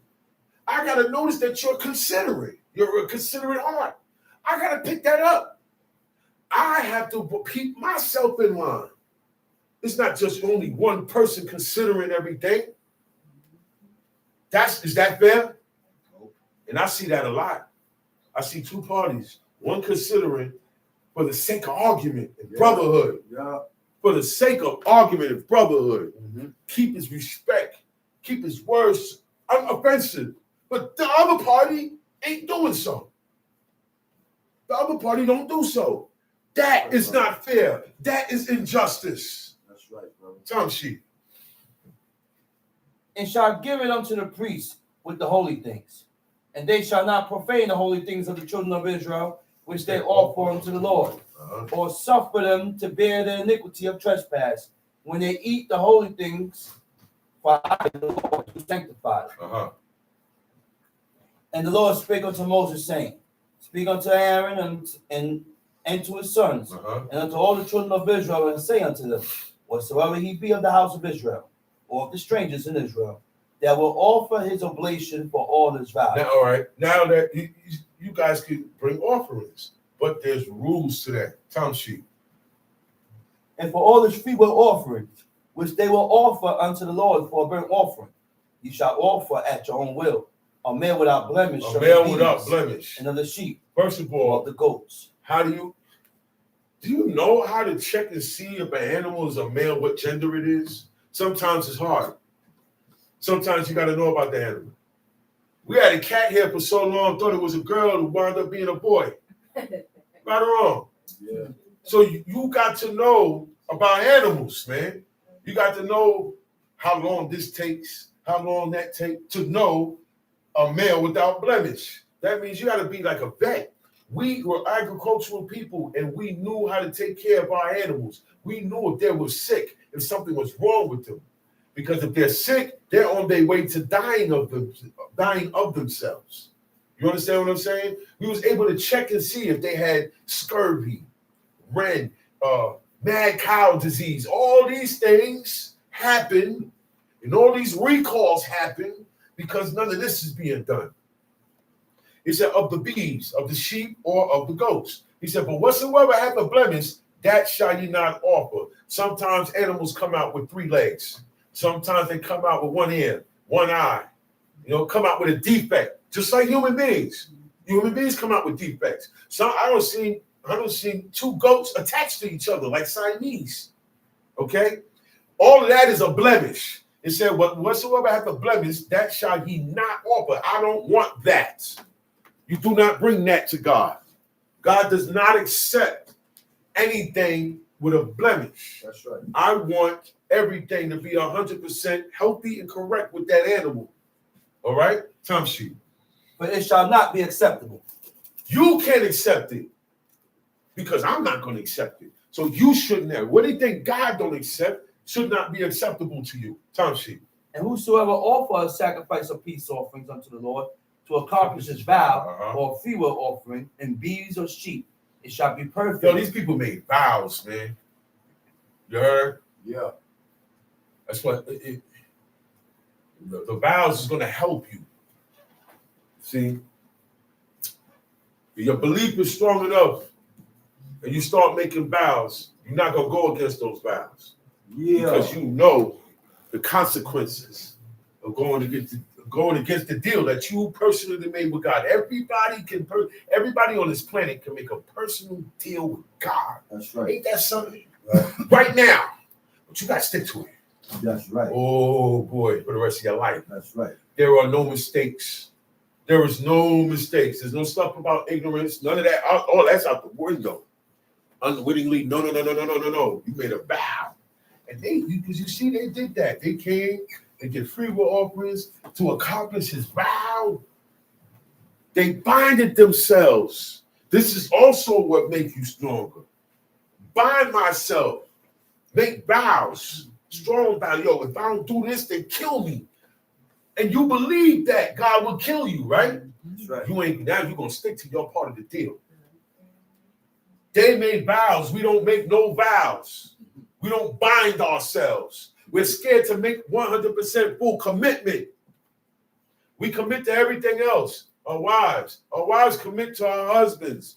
Everybody commit to this, we don't commit to God. Yeah. We are supposed to commit our lives 100% to God, not you or you, me. We serve each other, and we have an office to each other as husband and wife. Okay, but the commitment, we both are committed to God. That's right. You're not committed to me, and I'm not committed to you. That's how it goes. We're both committed to God and what God says. So now God says these rules, that's what we got to go by. No questions asked. Sometimes questions are good, but at certain times, there's no questions asked. God wants you to follow his commandment blindly, like Abraham did. That's why he said that this guy here, he ain't asked. The only question Abraham ever asked was, I only got this Eliezer of Damascus. I don't have no son. I'm old. At that time, nobody gets pregnant or have kids at that age. So for Abraham and Sarah to have Isaac was a big thing at that time. That's why she laughed. They weren't having sex no more. There's a certain time, see, marriage, that relationship called marriage, in the long run, it ain't going to be about sex no more. Mm-hmm. If it's truly marriage. Mm-hmm. Yeah, we're not only together for that. That's right. There's a time when you can't have kids no more. And that's what you call the mellow out stages. My mother used to call that the mellow stages, right? This is part of growing old together. It's not all about getting in bed with each other all the time. That's not what the relationship is now all the time. It's not based on that. Because that's not going to be the whole run of your marriage. Okay? You say you want to grow old together. Yo, that's look. It's a lot you got to put up with. It's a lot. Thank you. I was trying to find, all right? On both sides. No. On both sides. But we gotta remember, I gotta remember my place. She gotta remember her place. But I still gotta tolerate certain stuff, and she gotta tolerate certain stuff. That's how it lasts. That's right. Ain't nothing perfect. Make it last forever. We're both getting ourselves together and right before God, so we gotta tolerate each other in the meantime. Right. Okay. Family has to, family, brothers, sisters, cousins, aunts, uncles. We have to be patient with each other. That's right. All right? That's right. And if I see you being patient, why am I still acting like a tyrant? I should calm down. That's right. I say, yo, you know what? That's right. All right, man. No. You good. Matter of fact, you calmed me down the way you acting. I was all hyped. Come on, yo, you ain't gonna lose nothing. That's right. But pride that God don't want you to have. And that's why we come at each other. Pride is in everything that we do until you notice it. All right, Tom sheet. It shall be perfect to be accepted. There shall be no blemish therein. Blind or broken or maimed or having a wind or scurvy or shad. See, you got skin disease, something wrong with him. He got gangrene. Don't bring him. His gums are bleeding. You look at the animal, the gums is bleeding. He can't go. You can't bring that to God. And all of this stuff they did in the history, later on in history. He said, man, why don't you take that to your governor, man? Give it to Nahshon and see if he take it. Nahshon ain't taking it. I know him. I know the governor. The governor back then ain't taking it, and the governor today ain't taking it. What's going on, man? We started giving God broken, blind, maimed, disease. Things we didn't want. Mercy and went to the idol and gave the idol the good stuff that God blessed us with. The good stuff we went to the idol with, God gave to us. Man, we have no loyalty, man. That's why he pointed out Moses, said Moses is the most faithful in all my house. That's right. One thing I ain't got to worry about Moses, he will never turn on me. That's right. That's what that means. Faithful, never turn. Loyal, never turn, no matter what. Hey, we can get mad at each other, but I ain't turning on you. I never turn you. I will never turn on you. And sometimes you get annoying to me, but I ain't turning on you. Okay? All that is to a limit. No. All that's to a limit. Because I love you. And the ones that's close to you can push your buttons like that. Yeah, only the ones that's close to you because you love them. So let's all recognize this and have patience with each other. Because that's what love is. Love is patience. Love is also patience. God is the author of love. What you say? Patience? Love is also patience. Oh, yeah. God is the author of love, and he's patient with all of us. That's right. If he didn't love us, if he hated us, he wouldn't be patient with us. That's He would say, you know what, man? Forget them. Kill them. Yeah. So we got a long road to follow. We got laws to follow and keep. And we got ways. These ways. Okay, go along with the law. That's right, bro. That's what makes you accepted before God. You can't just be doing law and not changing your ways. That's right. And you can't be like, I'm changing my heart, and you don't do no law. You got to do both. That's right, brother. You have to change your mindset and how you think and how you treat people and be just, and you have to have these laws covered. That's right. That's the duty of Israel. Tom sheet. That's right, man. You shall not offer these unto the Lord, nor make an offering by fire of them upon the altar unto the Lord. Either a bullock or lamb that had anything superfluous or lacking in his parts. Superfluous means a defect. Okay? Or lacking in his parts. Like I said, sometimes they come out with one leg, 3 legs, no tail, twisted mouth, one eye. God said, that's superfluous. Don't bring none of that stuff. See, God is about perfection. All right? God is about perfection. When he pulled up on Abraham, he said, walk before me and be perfect. Make your life perfect before me. That's right. That's what he told Abraham. And that's what doing these commandments and changing our ways is being perfect before God. Tamshi. And thou mayest offer a free will offering, but for a vow it shall not be accepted. You shall not offer unto the Lord that which is bruised, or crushed, or broken, or cut. Neither shall ye make any offering thereof in your land. Your land. That's what they're doing today. Here we go. Kemoakshad. Nor make any offering thereof in your land, in the place that you chose. That's what's happening today. Do you understand the state of Israel? Do you understand that Kol Israel, all of Israel, does not do these commandments? Everything that God say to do, they don't do. And everything God say don't do, Israelites do today. No, seriously. God say don't do it unless I tell you where to put it. We don't follow that. We put it where we want to put it. We put the temple where we want to put the temple. We put the tabernacle where we want it.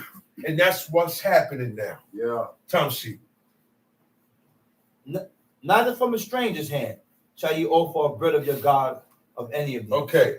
I couldn't go and get something from an outsider, that someone who don't serve God.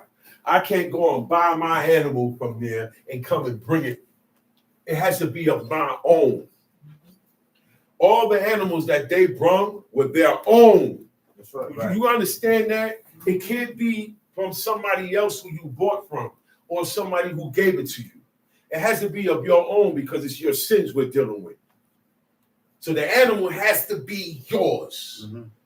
And you can't get it from nobody else. Okay? Especially one who don't serve God. Tamshi. Why? Because their corruption is in them. Say it again. Because their corruption is in them. This is why God says certain people, he separates certain people from other people, because this one has corruption in them. Okay? These guys got corruption in them. All right? The ones that not the alien, these guys, the alien, the one that don't serve God, they have corruption in them. They can't come near. So when we follow those people, we have corruption in us. That's why God said he can't come near. You can't because you can't even take from this guy and offer it because of his corruption. It came from him. So it would not be accepted because he's corrupt. That's why certain things they had to offer of their own. That's right. Okay. I can't come to you and say, yo, let me hold one of your goats so I can offer it. Nah, you're going to tell me no, man. You crazy, man? Get out of here, man. You had the soul that sinned, it shall die. So that was your responsibility. Time sheet. Right. And blemishes be in them. They shall not be accepted for you. And the Lord spake unto Moses, saying, when a bullock or a sheep or a goat is brought forth, then it shall be 7 days under the dam. And from the 8th day, and thenceforth, it shall be accepted for an offering made by fire. So when a bullock, a sheep, or a goat is brought forth, is born, it's going to be with the mother 7 days. The dam is always called the mother. The mother is always called the dam. He's saying that on the 8th day, you take it and you separate it. That animal doesn't get put with the rest of the animals. Right. Because this animal is accepted. It shall be accepted for an offering made by fire unto the Lord. Not just any animal they went and said, okay, let me pick that one. They had a certain, okay, this one is born, boom, grab that one. Count the days, 7 days. On the 8th day, snatch them up and put them by itself. That's what you say to serve, to be accepted. These are the animals that you can use to be accepted for an offering. Not all the animals that they had on their farm were accepted. You understand that? Right. This is how you got, so you had to have your own going on. That way you can keep track of how many days it's been with the dam. Take it, boom. Now I got a couple of animals here that has been separated and acceptable for offerings. There's a lot of rules to the offerings in the priesthood. Tamshi. And whether it be cow or ewe, you shall not kill it. and her young both in one day. And see, you don't kill the cow and the kid in one day. You do not kill the mother and her young in one day. Tamshi. And when ye will offer a sacrifice of thanksgiving unto the Lord, And when we say offer it at Thanksgiving, your own when will. we say Thanksgiving, it's showing God appreciation. Right. That's what it means when it says Thanksgiving. It is not the Thanksgiving day that's coming up later on this month that Israelites ain't supposed to have no dealings with. But I know you're going to be there eating that cranberry sauce and that stuffing and that dry turkey. Is what you want, white or dark meat? Yeah, I know you're going to be there because you can't get away from these things. And Israelites are still defending these days. Yeah. They ain't eat nothing. Leave those days alone, man. Those are pagan holidays, man. Turkey. Yeah. Those are it's the slave master holiday. That's right. The one that brung you over here as slaves, allowed by God, that's their dish. That's their day. That's their day that they got cool with the Indians. Had nothing to do with you. But what you doing celebrating this day? Tamshi. On the same day it shall be eaten up. Eating up. Ye shall leave none of it until tomorrow. I am the Lord. Therefore shall ye keep my commandments and do them. I am the Lord. Neither shall you profane my holy name, but I will be hallowed among the children of Israel. I am the Lord, which hallow you, that brought you out of the land of Egypt to be your God. I am the Lord. And the Lord spake unto Moses, saying, Speak unto the children of Israel, and say unto them, concerning the feast of the Lord. The feast of the Lord. Days that you come together. The days that I want you to gather. Okay, Tamshi. Which ye shall proclaim to be holy convocations. These are the days that you're going to have holy convocations. All right? See, even these are my feasts, Tamshi. Even these are my feasts. 6 days shall work be done. But before we get there, 6 days shall work be done. But the 7th day is the Sabbath of rest, a holy convocation. You shall do no work therein. It is the Sabbath of the Lord in all your dwellings. And the rules of the Shabbat is what makes the day holy. When you follow the rules, you do not profane it. Once you follow the rules, the instructions of the Shabbat day, being that it is holy, anything that is holy, anything that God made holy, there's instructions for how to deal with this now because it's holy. You can't deal with this day the way you deal on that day. You can't deal with this holy thing. You understand? It's not for the purpose of everything now. It's not a regular day. It's not an average day. It's not a common day. It said the rest of the feast days, it said it shall be a Sabbath of rest. A Sabbath. This is the Sabbath. He said, but the 7th day is the Sabbath of rest. That's right. Those feast days have a portion of Shabbat in them. That's right. Being that you gather and have a holy convocation on the first days and the last days, and on the one day, which is Feast of Weeks. And no work is done on those days.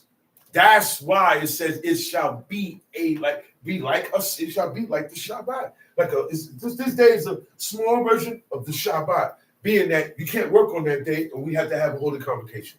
But it's still a feast day, so there's certain things I can't do on this feast day. It's only one feast day I'm allowed to cook on, which is the Feast of Unleavened Bread, because of the unleavened bread. It has to be made every day, every day. That's the only feast day that God said, say what you shall eat. Say what you're going to eat for that day. That's right. You still can't go cooking up everything on that day.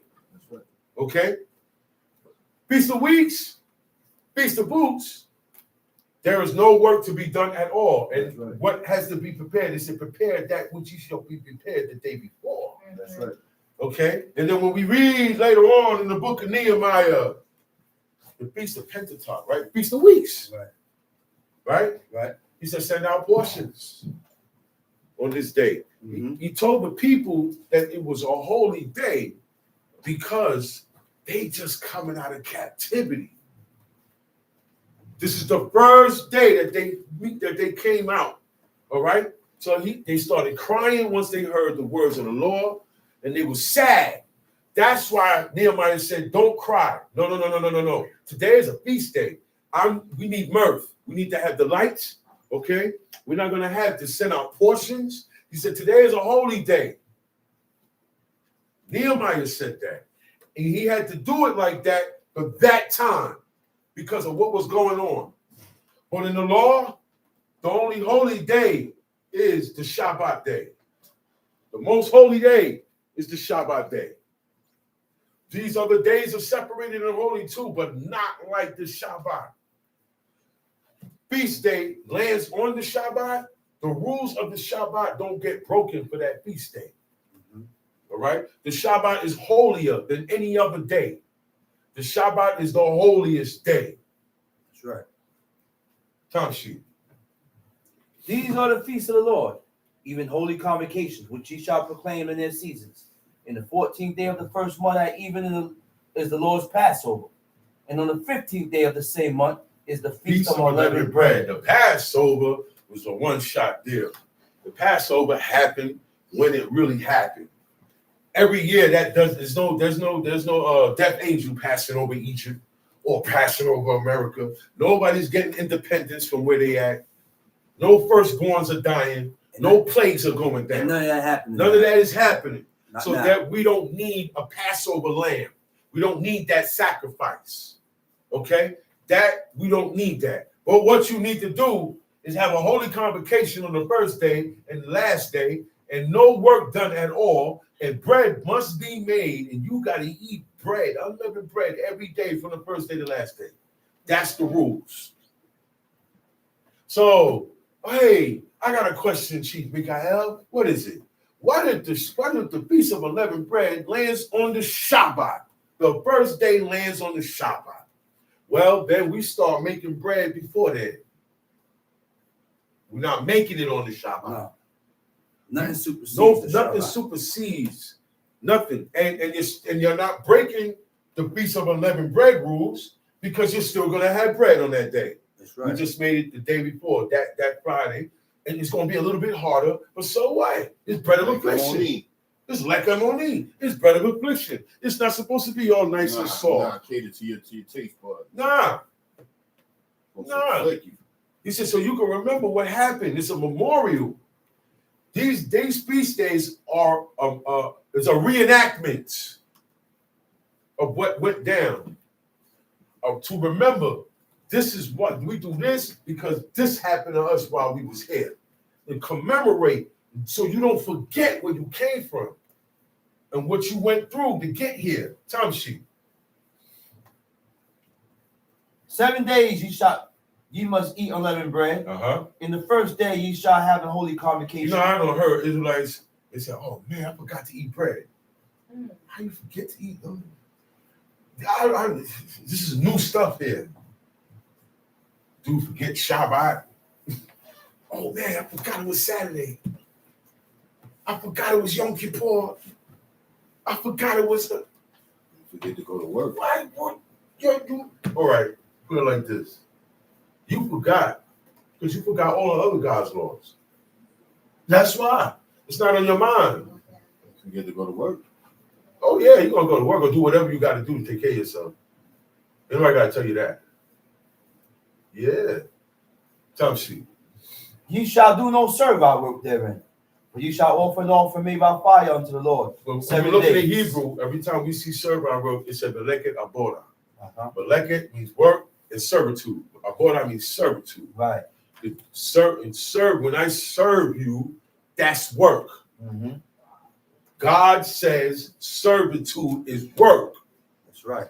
Not just, okay, all right. It says servile work, right? So I can go to work for my boss, right? Right. And he pay me, right? Right. And the work that I do is janitorial work. I mop, I sweep, and I clean. And I get paid for it. I get paid for my what? Work. Right. Right or wrong? Right. Before you get paid for it, it's still work. So it doesn't matter if you're getting paid for it or not. That action is still work, whether you're getting paid for it or not. I can't pick up a broom or a mop today. I can't clean nothing today. That's work. That's right. Everybody has to pour their own cup of juice today. I can't, but come on, bring your cups and I pour it. I'm serving everybody. That's why when you go in the kitchen today, it's self-serve. Self-serve with consideration. Because you're not the only person here. Everybody serve themselves. But you got to serve yourself. I can't even get, you got to get yourself. No, man, you can't get that. No, I can't. That's all servitude. Not extra. Yeah, but you are nothing. I'm extra and you ain't doing nothing. I'm supposed to be extra. I'm extra, yeah, but you're not doing nothing. I'm doing too much in this law. You're not doing nothing in this law. Right, brother. How about that? That's right. How about that? Servitude is servitude. That's right, brother. Servitude is servitude. If I go get something for you, I served you. Sure. If I pour something out for you, I served you. No. You drop something, big. I gotta pick it up. You can't pick that up for me today. That's right. That's how deep servitude go. All right? Time sheet. In the seventh day is a holy convocation. You shall do no servile work therein. And the Lord spake unto Moses, saying, Speak unto the children of Israel, and say unto them, When ye become into the land which I give unto you, and shall reap the harvest thereof, then ye shall bring a sheaf for the first fruits of your harvest unto the priest. And he shall wave the sheaf before the Lord, to be accepted for you. On the morrow after the Sabbath, the priest shall wave it. And ye shall offer that day, when ye wave the sheaf of he lamb, without blemish of the first year, for a burnt offering unto the Lord. And the meat offering thereof shall be 2 tenth deals of fine flour mingled with oil. Now, all of this is supposed to be done not by the people.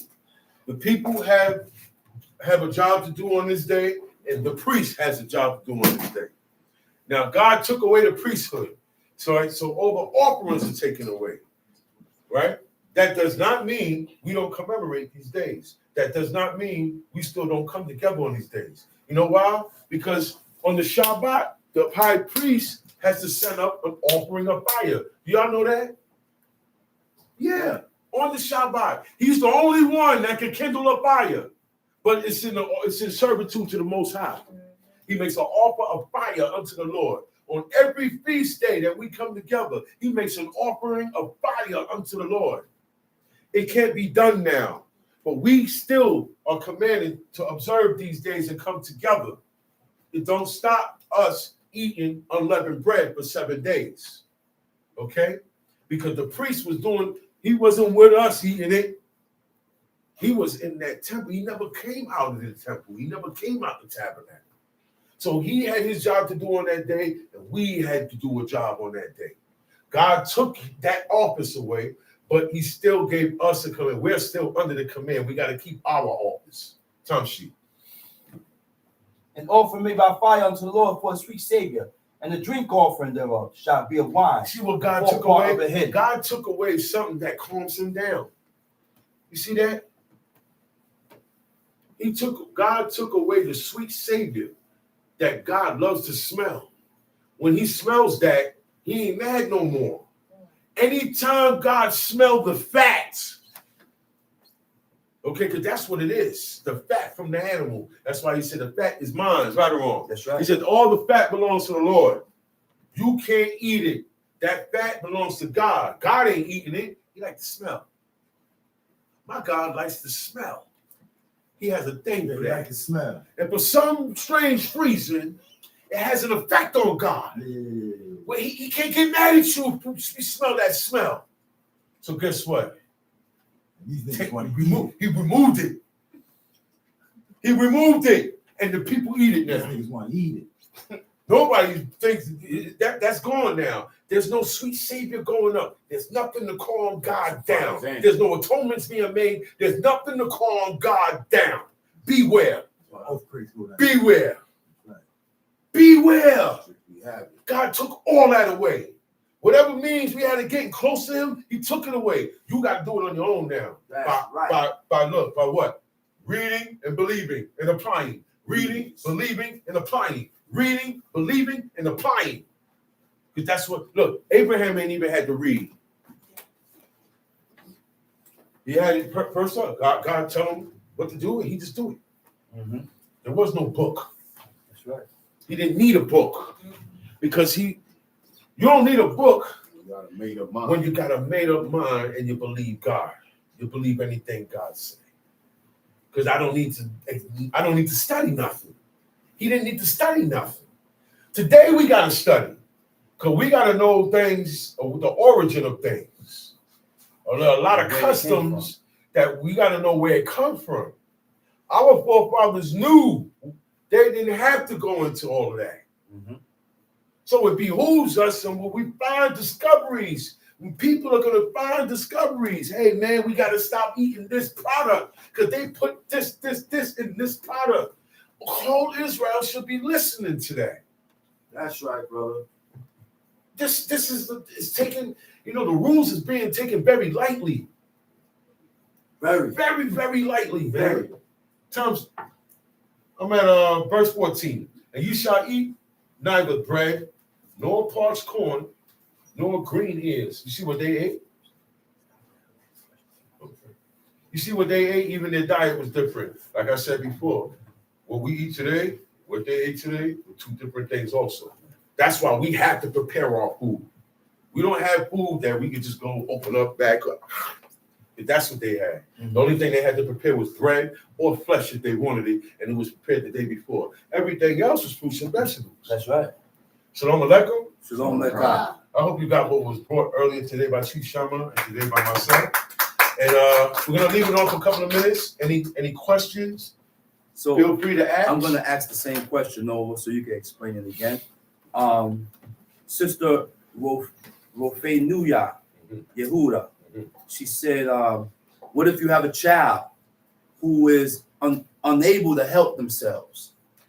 You have In what situation? as far as serving or helping. You got Okay, no. If you have a child, that child, that's right. you're exempt from that even on the Shabbat.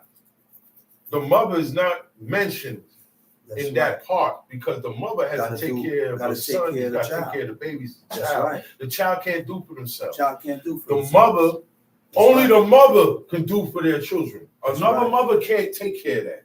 Or the father can't, you can't be that type of father today. So on the Shabbat and on these days where we can't work, the mothers are exempt because they gotta sometimes, hey, the child, mess himself. And it gets messy. Yeah. You gotta take them and clean them up. That's right. Okay? That's right. All these things. But the only thing you can't do is heat the milk up today. Nah. You can't turn on it and heat the milk up today. Okay? And remember, they didn't have bottles back then. So it's a lot of things, but she's exempt. The mother is exempt from taking care of that child. That child can't do for himself. Can we eat Little Debbie's of any kind? No. No. The ingredients of Little Debbie come from animal sources. Or some of them come from an animal or plant sources, and you don't know. And they got lard. Okay?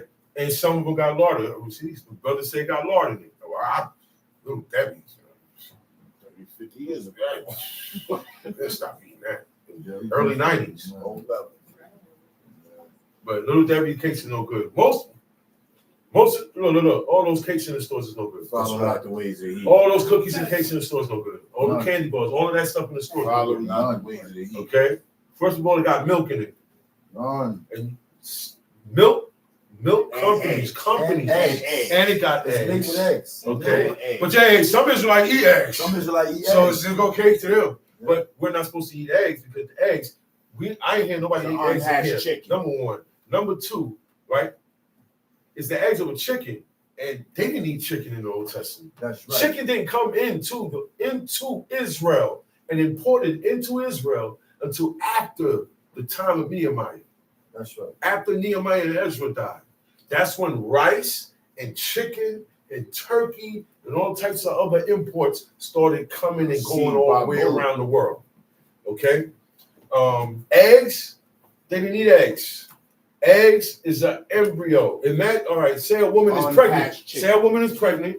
Take that baby that unborn baby and put it in a shell. That's an egg. That's what the eggs is. That's an egg. Unborn speak. No, this is questions. Oh, I forgot. A question. I'm so used to saying tongue sheet. Like, okay. What's the next one? That's it. That's it. That was a Any good more question. questions? Do we have any more questions before we close out? We ain't even eat quail eggs in the book. That's right. We ate quails, not the eggs. Not the eggs. We ain't eat That's eggs right. of nothing. There was no That's right. eggs. So the quails came up. We eating That's everything. right. The beef, That's right. nails, everything.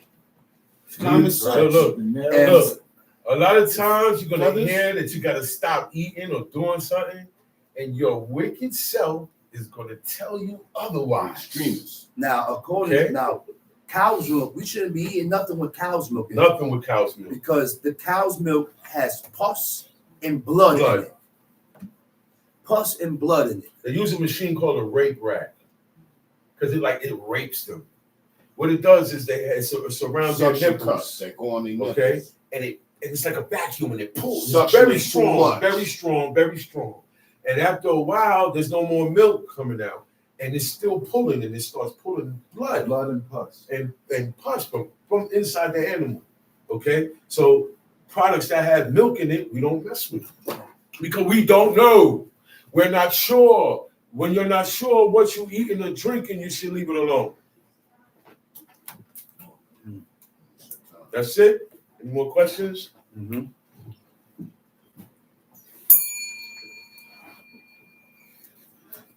Okay, Shalom Aleichem. That's it for the questions. Shalom Lekah.